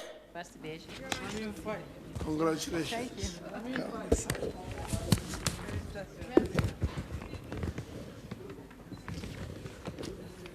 Honorable Wangoye Mulakai Marie Therese. Thank you. Where is Amaron? Honorable. I think it's there. We'll give It's not here. Give me. Who? Amrun. Here, Amrun. And then Faye. Yes. It's not here. Senegal. We'll give you. Let's give you yours. What's your name? He has already taken. Oh, you're taking it. Oh, that's fine. Oh, fine. Then take it. Honorable Wavel Joseph Woodcock. Zamzam Mohamed Omar. Honorable Zamzam. Honorable Senator Zeli Pierre Izogu. Honorable Zain El Bedin Ahmed El Had. Honorable Dr. Zaneta Ageman Rawlings, Mrs. Honorable Hamami Lofty. Honorable Hamdan Bakar. Honorable Hussein Rochelin. Honorable Hadia Mohamed Honsier. Honorable Hannah Benakahil. Honorable Honorine Wainachi. Honorable Professor Lilian Obigail Orogbu. Honorable Leonidas Karel Morton Mamon. Honorable Silvani Lemiel, Mrs. Honorable Stephen Mikaya. No, it's not good. There are some people from the past. Yeah. Honorable Sophia Polgai. Honorable Sanogo Omar. Wait, please. There are some certificates here of people who left Zimbabwe.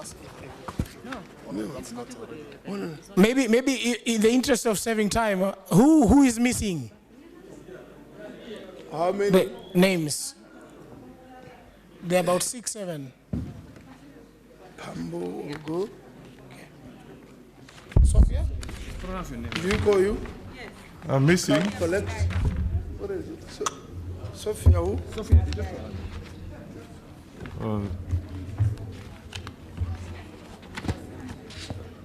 She has them. Yes, they have them. My name is Ferdinand Wanyonyi. Yes.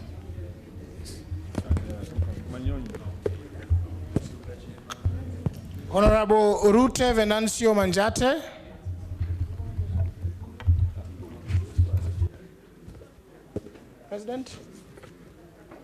President.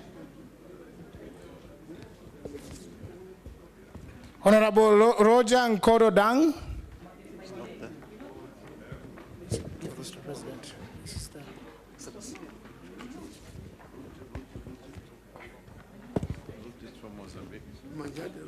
Yes. Honorable Rosemel Bangura.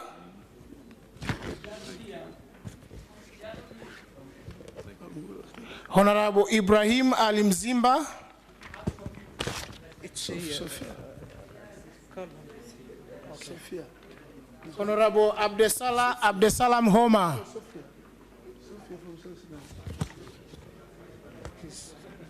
He's coming. He's coming. There's one for Sophia, which you were. Huh? Sophia. You got it? I'll call you. When you go there. Honorable Mathurin Maskin. Sorry.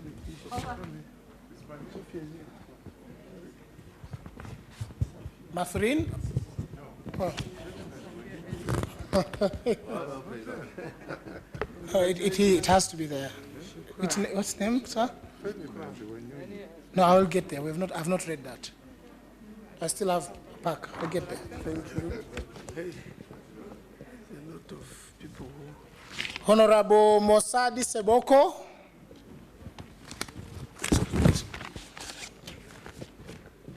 Honorable Mohamed Segres. Segres is around. Honorable Senator Mohamed Nabil Mohamed Halawa.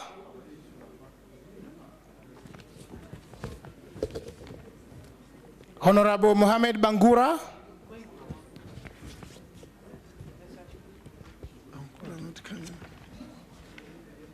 Honorable Miroid Abdul Idrasul. Honorable Milsen Hamdia Mhoma. Honorable Miles Sampa. He didn't attend this one. Honorable Michael Opeyemi Bamidele. Let's go. Honorable Menyani Zulu.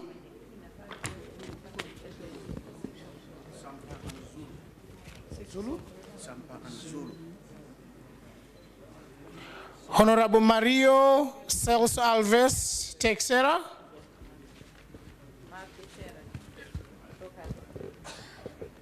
There you are.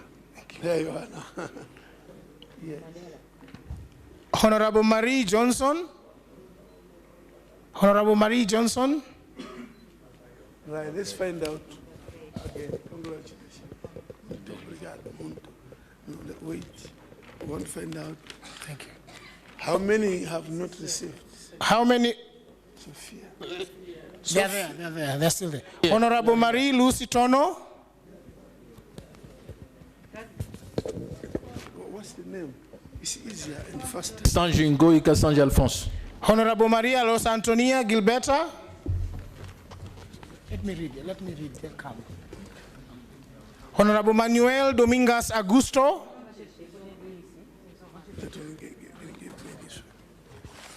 Honorable Mahoko Firi, Mrs. Honorable Sophia Palgai. There you are. Finally, we got it. Honorable Mohamud El Sayed Mohamed Saad.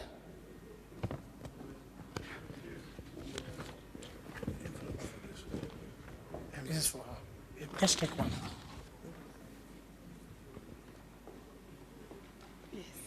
No, it's here. Honorable Mahamad Salet Ahmad Kayar.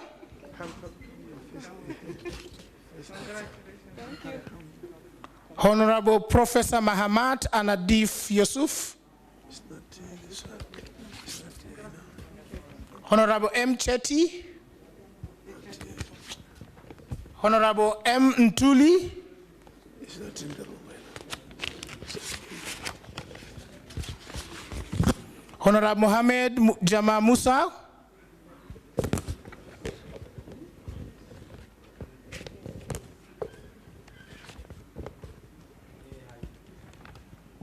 Honorable Aldaberto Costa Jr.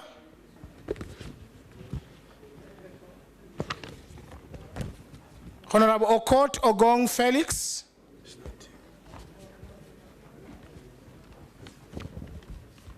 Honorable R.M. Mshweni Chipane.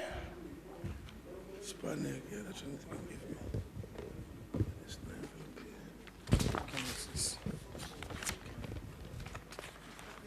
Honorable Rajoelina Set.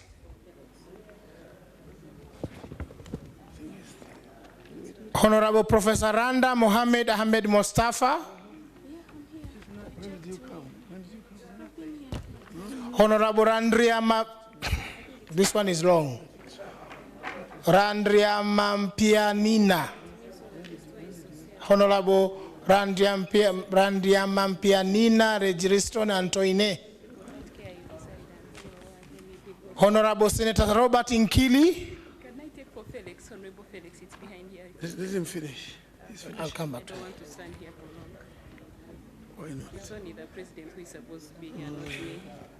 You know why? What do you want? Felix. Honorable Felix. Honorable Roderick Sam Kumbanyiwa. Honorable Ngwasi Damas Kamani. Honorable Taufik Salim Taki. Honorable Traore Mariane. Honorable Terence Mondon. Honorable Dr. Sen Tabiso Labese. Honorable Mohammed Jama Musal. How many are still missing? 2. 3. Who is the other? 4. You are sure you're finished here? Yep. Yeah, here we're finished. You are sure there's no better there? I don't know that. Those that you took. I don't know that.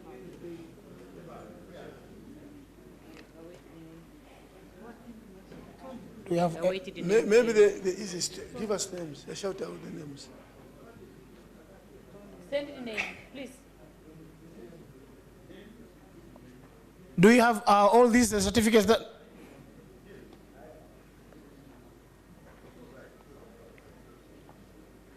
Please send the name. The send card is there. Please send the name. The send card is there. Names of those. I can read quickly. Just the name. It will be faster. Oh, to call in again. That will take more Okay. time. That will take more time. There are only 3 people. If we have the names, we'll check quickly.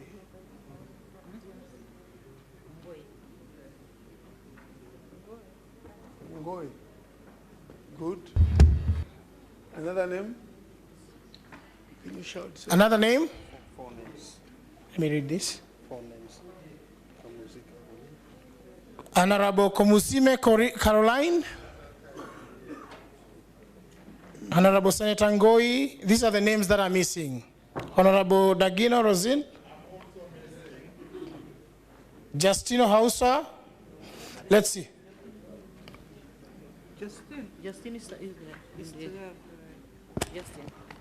Justin. Honorable Justine Hausa Abojede. Yeah, he's there. There you are. Thank you. Rosine. Honorable Rosine Dagiho. He's there. Please come. Yeah. President, you need to give them. This is The last. Last is Honorable Senator Ngoi Kasanji.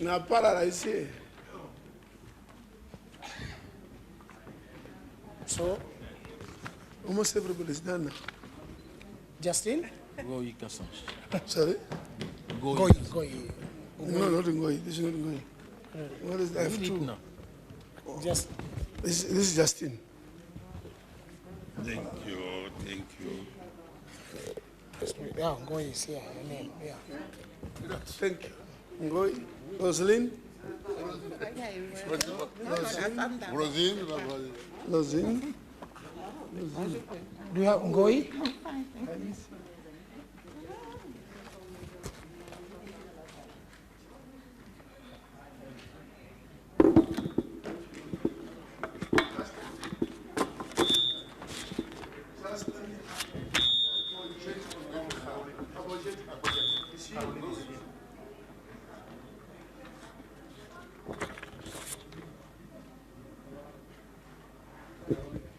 Honorable Caroline Kamusime. President? Yes.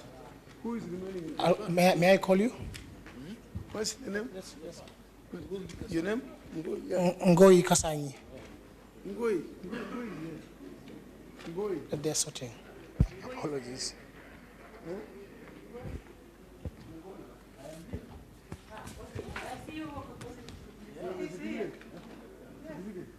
No, I see you say you work.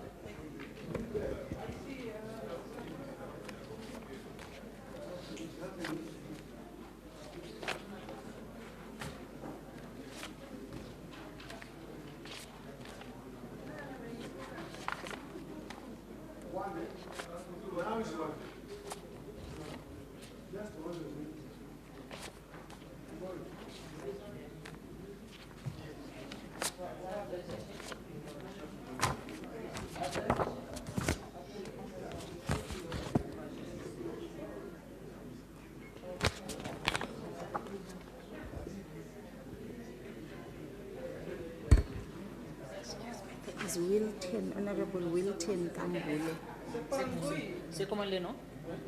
This one is done. Wilton Kambule. We don't have them. It's not here. Wilton Kambule.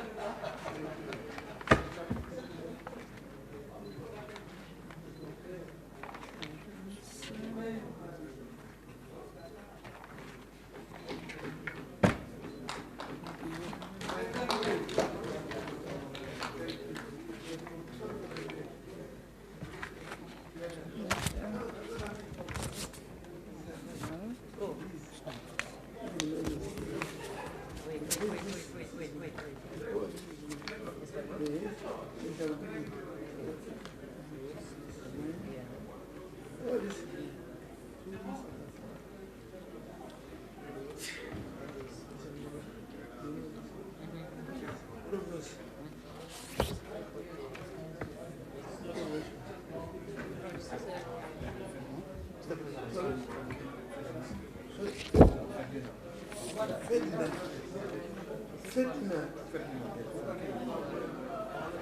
This one I don't know. For Angola. For Angola, okay. Juliet Achai. Juliet Achai, Juliet, you know Juliet Achai. Also from Uganda, but she's not here.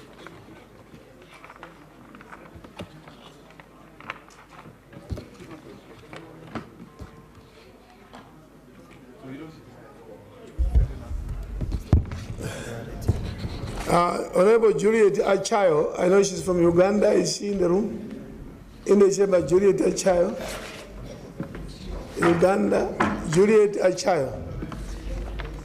She's not in the chamber.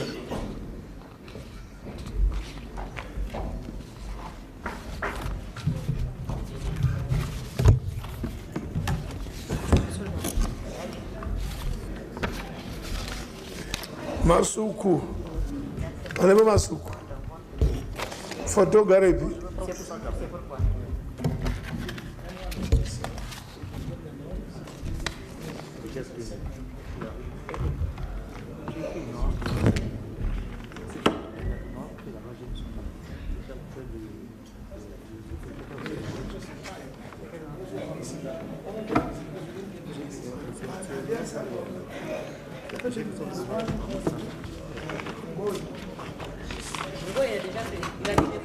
It's fine.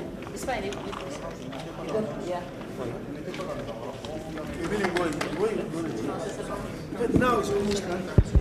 Is there anyone who has not received certificate? Yes, there's one. The name. Names. Can you come forward with assist us? I think everything is here.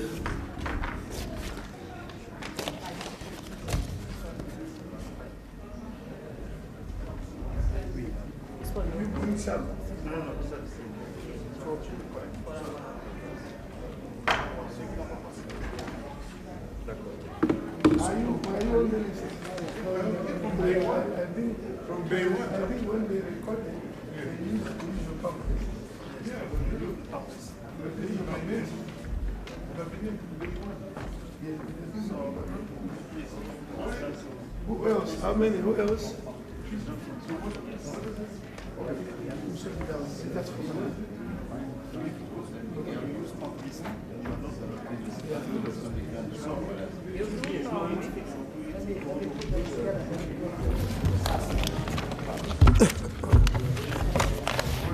I think now we can declare that everybody have received their certificate. You all have received your certificates. Can we now move to the final and the closing part? Jacob, come. How are we going to do this?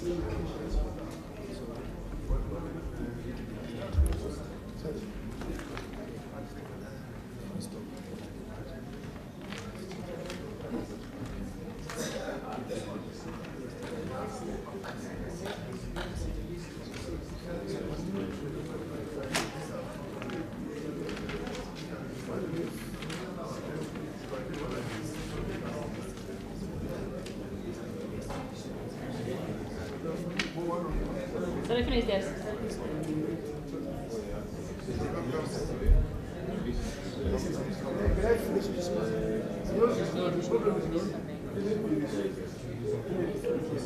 Because he was not, people use the usual.